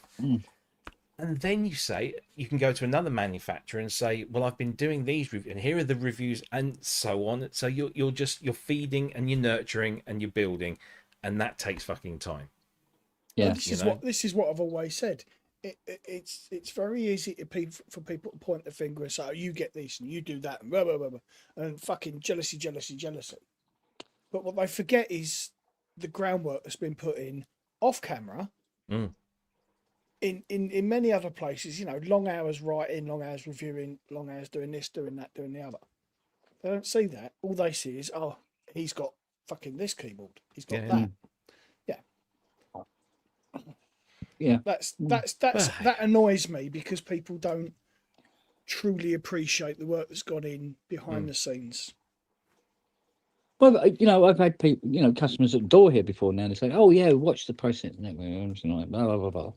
And they say, "Do people take your reviews of the stuff? When Robbie asks you your opinion, do people take what you say seriously?" I said, "Well, they're not really supposed to. That's not really why I'm there. I'll just give you an alternative just for the fucking hell of it." Because you can have you can go to lots and lots of shows that review stuff, and they're all saying roughly the same thing. And when Robbie's reviewing it, it will fall into that criteria because he's doing it seriously, like everybody else is. But I have the luxury of going, no, I don't do boxes. Fuck it. I got that luxury because that's not going to affect sales. But and nobody takes what I say seriously. I think what helped. I mean, obviously, I straddle two things. I have the channel, and I have my writing. And so one or the other, or sometimes both, will favor or work in my favor in terms of getting a review unit, because I can turn around to someone and say, right, well, I can write about that on Gear News, and I can also talk about it on the live stream. And that was the other thing that when I was watching this stream last night, Noir, I'll just call him Noir because I can't be bothered to say the whole thing, but I don't even know what his real name is. But he saw me in the chat. I made some comment in the chat, and he said some really nice things about the channel. I had no idea he even knew he existed. But what he said was, and this was kind of the validation. He said, yeah, you guys, you do great stuff for the community. And I think that's our strength. Our strength might not be super high production values, Andrew Wang, Bo Beats, whatever. Yeah. Our thing. Oh, thank you, Wags. Stephen. So call him Stephen from now. So Stephen says, and he said, yeah, you do kind of great things for the community. And I'm like, that's exactly what we want to do, because we're obviously not in it for the clicks and the likes and the subscribers, because we've got 5,500 or so subscribers, which of course is peanuts to a lot of these channels. And we don't make a profit out of this, far from. In fact, probably make a loss. The one thing I noticed quite early on is the amount of subscribers and views really doesn't reflect if the channel's good or not. No, it's not. Because I've seen some really shit channels that got like 2.5 million subscribers, and it's like, this is shite. But there's also this thing where and it is quite prevalent. I notice it sometimes. YouTube will, my subscriber numbers will drop, not massively, maybe by 10 or 20, because there are loads of fake channels and just users out there, and then there are people that buy this, the likes and the subscribers. You can pay, I don't know how much, but you can pay money, and these people say, yeah, here we go. Here's 5,000 likes and 5,000 subscribers. For whatever the amount of money is. Easy to do. Or you can have one video that goes viral, or one video maybe not even goes viral, but just gets a lot of traction because you just hit a spot at the right time, and that will get you a ton of subscribers very, very quickly. And they might not watch the show ever again, but they've subscribed to you because they kind of like that thing. Yes, it's an odd thing, but I've seen it happen on certain channels. I mean, it happened to us when we did when we had Brad on. Brad put the word out, because obviously Brad is very well known in the hip hop community, Yeah. and a lot of them exist online. And so he puts his word out saying, I'm going on this show, going to talk about some new cool stuff about the S2400. And all of a sudden, I'm seeing people in the chat I've never seen their users' names before. And literally overnight, our subscribers jumped by a couple of hundred. That just from that show, it was incredible. Which is why I'm always desperate to get Brett back on again. Give us another bump. But Well, you it's think luck. about it, right? You think about it.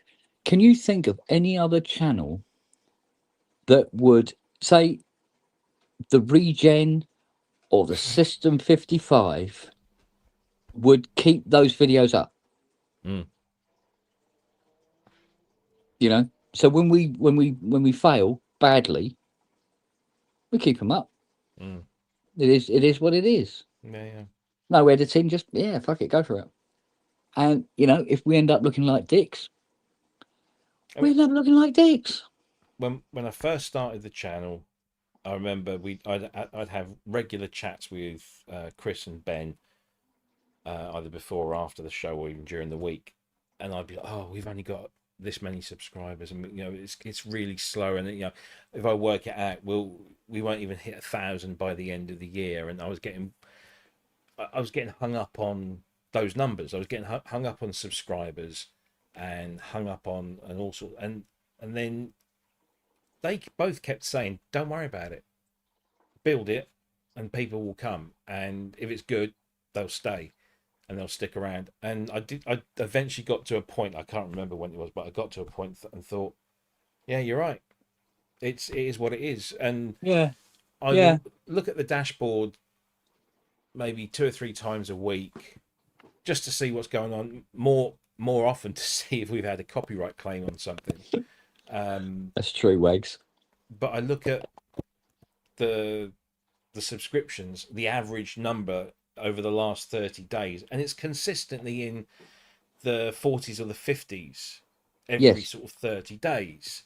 And it just slowly, and there will be a time, I guess, when we hit a point that the algorithm says, "Oh, they've got enough, we'll start feeding it out a bit more." Because again, you're at the mercy of YouTube, and this is why I don't ever want to be somebody. You know, Bo Beats often talks about how he gave up his day job to do this full time, to make a living from this. And he has on a number of occasions said, this is hard work, and it's very hard work when you're fighting against a platform that will change the rules and move the goalposts at will at any time. So I don't understand, and I think they're very brave, but I also think maybe they're a little bit foolish to base your business model on a platform that you have no control over. Yeah. Who was it? I was something. Who was I talking to? It was oh Jesus. No, it probably wasn't. No, it wasn't Jesus. Oh, that's it. It was an old school friend. I was at this little school reunion thing a few weeks ago, and there's a couple of the lads that are super successful. Actually, there was 3 of them that have been incredibly successful, to the point that they live in big fuck off houses. They have Porsches and Ferraris. They've made it all themselves, because they came from the same place I did. Wasn't underprivileged, but they certainly weren't. Weren't born with a silver spoon in their mouth. Made it all themselves. And this guy, Steve, turns around and he says, "Yeah, I got fucked over a couple of times because I invested in a company that I didn't have control of, and I lost a shit ton of money." And he says, "If I make an investment now in another business, I want a good degree of control." And that's what you're doing with YouTube. You're investing in them, whether you're not giving them any money for it, but you're saying, "I'll put my content on your platform," but you have no control over it. They might give you the sense of it. Oh yeah, you can go in and you can do, but like that, they'll turn around and say, "New update. This is how we're doing things now." Or sometimes they don't even tell you that they've changed the stuff in the background, the way the algorithm works. They're probably changing it on a daily basis. Actually, But- just out of interest, in the chat in YouTube right now, is the link to the show pinned at the top? I think so. At the bottom. It's at the bottom now, is it? Yeah, they pin it at the Oh, bottom. it's at the See, bottom. that's changed. Right, yeah. Because when I do it, when I go to my YouTube channel, it's not listed. It's not there. All It right. says it's pinned, but I can't see it if it's pinned or not. Well, Okay. it is there. Yeah. But it won't show up on mine. But yeah, I mean, Oh, good. As long as it works. if I was to base, if I was to say to Jackie, right, I'm giving up the day job, I'm going to work on the channel 7 days a week, and I'm going to make sure that we put good content out there, regular content, give it my all. I can do that for 6 months, a year, Yeah. maybe 2 years. But then YouTube will make some changes, and all of a sudden it's not as good. I'm not earning as much revenue from the ads, or so Yeah. I don't want to do it. If I could serve up my own content on my own platform, well, that's great, because then I retain 100% control of everything. But I don't have an audience the size of the YouTube audience, and YouTube can do a lot of good for you, because they can say, right, this content has traction, we can put it here, blah blah blah. Yeah. But at the same time, conversely, they can do exactly the opposite and fuck you over. Yeah. It's process. They're a business. They're there to make money. Yeah. You might make some money on as well, but they make a shit ton more. Not as much as they're making, no. Yeah. Yeah. I don't know. It's because we've got over the years watching the show as well. I'm often find myself look up in the corner and see how many people's watching, and I've seen it peak at 40, and I've seen it peak at 55, and then at 60, then at 80, then at 90, and then one week it actually made 100. And then 110, 130, 150. I think there was 1 week where it was like 190 something, but we had a particular guest on, if I remember right. I can't remember who it was. And then practically getting up to nearly 200. But also at the same time, seeing, like, when the show's finished, I go and make a cup of coffee or whatever, come upstairs and go to YouTube. I'm going to do some doom scrolling or something to unwind out a bit, and the show will be there, and it'll say like 1,200 views so far, in the space of time that I've watched, made a cup of coffee, where people are still, they're either behind or they just started watching and stuff like that. I think, bloody hell, quite a few people get to watch the show. So here's the thing. I did this live stream for work. We sort of do one every month or so, and we'll pick a topic, and we'll get some experts from the industry on, and we'll talk about certain things. And it's very niche, so it's very it's all to do with what my company does, and so therefore it's a very specific niche market. And we do these live things. We don't get a huge. We're talking, if we get tens of live viewers, we'll be very lucky. We get sort of like 10 to 15 live on YouTube. What happens is more people, because we're talking to people that are going to be at work, so they generally watch it on catch up. But we do it live because we think it's just it's a bit more vibrant. Anyway. So we do this stuff, and we have a social media marketing person that does social media for the entire company, but she puts out stuff on social media about 4 weeks before, and then a week before, and then on the day. And that's what we get in terms of our viewer numbers. Yeah. We did this one today, and the business area that we were covering, their bosses got the marketing team to put out 20,000 emails telling our partners there's this live stream going globally. This is 20,000 companies or 20,000 individuals around companies all around the world. We're Yeah. doing a live stream on this particular topic, and we'd love you to come and join us. It's free. It's on YouTube. It's on LinkedIn, and our numbers jumped, but they only jumped by maybe. I mean, if we were averaging say 10 live viewers on YouTube, we were getting a 500% increase. We're getting like 50 or 60, but that was a big number for us for that, because it's Well, very yeah. niche. Yeah, absolutely. Yeah. But we put 20,000 emails, and we got an extra 40 people watching live on YouTube. That is, It's not a high return, is it? it's not. And when you speak to people in marketing, that's, I mean, that Oh, promotion in we marketing, did, that would be classed as a complete failure. well, or not, because Well. because it's a numbers game. Yeah. And we did that promotion with Cherry Audio, where they had we had a code or something, and it got a significant discount on a whole bunch of stuff just before they started doing the one they're doing now. So it was kind of like a warm up for that. And obviously, I'm not going to talk numbers because that's between Cherry Audio and us.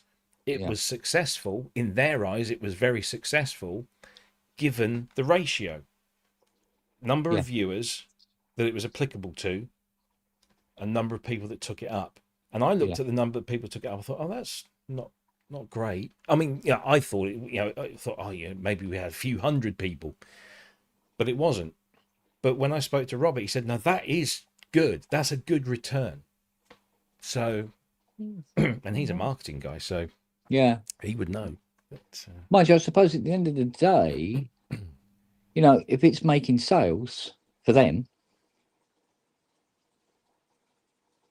it's successful. Even if the figure is not particularly big, it's like you get 5,000 people watch the show, but that evening they get 50 people buy this latest plugin, then that's quite successful, isn't it? And really? the thing is, when it comes to live viewers, you are always up against not just certainly with YouTube, not just other shows that might be airing, although amongst our community we're all pretty respectful of each other and we try not to step on each other's toes.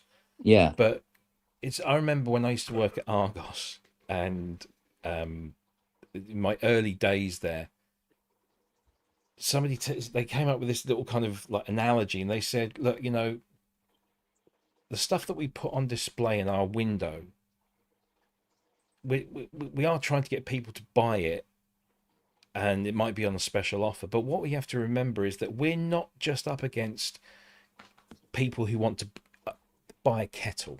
Okay, so say we're next door to a shop that sells kettles, and we sell kettles, and we put kettles in the shop window. We're not just up against the shop next door selling kettles that may be a $5 cheaper or something. We're also up against the people that came out to buy a kettle but walked past the window and saw that power drill that was on sale. And so how do you know that the person you're trying to attract in doesn't want a power drill? You have to come, so it's a complex thing, this whole marketing thing, and I've never really got into it. But you're not fighting on a like for like basis. If the fucking Champions League final is on a Friday night between 7 and 9, and a significant portion of our viewers are also football fans or Arsenal fans, up the arse, just minding they take it. But we can't compete with the football because we're not football. But what's the bigger draw? So you can't sit there and beat yourself up and say, oh, well, we've only got 5,000 subs or, 200 live views. I often think that if Nick did his show at a different time, because I always find it odd that he does it at 4 p.m. in the UK afternoon. Yeah. Because in Europe, that's knocking off time. So most people are probably going to be knocking off work in the car. Maybe they can listen in the car, maybe they can't. or they're traveling on public transport, whatever. In America, it's in the morning, and people Yeah. are at work mostly. So can they watch and listen? So I'm sure I couldn't tell you the numbers offhand, but I know he gets a few hundred watching live, which is great, and they I probably think get it's a about lot. 250-ish. And But I then, always find it weird that he does it at 4 in the afternoon UK time, because well, even think for the about it. UK, that's an odd time. Well, he's always done it at 4, but when you think if he was starting out and he was doing it at 4 because of maybe it fitted in with whatever he was doing at the time, and it kind of not a bad time at all, when you got 10 or 12 people watching. But as it's got bigger and bigger, but he's kept it at a time, because to move the time now, Mm. we're just, people will be tuning in at 4 and wondering why there's nothing there. Yeah. But yeah, it's I'm sure that Nick's maybe he doesn't care. Maybe it's not a significant part of his overall operation. I don't know, what his numbers are and where his yeah, it probably is Wags. That he probably doesn't want to do it outside of. It is a brilliant idea to be able to do that and work around your own routine, your own daily routine, so it doesn't encroach too much. Because if it was encroaching, then it becomes much harder work. And I know a lot of people like to engage in live stuff. They talk in the chat and all that kind of stuff. But the beauty of what we have is that we can do a show on a Friday night between 7 and 9. And there's a whole bunch of people that say to me, I can never make a live show, but I always watch on catch up. Yeah. And that, live numbers is one thing, but overall viewers and, getting people to watch it when they can, that's a nice thing to be able to do. Yeah, but I mean, it's always surprised me and not surprised me at the same time. I think there's a core of the people that watch PSN and watch the pub, right? You know who you are, where they'll sit and watch the pub of me, I don't know, probably swearing at something profusely. Not a lot going on, maybe not many people talking. Like, for instance, you'll be there and you look into your right because you're working on something in the meantime. I'm doing something like that, or whatever. And it's like that for maybe 20, 25 minutes, half an hour. And the viewer count is not going down. And I think it's almost like the pub can be almost like, when, like I do with audiobooks, where I put an audiobook on and I'm listening to it and then I'm not listening to it and then I fall asleep. Right. Yeah. But if it wasn't there, it'd keep me awake. Moving wallpaper. Yeah. So, but then again, you never know, because like half an hour later, something happens, and it's to this day, I find it bizarre that I can start a pub at a time where I've never started a pub before. Start one up, and I might be working on a synth or a car or whatever, and people turn up, tune in, and watch, and talking amongst themselves as well, because it's not so much the pub as a community, the actual chat is the community. And we're filling in the gaps here sometimes, and it's quite weird. I must admit, lockdown has got quite a lot, what's the word, not going for it, but it definitely introduced me into the value and power of StreamYard, YouTube stroke, as a format to enjoy, because television is like Well, yeah, it's a very solitary thing. Even if you're just watching it with somebody else, it's you. But this is much more of an interactive thing. I mean, I said, yes, you missed the strippers again. I said some years ago, and I felt a bit bad saying it because obviously in the midst of COVID, there were people that were actually, going through some pretty horrible shit and losing friends or family members Yeah. and what have you. But I did say, and I maintain to this day that there was a good side to COVID because it created a lot of reconnections Yeah. because Yeah. we Yeah. had Yeah. to. We were forced to. So many of us were stuck at home. And one of the things that helped of it massively was the internet, was the ability to put something like this up and just say, if anybody wants to jump in and have a chat or just hang around in the chat and interact with us that way, you can. Yeah. Whereas before then, it wasn't. It was very much It was a sealed off yeah. You could thing, you were like on like a the outside TV looking in. program. Yeah, you're Yeah. out on the outside looking in. Yeah. And yes, you could chat in the chats, but how different has it been since 2020 that I can look through that chat list and I know what a lot of people actually physically look like, and there's a lot of people in the chat who I've physically met, Yeah. naked or otherwise. Yeah. Yeah. I know. Whereas before, Asio Head. Let's take an example with Asio Head. I've known him through the Sonic State chat for as long as I can remember. It's a long fucking time. And yet, now, since then, I've met him. I know what he looks like. And he's a lot more attractive than that. But no, I mean, it's that it brought a lot of people closer together and developed, stronger senses of community, which I think, we were obviously lacking. And we still need more of it, but it was certainly a motivating factor.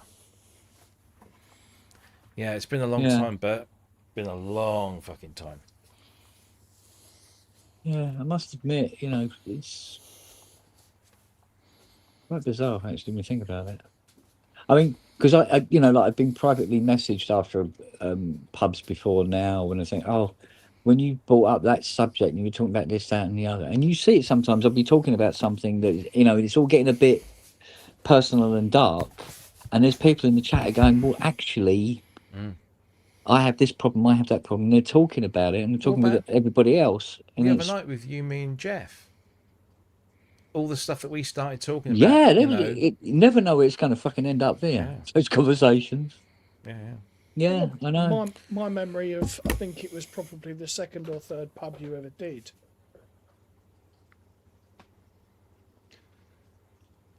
You need hands. Sorry, I didn't want to interrupt because Matt was not just. It's all right. It's okay. It's okay. No, I'm going. I finished, so I'm going to bed. All right, buddy. I'm done. Oh, well done. Yeah, thank you. It's all done. That's Good it. man. Signed off. Finished. Brilliant. Have a brilliant evening. What's left of You it. too. And you look after yourself and everyone in the chat. Have a great evening. All right, See mate. you Love soon. stuff. Take Cheers, it easy, buddy. mates. See you later. See you later, mate. Bye. Bye. Yeah, sorry, Matt. Continue. Yeah, no, I just, like I said, I think it was the second or third pub you ever did. First one I ever joined in. And you, me, and Rob got talking about some quite personal stuff. And it was just like, never done that before. Yeah, well, the thing is, it's if you're talking about it and you remain comfortable about talking about it, maybe apprehensive but comfortable, it's really very, very therapeutic to be able to talk about it. And then when you find like there'll be other people in the chat come out and say, well, look, actually, yeah, I got that too, and everything like that, and you don't feel so on your own. No, well, what about came out of the pub, and specifically discussions like that, was Dom's the WI was since said, yeah, it bloody is. the stream that he did. I can't remember what it was called now. Where people would talk about their problems and things like that. Oliver Gold was on it. Yeah, and that was a direct response of things that have happened in the pub, and there were definitely smashed. Thank you, Wagyu. Yes, there were definitely people saved I know that for a fact. Yeah. Yeah. Because of that particular podcast. And, you know, I know that this has a massive effect on people. That the pub does. You know, people look forward to it, and it does them a lot of good. Yeah. So there's you know, Well, it doesn't. I suppose the pubs don't demand anything from anybody. no, and that's the beauty of them. Don't. It also really doesn't offer anything either. Come to think of it. Oh, I think So it offers it's mutual nothingness. I think it offers the people that watch it, the people that not. I think it offers them a massive amount of release, comedy, friendship. Yeah. There's so many things it gives people. I don't think it. You know, it's nothing by any stretch. So I It's think because no subject is taboo. Hmm. If somebody wants to talk about a particular thing, we go, oh, okay, and let's have different opinions and reasons behind it and everything like that. It's quite eye opening, I must admit. But the nice thing is that Except when- flat Earth, they can fuck off. when there are differing opinions, the nice thing is that people aren't disrespected for having a different view on things. Yeah, but that's where the whole, there's a lot of segregation going on, and there has been for the last few years. Sometimes on tiny little levels, but generally across the board, there's a lot of parting of the ways. And if you don't believe or think the certain way as one person, it's treated as opposing poles, and therefore you dislike them and they automatically dislike you and everything like that. And when you're not talking about the middle ground or trying to, you go, okay, well, why do you think that? Why do you believe that? Or, why do you think that's good? And all the rest of it. And go, right, well, I'll tell you now why I don't think it is. And But what that also offers is people a good two-sided discussion offers people the opportunity to be educated and maybe to change their mind. yeah, You know, if the case is presented well enough and is valid enough, people can change their minds. You know, that's the nice thing about it. yeah. It's like science, you know, it's never fully true because there's always something that can come up to change a scientist's mind. What did I want from the loft? Could go another Magnum. I don't think there's any in the loft. It's not exactly the ideal place to keep a Magnum, is it? Not exactly, not unless you've got a freezer. And that's the ice cream, not the gun. I'm not in. I don't think I need to shoot anybody at the moment. Ooh, give me a thought. I'll put one of those in the freezer. Well, it's only Back in a second. Thursday. Oh, but yeah, it's only Thursday. I don't think I need a gun at the moment. There you go. There was the the psychic discussion. Yeah. Good case in point. Yeah. Jason's got a Magnum. It's a map. Oh, nice replica. one. Yeah, but does it say replica down the side of it? Yeah. Or does Whereas it say mine says Desert Desert Eagle 5.0. 5.50? Yeah. Yeah. Now your balls are shrinking. Now, fuck off. Yeah. Yeah. What a brilliant film. I love that film.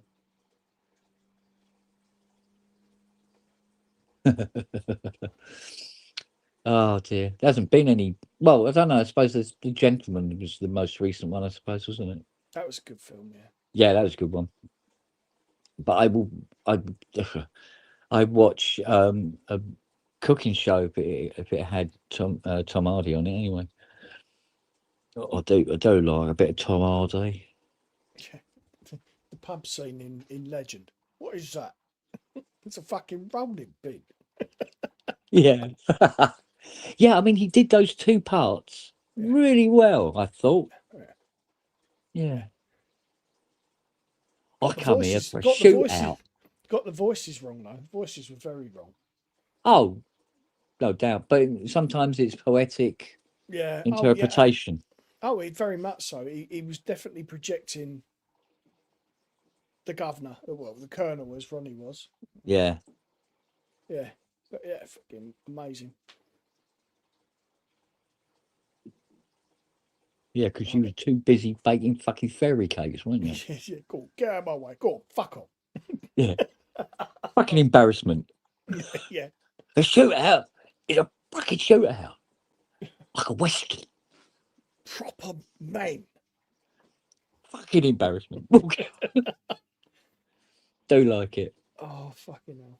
Thing is, I knew so many men like that. Not quite to that level, but so many men like that in London. Yeah. It's, fuck. Different world now. They're not like that now, but they were. Yes. Well, I mean, there was, they were naughty people, but there was, like they say, and I know it sounds so cliche, but there was respect and all that. Do you know what I mean? Well, if you kept your nose clean and, you didn't Oh, you had cross nothing them, to worry about, yeah. you were fine. Play the fine. game, yeah. Don't walk over anybody's patch. You'll be fine, mate. But now it's just, Yeah, it's like I say, we're a different world now, mate. God, don't we sound like old people? We are old people. Yeah, that's probably why.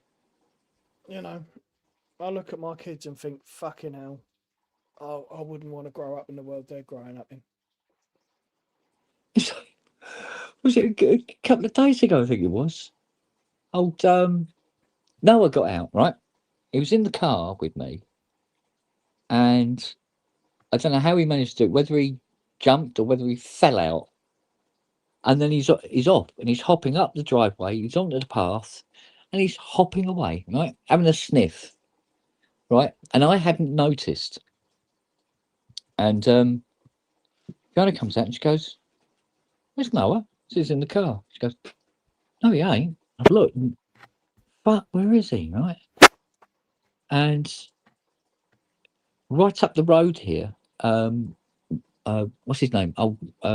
Dean had come out of his place up at number 14, and he waves at me and he goes like this, and I go, I'm looking and I go, fucking hell, no, it's all the way up there, right? And he was hopping along, and he'd gone to the grass verge, and as I've come up to the top of the driveway and looked, he's onto the grass verge, and then he realizes there's something very interesting on the grass verge on the other side of the road. Oh, bollocks. Right.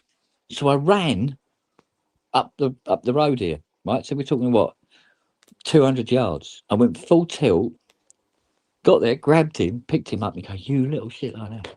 And as I walked back towards Dean, and he says, "How old are you?" I went, 63. He goes, "You're 63 and you just ran like that?" I went, "Yeah." I said, "I'm out of breath."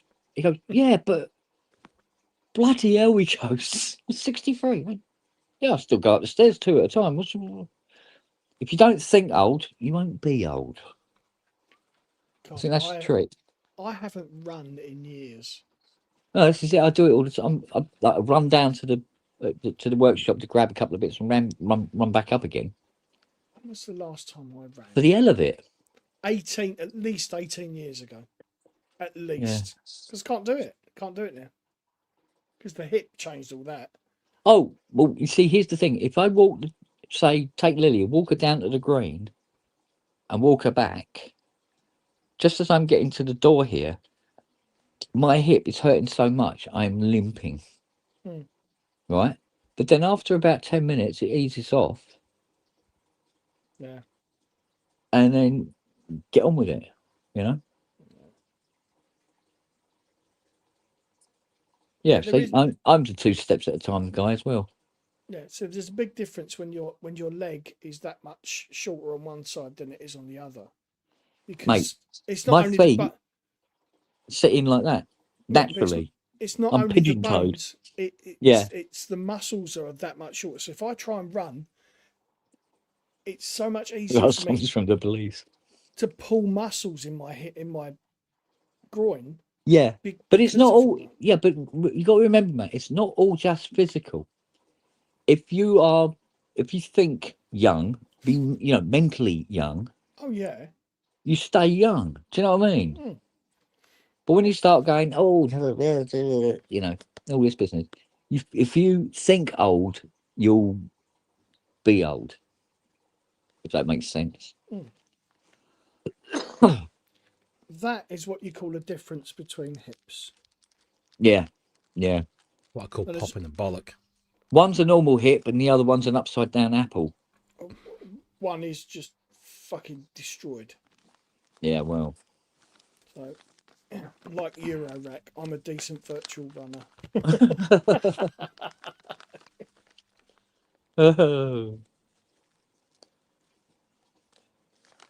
yeah, but like I say, think young, you'll be young. Mm. Age is a state of mind, or at least that's what I'm trying to believe at the moment.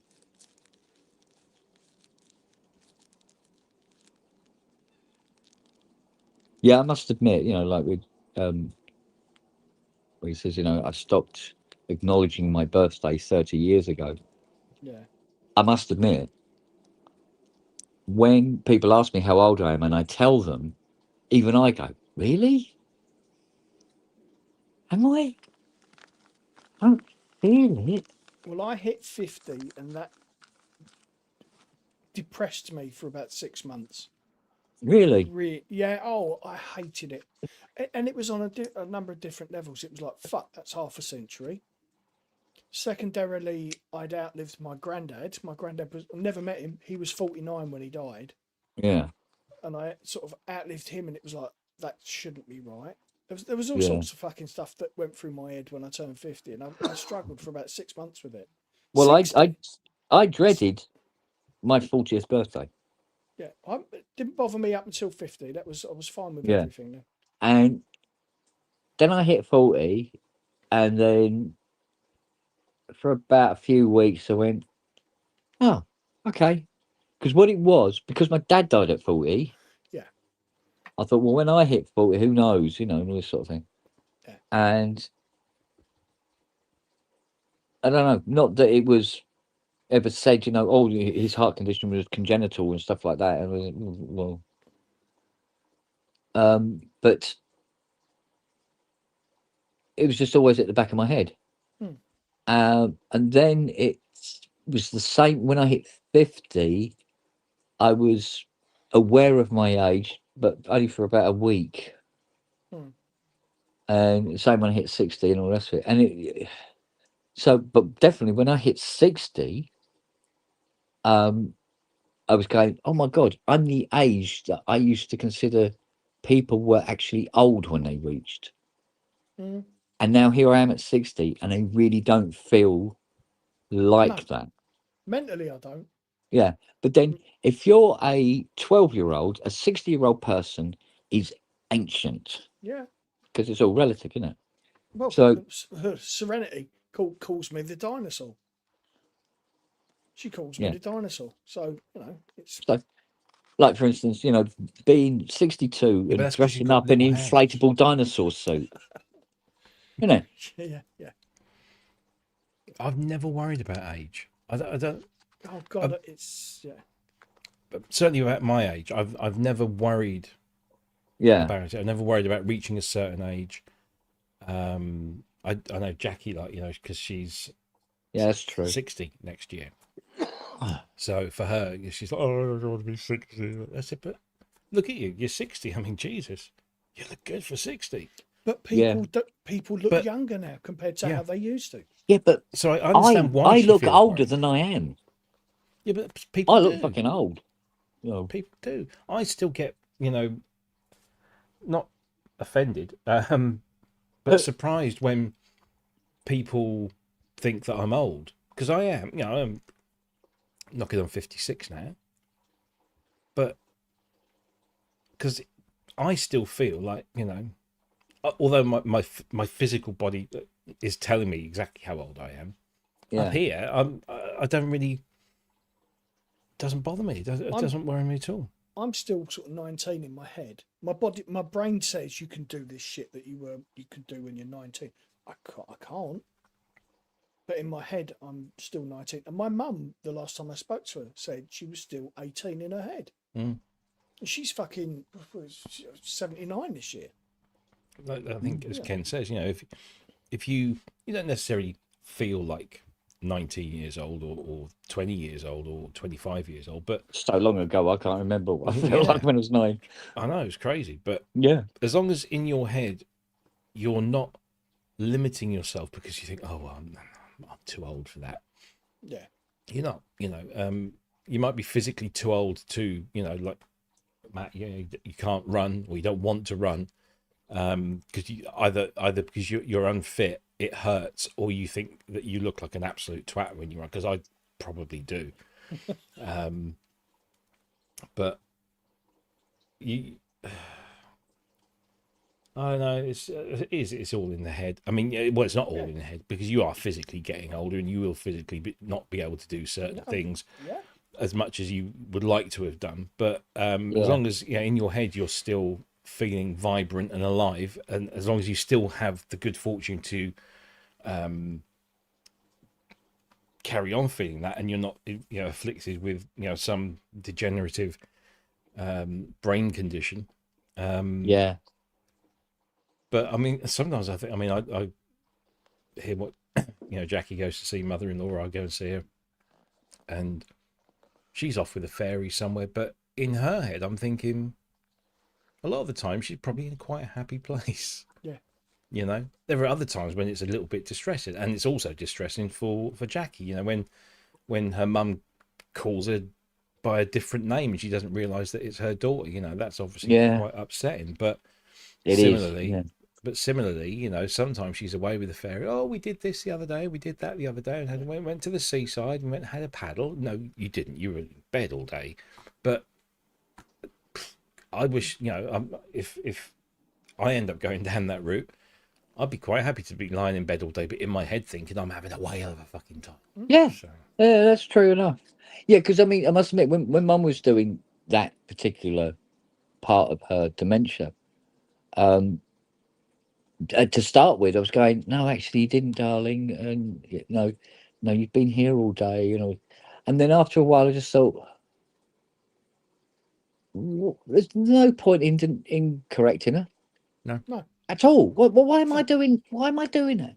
So when 'Cause that's she's the going thing. on about, she went and she saw blah blah blah, and sometimes she goes right back and she's like, was it yesterday? I took the was in the back of the ambulance, and she said, what was it?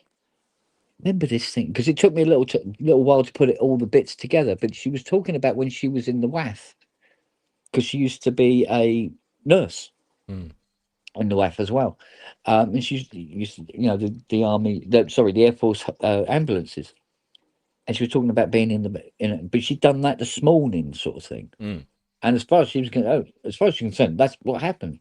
I went, oh, brilliant, And what was the outcome? And I said, oh no, he was all right in the end, and just let her go on with it, because it doesn't change anything. Well, no, that's what we did with my ex-wife's mum, who was an alcoholic. We got her into a secure nursing home, and she'd say to us at night, she'd say to us, she used to have a shot of whiskey and a beer before she went to bed. Is me beer and everything? Yeah, it's all in the pantry. Yeah, because we played right into whatever she was doing at the time. Yeah, it's in the pantry. You'll be fine. So blah, blah, blah. We go and see her the next morning. She all that beer last night was gorgeous. Well, of course, there wasn't any. Yeah. But in her mind, she'd had some, and it was just like played in there. When she was in hospital, not long before she died, she knew she was in hospital, but she got really agitated because she was back in 1984. But there were parts of it. It was really peculiar. She was, I've got to get home. I've got to do Reggie's tea, and Tracy will be picking the boy up. Blah, blah, blah, blah. It's all sorted. Don't worry. You just got to relax. This is happening. She's doing that. I'm doing this. You're good. You just get better. And you can see her just relax. And we just played into it. That's what you got to do a lot of the time. If you oppose them, it winds them up. Exactly. Yes. Yeah. Exactly. Yeah. Especially if they believe every single word they've said. And you go, why are you contradicting me? So but I must admit, because I've had people say, "Oh, so what it's like? What is it like? When you're nursing somebody with dementia?" And I said, you get used to it, and it's constantly changing. But with mum, it was because she had two different types. She had the frontal lobe and the vascular dementia. So the personality changed and everything, and then things that she was remembering, she'd never ever done in her life. I mean, it wasn't an old memory or anything like that. And she became quite hostile and abusive and all the rest of it. And I said that was a difficult period. And you felt very sorry for her. But when it towards the end, when she was just somebody that looked like my mum, but there was nobody inside anymore. She used to just stare blankly and do the thing with her fingers like that. And she goes, "Oh, that must." Oh, I know it was. It was Becky, the hairdresser Becky, not the other Becky. And she said, "Oh, that must have been really terrible for her." I went, "No, she was completely oblivious to it." I said, "That's the time in the dimension when it's worse for everybody around her." Yeah. And there's very little support for you. The support for her, especially if you can afford it, but you get fuck all. And I must admit, and I say this without remorse or guilt, I was really glad when she died. Oh, yeah. Because it was finally over. Yeah. Because as far as, when her physical body died, because my mum died about 8 months previous to that, Yeah.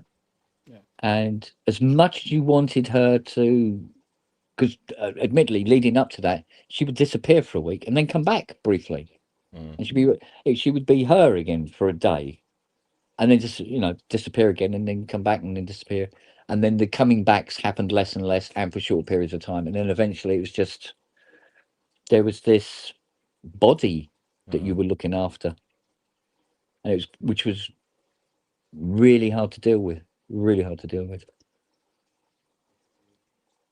but you get on with it. So you pretend. No, pretend isn't the right word. You treat you treat this empty shell like it's still your mother. Well, it's difficult to. Because you can't just go turn that off. No. Anyone. No. And I think because it's the right thing, it's the decent thing, it's natural to do. It's actually the one part that's very detrimental to you. So when they finally pass, you're there going, "Oh, thank fuck." Oh. And then you go through the a very weird time of guilt, anger, sorrow, grief, happiness, then more anger, then grief, then fucking it's you spend about 6 months wondering what the fuck is going on, basically. And again, looking at the chat, there's a lot of people who've been exactly where you have. Yeah. So And the thing is, everything that especially with people who got relatives now with dementia, I think it's really important that no matter how bad their dementia gets, try to find a moment each day, just a moment even, to just be able to be away from it, get a pillow, scream into it, shout, Over their face. swear. Yeah. Oh, yeah. Scream into it, shout, swear, get it out, because otherwise it fucking consumes you. I think this And is what we find with Jackie and Sheila, because she was on her own before I met Jackie. yeah, So she was a very strong, independent woman, and she wanted to remain so. And she had her own house, and she was, but it was, it was obvious that the Parkinson's and the dementia was taking over. yeah, And we were no longer 2 minutes away from the house. We were 7-8 miles away. So if we needed to help, and Jackie would, certainly the first year we were here, Jackie was on the phone like almost every day. No, it's the blue pills. It's in the box marked Tuesday in the PM. Yeah, no, you haven't taken. No, you really. I was just getting so. Jackie was just like wit's end. Yeah. And then we collectively, because obviously the best thing that Sheila ever did was, before any of this started, was she gave Jackie and her brother power of attorney over both Yeah. financial and health Yeah. and everything. So between them, it was all done in consultation with Sheila, but Sheila was obviously starting to, succumb. Yeah. But getting her into care, so so it ain't cheap. No, Luckily, it ain't. Sheila has, done very well for herself financially to make sure that she's got a good amount behind her. Getting her into care was beneficial for everyone, because Yeah. Jackie will now get up in the morning and she will go and see her mum. She only spends hour, maybe, all depending on how Sheila is. If she hasn't slept well and she's not very with it, Jackie will only be there for sort of 15, 20 minutes. But, other times she'll be there for an hour or so. She'll read her a book, or she'll read a part of a book, or she'll talk about something, or just go along with whatever Sheila is thinking about and whatever her reality is that day. But Jackie can Yeah. come home from that knowing that she hasn't got to worry about the physical care and the the dealing with the ailment, the other ailments that an Yeah. old person has. That's all taken care of by professionals, and then we can. There is a distance. There is that relief from it, but Jackie's there pretty Well, much every day of the week. there's another aspect to that that maybe a lot of people wouldn't think of, but it's quite important that if you go round every day, say that somebody goes around and you go to visit your relative in the home for an hour, but you go every day. There's obviously the interaction between you and the person you're visiting. They may not remember that you came yesterday, but that it's happens not all the about time. that. What the other Yeah. aspect about this that's really important is it's how do I put this nicely? It is an indication to the staff that are looking after her that you come every day, and that any neglect on their part will be noticed. Oh yeah. And they tend to, and I don't mean this in a bad way towards staff who do this job, because it's a difficult job. That they are more aware of taking care of these people that have relatives that turn up every day, as opposed to some woman that just stares at the ceiling 24/7 and never sees anybody. Yeah. Month after month after month, and nobody ever comes to them. We And it's not a case of they're just not going to bother. It's a case of it's not as what's the word? It's they're not as present in the form in the mind of the staff as somebody who does have a visitor every day. Yeah. We had this thing with Sheila where she was Same in hospitals. Yes, exactly. She has trouble with her legs, and Yeah. when they're doing her personal care, i.e. bed bath and all that kind of stuff, she can be in quite a lot of distress. But there was one particular carer who tended to only be on at the weekends, and Jackie would go in and Sheila would be out of bed in her chair watching telly or having a cup of tea or something, and she was, I wouldn't say completely different, but she was like significantly happier. Yeah. When this carer said, right, let's get you out, so put the hoist on, get her out, put her in her chair, and she would sit there and she'd be a lot happier and a lot more not coherent, but certainly more communicative. Yeah. And Jackie would, because she's going in every day or sometimes every other day, she would notice that, you know, on the days that she'd go in and Sheila's still in bed and sort of like, oh, you know, sort of, to the days that when she's been got out of bed, you're not fully dressed, but, you know, cardigan on, slippers on, sit on the Yeah. chair, watching a bit of telly, having a cup of tea. She's a lot better. And Yeah. so Jackie had a meeting with, because the care home are fantastic. They really are very, very Yeah. good. But she said, look, you know, can we make sure that somebody gets her up? And now people, you know, the carers, all of the carers throughout, because obviously there's different carers at different days of the week.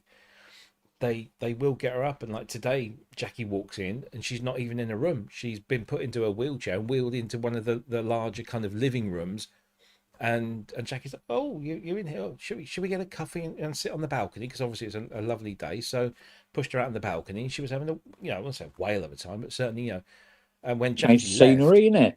A better when day. Jackie left, she Yeah. said, do you want me to take you back to your room? And she goes, no, I think I'll stay here. So Yeah. she did, and Jackie went away, and she was, you know, she came home and she said, oh, this happened.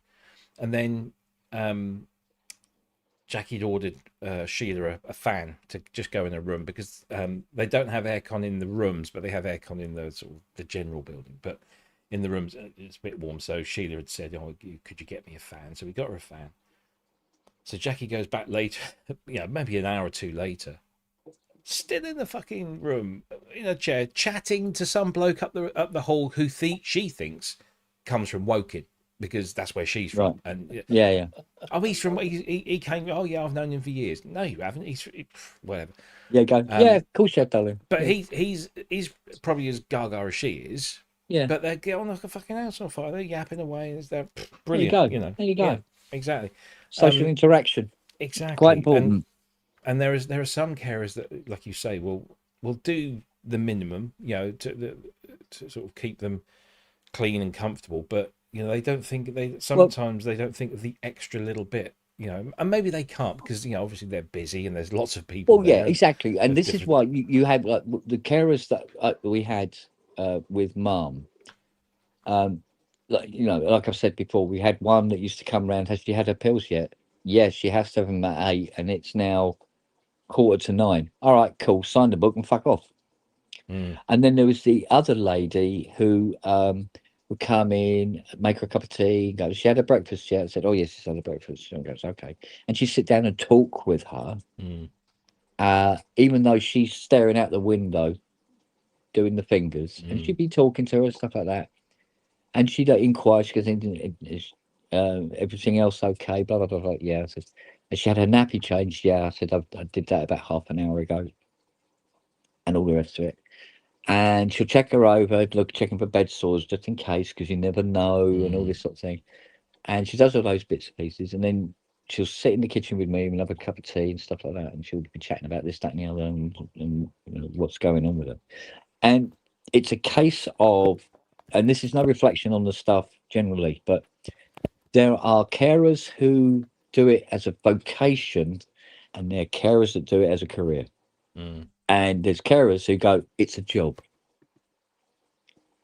And they're very easy to spot, you know.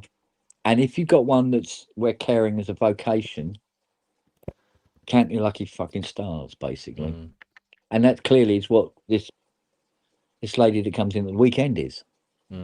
It's her vocation, and she really connects with who she's looking after. And yeah, it's so.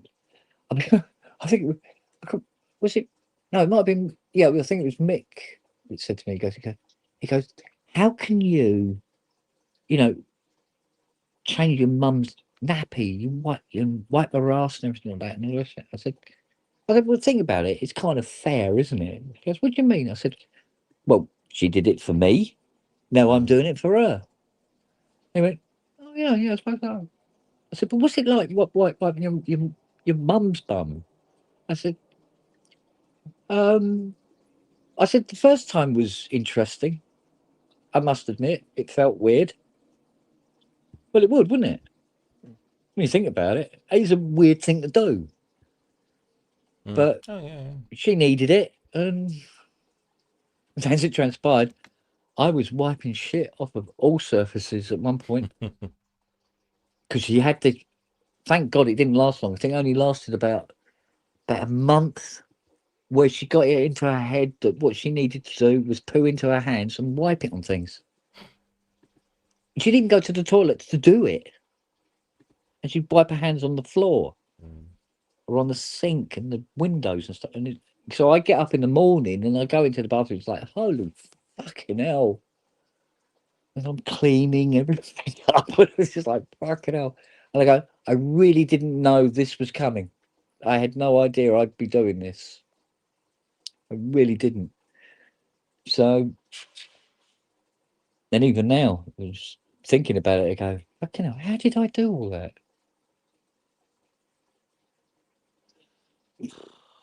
I don't know. I don't know. And then go to work.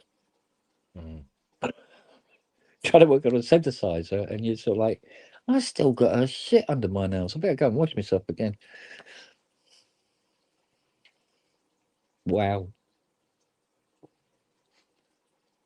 Anyway. And you always know when she'd done it because all the dogs be on the landing going, Well, if she can do it. can we help clear it up? No, you're not going to help clear it up. Go the fuck downstairs until I've finished. Excuse me. Oh, my God. Right, let's see how many moths I've got in me tea. I had one in here a while ago. It was One? just Only got fluttering one. around on the floor in circles. Yeah. Don't know where it went. I don't mind moths, but what I don't like is blueballs. I've never been a fan. I tell you what, Yeah. Siri did a beautiful one yesterday with this big fat bluebell flying around, and it flew past her, and she went, "Plop!" and chewed it. I went, oh, don't eat it, for God's sake, spit it out. No, Yeah, we not sat been that. in the living room the other night with the back doors open, Yeah. and Daddy Longlegs came in, and Milo saw it. He's like, "Oh, Yeah, and yeah, then, yeah. And then yeah. eventually he got it. It was like, oh. Eat everything. It's the best toy you can get a cat. Blue bottle. Yes. She doesn't chase them though. She just waits for them to come over and then, as they go by. The others could give monkey. I'm going to bugger off because I'm starting to fade. Yeah. What time is it anyway? Oh my God. 11:10. Oh wow. Here's me thinking it's about 8ish. A little bit. But 8 o'clock, I was still in the car, wasn't I? Probably. Yeah. Right. I'm going to bid you good night. Oh, See dear. you later. Thanks for a good chat. Bye. Hey, babe. Take care. Ta-da. See you, man.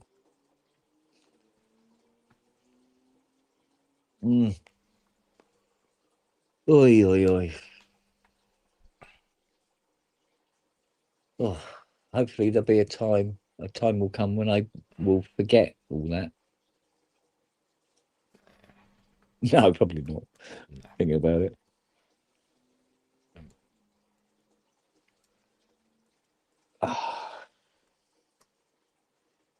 Robbie, what possessed me to buy a car where a door mirror cost £1,200? I have no idea, but what can I say? You go, oh, I know what I'll do. I'll restore this car. Fuck it up. What an idiot. Oh, well. Oh, that's right.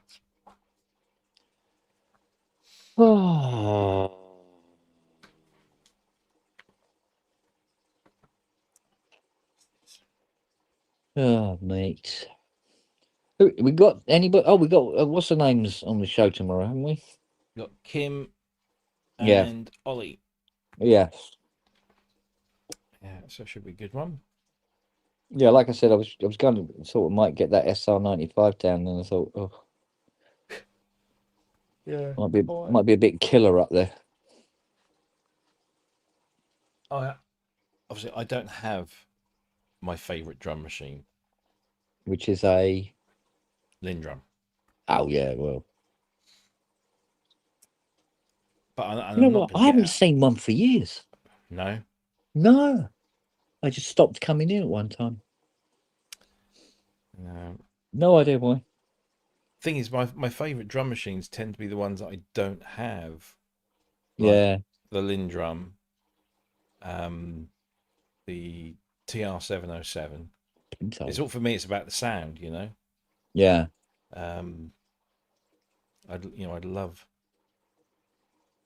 Simon Alexander was selling his 707 just recently for 850 quid, and I must admit that for a brief moment I thought, do I really need that SY99? Because that 707 would be really nice. But yeah, that's how it tends to go, though, isn't it? yeah. And then there'll be times that you're really, really happy that you got the SY99. Oh, I'm very happy I got the SY99, but Yeah, well, there you go, there you go. if yeah. What's the other one I like? DMX. I would like a DMX maybe one day. Now, that's what I was thinking. If there's anybody that can influence me more into buying something, it's Mr. Dyson. When he'll be playing something, they're going, "Oh man, oh, I really would like one of them." I mean, he made me want to buy an Osmos again. And although I probably would have had to think about it for a very, very long time, when you told me about that SE coming out, I was like, "Oh, now I'm definitely going to have to get one. Definitely going to have to get one." However, when that is, finances are not what one would call golden at the moment, No. and won't be for a while yet.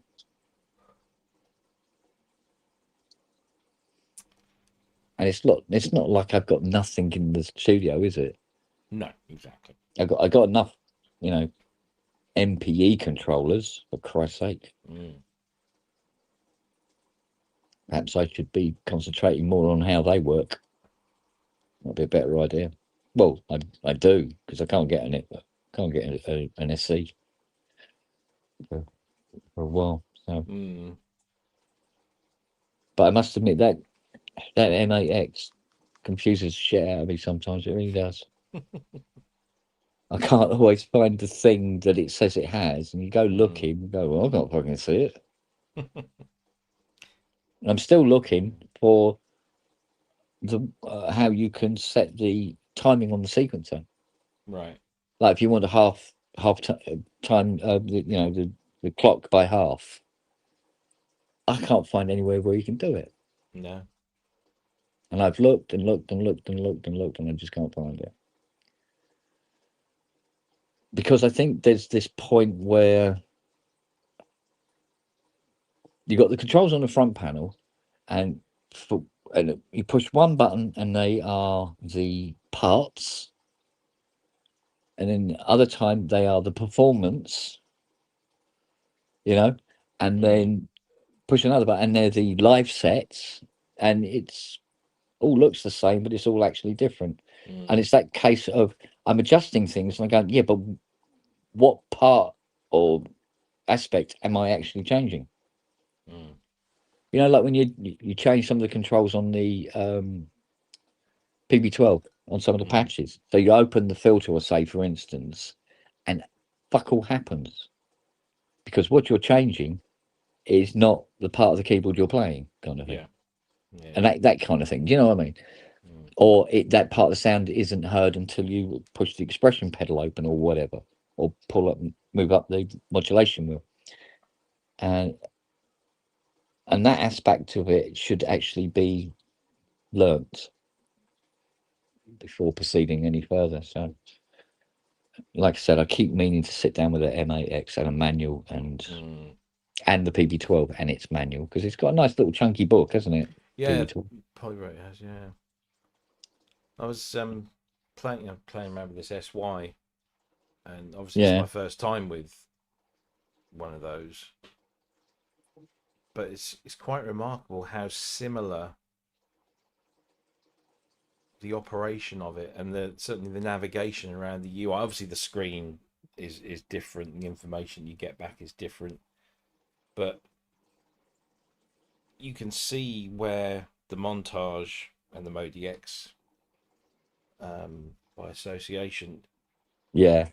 the DNA in terms of, oh, excuse me, the interface is still, you can see that it's carried on over the last, well, 25 years. Yeah. It is, and essentially, the SY99 is almost, well, I say exactly the same as a montage, not the montage M, but the previous one, because the previous Yeah. montage was FM and AWM2. Yeah. That's FM and AWM2. Yeah.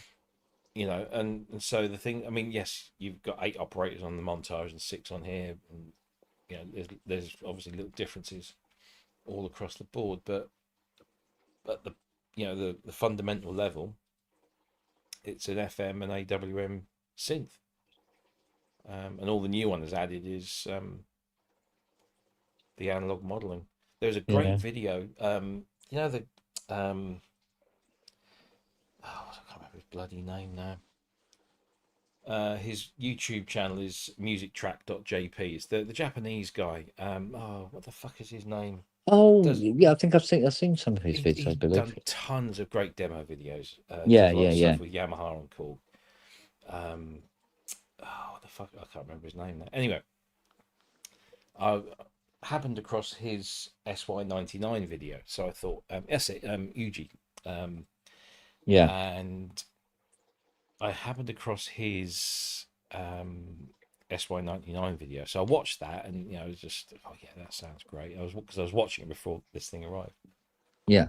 And it then offered me up a video that I'd seen before some while ago that he did, and he said, "Is this the ult?" He said, "Yamaha, make this synth." I think was the kind of the tagline on the video, and basically he'd got an FS1R, a Motif ES rack, Mm-hmm. and an AM1X. So FM, AWM, Yeah. and analog modeling. Katsunori asset.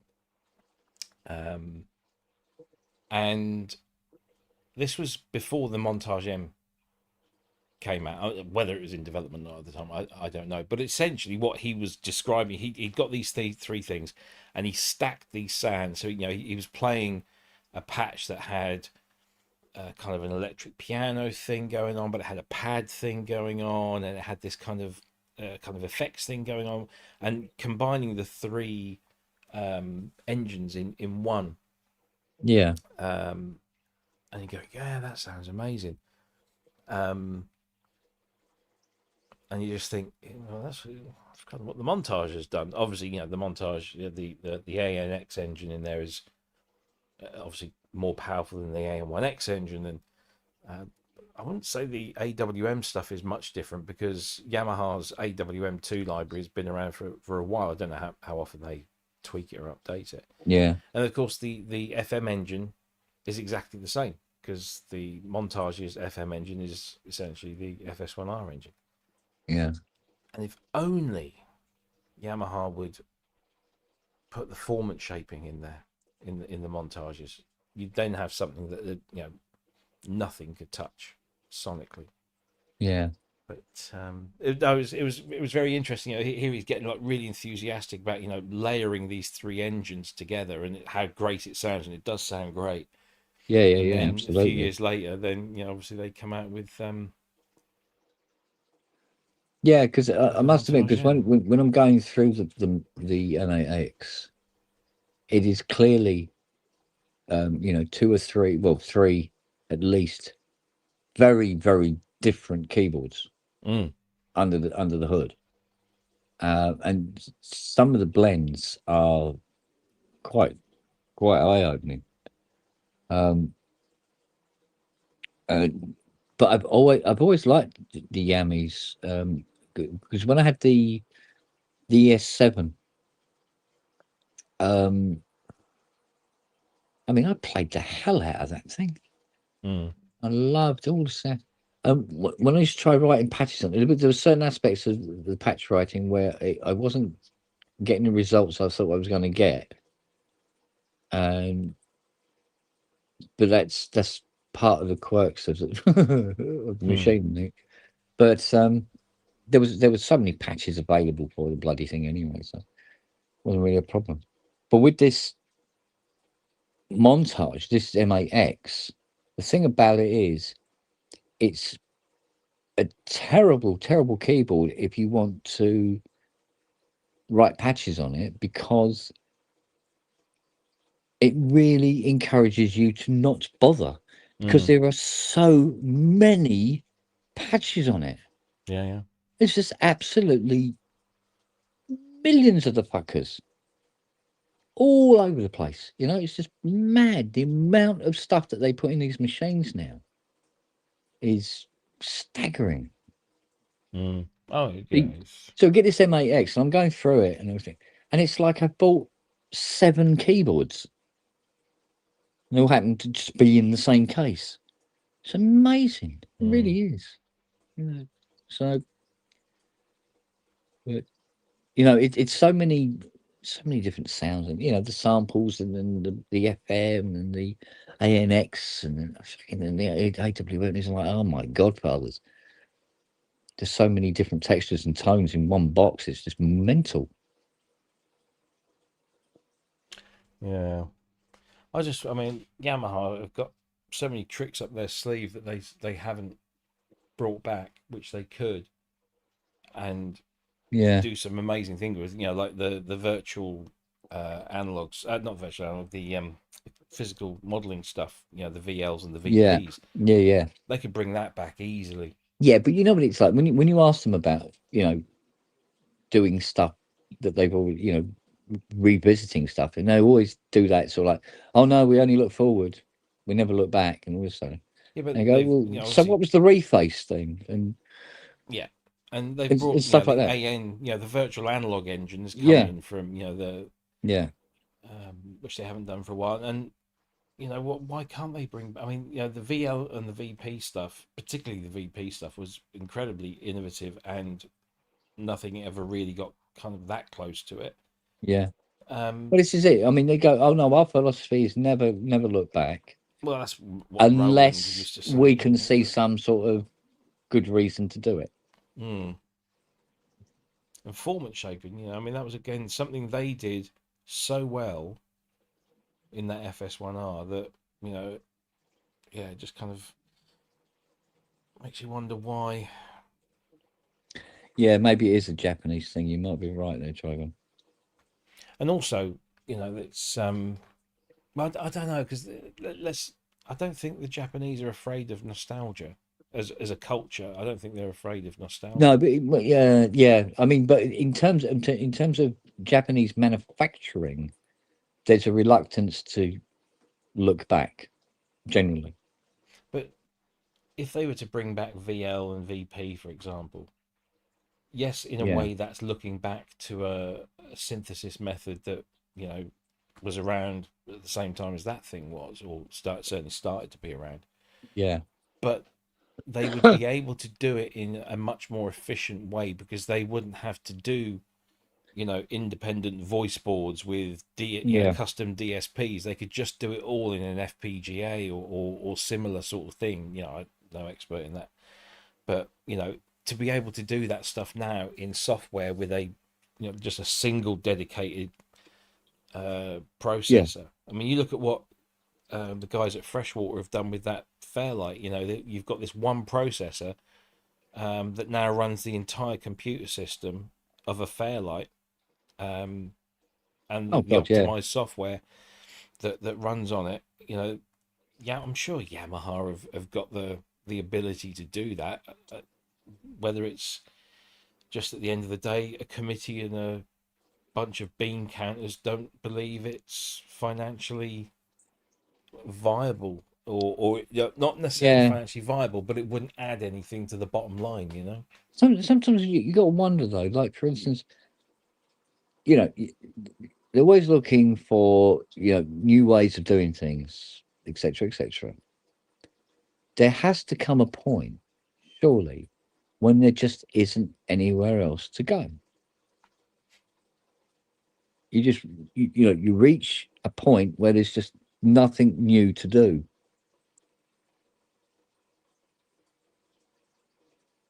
I don't You know. know? I think we can assume that with the way things are at the moment, that we have reached the edge of the boundaries of what we're able to do, what's capable. But then every time we've reached those boundaries before, somebody's come along and said, but you know, FM or physical modeling, you know, the advances that we make in synthesis might rely on advances that are made elsewhere, and then all of a sudden somebody says, but we could use that to do this, this tool or Well, this thing that's yeah, been but like, created for something else that's not related to the music or there is synthesis that. thing. But in terms of anything like really new and innovative, we might be coming up to all the bump stops. I mean, We certainly have reached a point where there's well, less innovation what going I on. suppose what I'm getting at is that if that was the case, right? So Yamaha going, right, we need to do a new product, blah blah blah blah blah. Right, what are we going to do? And I go, there's no real technologies knocking around. They don't know what to do, and they don't want to go too mad on R&D and everything like that. Then I think you would see Yamaha go, what about if we revisit, the VL? Maybe there's something more we can do there. Make it as good or better, but make it cheaper, add this, have MPE, blah, blah, blah, blah, and do that. And that's when you might see, VL2 suddenly appear out of nowhere. It's when Because there's too much money involved in trying to find the next best thing, yeah. the I mean, next new thing. back in the day, everyone was trying to Do you like outdo that, so? each other. Yeah. Everyone was trying to, somebody came up with this, right? We're going to try and come up with that, and there was this constant, competition that was going on. Who can come up with, the next thing? And in '83, Yamaha came along and said, "Here's FM, everyone," and Yeah. this is different and it's new and it's exciting, and your machines don't go out of tune, and you can call up presets and you can add to those presets, and you're making sounds that you could never make with an analog synthesizer, or certainly a regular analog synthesizer. But then 4 years later, Roland come along and say, ha ha ha, now we're doing it this way. We're using samples and synthesis, and so Yeah. we've found that that you take the short attack portion of a sound as a sample, and then synthesize the rest of it. You get something that sounds even more like the things that we're trying, to sound like. And Yeah. then a few years after that, Yamaha come along and say, but physical modeling, and so they start doing that, and then they're always trying to outdo each other. Korg, we're doing some innovative stuff with wavetables and wave station and all that kind of stuff. Yeah. Now it seems that those big companies that were always pushing because they were competing with each other, they're now no longer competing with each other. They've just kind of sat back and said, right, okay, we can produce one synthesizer, one new instrument every few years, and then just sell that box after box after box. We'll make 3 different versions of it, so there's something for everyone, and we'll push and push and we'll do that for 4 or 5 years, and then we'll maybe come up with something else. The innovation now is not coming from those guys; it's coming from the smaller guys. The smaller independents that are doing incredibly interesting things. Although none of them have the research budgets to come up with something that is completely new and different. Everyone, every new synth that you see is just a variation on a theme. If you look at Yeah. Magnolia is just a combination of kind of traditional West Coast style synthesis with a little bit of East Coast, but it's doing FM, but it's Yeah. just a variation of FM. The Redshift 6, an amazing synthesizer, but it's essentially just virtual analog with some Yeah. analog filters and stuff. So everyone's doing something new, but it's not groundbreakingly so. And I don't know. It doesn't keep me up at night, but it does bother me that we no longer live in that era that we lived through. Yeah. From the 70s into the 80s into the 90s, where where something came out and it was completely new. It was a constant whole flow new of concept. innovation. Yeah. And we don't seem to get. I don't know whether that's just nostalgia, looking back and thinking that things were better back then, but it did certainly seem that every time, every month you picked up 1-2 testing or sound on sound, there was always something really new and exciting. Oh, look, they're doing this. Oh, and they're doing that. And here comes something else that is completely different. And it's well, well, I think that it's the groundbreaking stuff that we used to see, as you say, back in the day, is something that probably you won't see much again. I don't think. I mean, please prove me wrong. Well, unless there's some sort of massive advancement in a technology that empowers that, that opens, that opens the door. Yeah. Because what happened in the early 80s was computing. Yeah. And all of a sudden, computing blew open the doors, and manufacturers could do all of this stuff in code and put it into a synthesis, dedicated processor running dedicated code. And that opened up, a huge amount of doors. So, whether the next thing is, neural networking or dare I say AI. But some technology platform could appear that is not isolated to the synthesizer industry. It could be used all over the place, but it could then itself open up a whole bunch of doors, and lots of people go, that pie in the sky idea that I had about, I wish I could make a synthesizer that did things like this. Well, now I can. So, I don't know. No, it's one of those things where you really hard to speculate on, really. But I get the vibe that it's probably, we might be getting a bit limited on where we can go from here. We just seem to be kind of going around in circles, and every time we come back to a point, we're doing that thing again, but we're doing it better, more efficiently.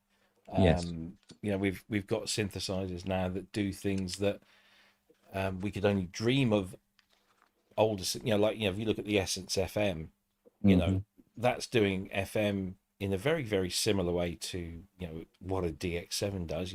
It's 6 operator algorithmic FM, but it goes way beyond that, because you can freely assign the operators. You've got 300 note polyphony, you've got all the effects built in, you've got loads of extra waveforms, you can create your own waveforms. It does things that the Yamaha engineers during the 70s and the early 80s, when they were coming up with the DX7, could only dream of doing. But now we can do it. So that machine is being made by 1 or 2 guys in France, not a massive company in Japan with all of that funding and research behind them. But it's like I mean, don't get me wrong, I'm glad it happened, but I remember profusely complaining about how, you had the CS80 with the poly aftertouch, you had the T8 with the poly aftertouch, you had Kurzweil's MIDI board with the poly aftertouch, and then fucking nothing. And I kept saying, "Oh, why don't they look at poly aftertouch again? Why don't they look?" It's because it's so expressive. It's not like they didn't know that it gave a whole new dimension to a synthesizer. Nobody's going near it. Nobody's touching it, right? And then a keyboard comes out and you go, "Oh, hello, poly aftertouch. Oh, hello, poly." Now, if something comes out and it doesn't have poly aftertouch, it's like, really? That's shit, Yeah, 35 years sitting around waiting for poly aftertouch to come back, and then it did. And now it's a norm. Yeah. You think, well, why did it take so long to revisit something that was clearly fucking useful and could be put onto any machine? It didn't matter what its architecture was. And yet, nobody's going near it.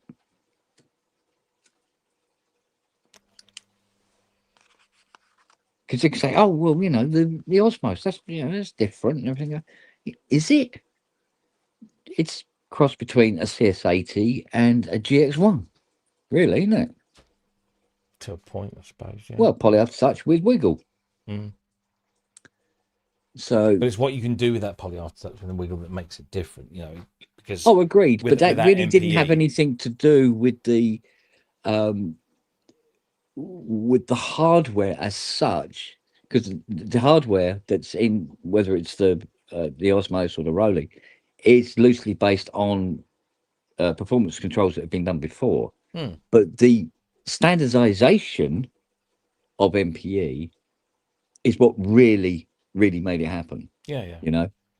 And I think there was even a few machines came out that had poly AT before MPE was out there, but they knew it was coming. It's all like, well, let's get this in now, and then a firmware update can be initiated, and suddenly this machine has got a whole new aspect to it.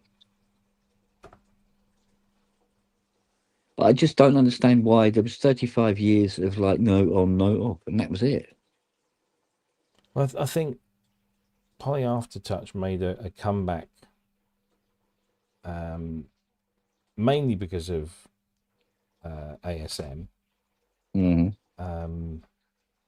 making it available in a keyboard that didn't, cost the earth and was actually very expressive in itself.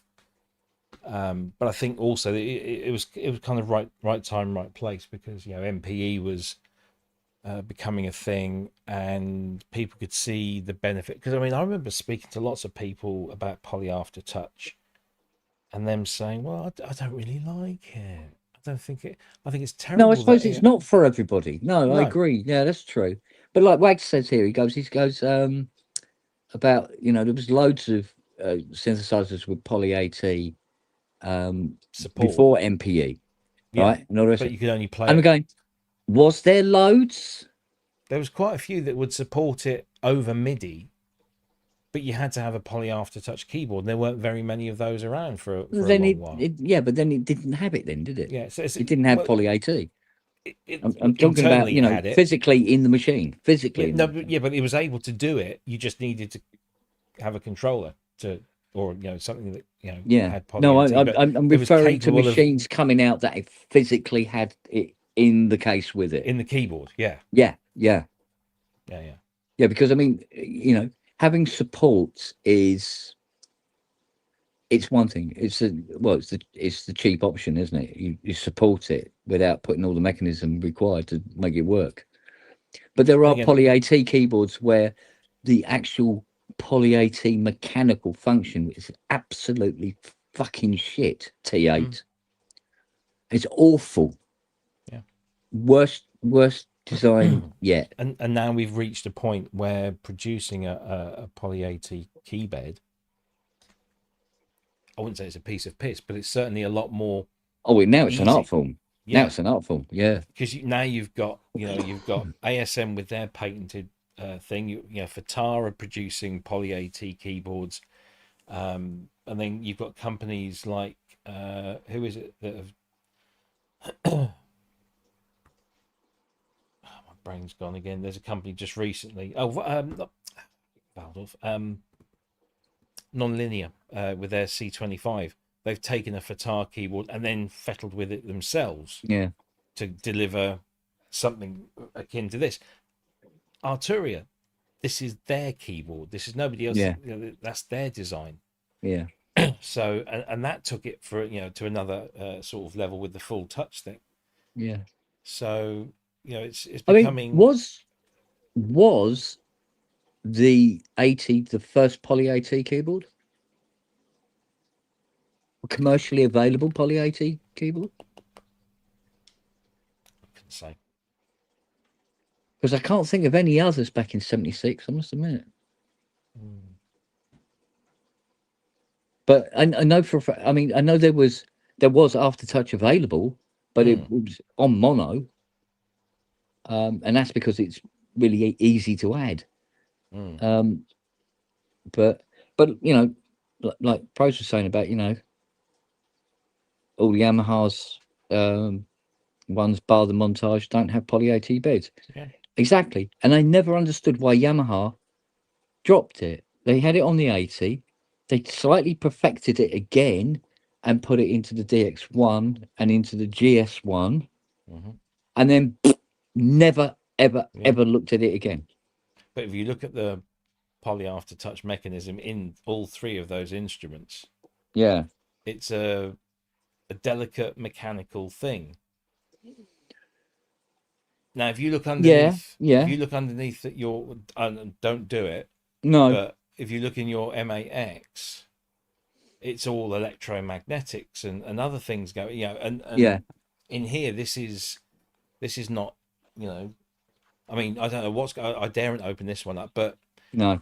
This is the Arturia keybed. If that needs repairing or servicing, there's only one place you get it done. Yeah, exactly. Yeah. And that's Grenoble in France. So it better not pack up then. Well, this is what bothered me when I chipped that key, was that I said, "Oh, can you just send me a key and I'll just No. No, you have to recalibrate it, and that can only be done in France at the moment. Yeah. So yeah, it's but now, like you say, yeah, it's if a synth comes out and it hasn't got poly AT, people say, hasn't got poly AT. Admittedly, yeah, but you made a valid point when you say things like, not everybody liked poly AT. Not anybody wanted it or used it, even if they had a machine that had it and they didn't use it. And yet it must have been considered some form of a benefit, because they would do polysynths that had mono AT on it. I think the reason poly AT has become more popular now is because of the MPE standard, and the MPE standard, and it is now cheaper to implement it within a machine. It's certainly cheaper than it used to be. So, I mean, if you look at the price difference between, when they came out, the price difference between the 60, for instance, and the 80 was fucking phenomenal. It was quite a difference in price. And basically all it is was one had, all right, admittedly 8 more voices, but had the poly AT. Had the rhythm strip and everything like that, presets just exactly the same as the 80 had, but poly AT, it's quite a mechanism, it has to be said. There's at least 3 very, very populated boards that just handle that alone. And then there's 5 boards up in the rack that are all those IG00151 VCAs to control the aftertouch and mounts per channel. So, yeah, okay. In fairness, I could see why manufacturers, well, particularly Yamaha, going, do you know what? Let's not do the poly AT anymore from a price point of view. Yeah, if you're, obviously with the DX, they went into mass production. Can you imagine if they had to put in poly aftertouch into the DX7, it would not only would it put the price up, but it would make it such a more delicate instrument, physically, and probably a bigger instrument, because in '83, I don't think they. I mean, obviously they put the same poly aftertouch keyboard in the DX1, which came out at the same time, or roughly, give or take a few Yeah. months. So as far as poly AT technology was concerned, when the DX7 came out, it was what you had in the DX1, and the investment to Yeah. develop it down into a DX7. But the DX7 had its own level of expression with Yes. The synthesis method was able to deliver a form of expression just through velocity and regular aftertouch. Yeah. If you play the famous electric piano, the velocity changes the timbre of the sound Yeah. immensely. When you play it quiet, it sounds very much like a real Rhodes would sound, Yeah. or I must behaves in the admit, same way. I think when it comes to conversations about poly AT, I'm just very biased, basically, because of the whole 80 experience. Yeah. Because the amount of times I've played keyboards and gone, and then it doesn't do it, and it's like, So, yeah, I'm probably the wrong person to discuss poly AT, to be honest. I mean, I can tell you all about the benefits of it, but it doesn't necessarily mean people want it. Well, I mean, I'm all about expression on keyboards, and I remember when I got my Prophecy, it was the first keyboard that had got the first keyboard that I had that had got aftertouch, and it had got the ribbon controller and all these other things, and all of a sudden, I could be expressive. It wasn't just how hard I hit a key; it's how much I dug into that, and all the the modulation options.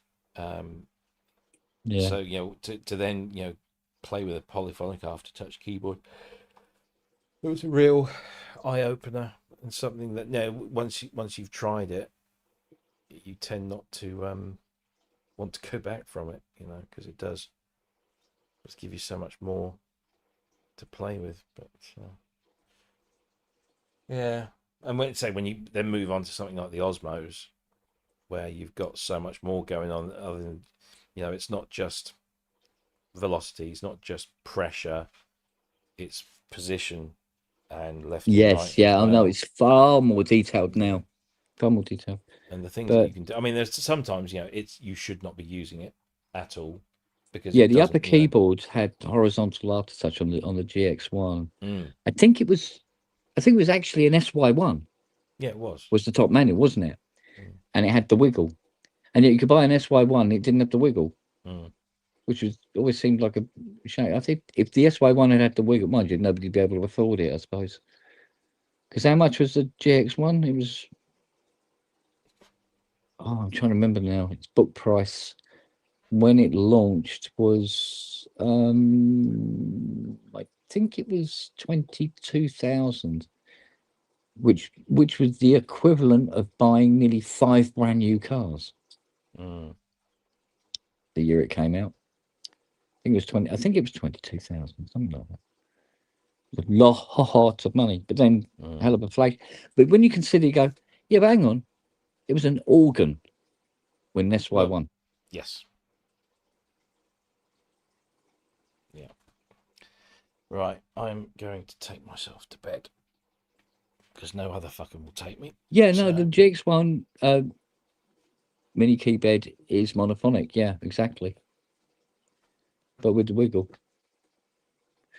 Yeah, it is later than I thought it was. Well, it's actually it's midnight in 8 minutes. Yeah, well, I was late to bed the last couple of nights, and I'm feeling it now. So I haven't been sleeping properly. It's ridiculous. I mean, I started work on the Mustang about 8:10 this morning, and it was, when I got out of the car to put the cover on, it felt really weird because I've been in the car all day, all fucking day long. I don't know. Right. Well, I will see you tomorrow. Yeah, well, I'm back on the thingy tomorrow as well. Anyway, so we got, like I said, we got Kim and that from Buick Kim and Ollie. tomorrow. All things drum machine. Yeah, I might dig out. Oh, I could dig out my TR-55, I suppose. Yeah. Except it's the size of a house. Hmm. It's not exactly the lightest bloody thing on the planet, is it? Well, I should probably pop out the Casio RZ1 because that's still one of my favourites. Yeah, I might. Do you know what? I might pop up and get my SR-95, but I'll have to do it in the morning before it reaches 200 degrees up there. Yes, quite. If I can find the bloody thing, because I Right, do like my SR-95, mm. and I put MIDI on it so I could clock sync it. Yeah. Does it fucking work? Does it fuck? I've still never got it to sync yet. No. If it did, there'd be more chance of it actually being in the studio. Because I just love the SR-95. What can I say? Yeah. Right. I'll see Yeah. you lovely people tomorrow. Mm-hmm. Sleep well. Yeah. Take it easy. If I don't do a pub, we'll see you on PSN. Yes, indeed. All right, mate. All right. See you later. Take care, Bye-bye. everyone. Look after See you. yourselves. Bye. Bye-bye. Bye. Bye. Bye.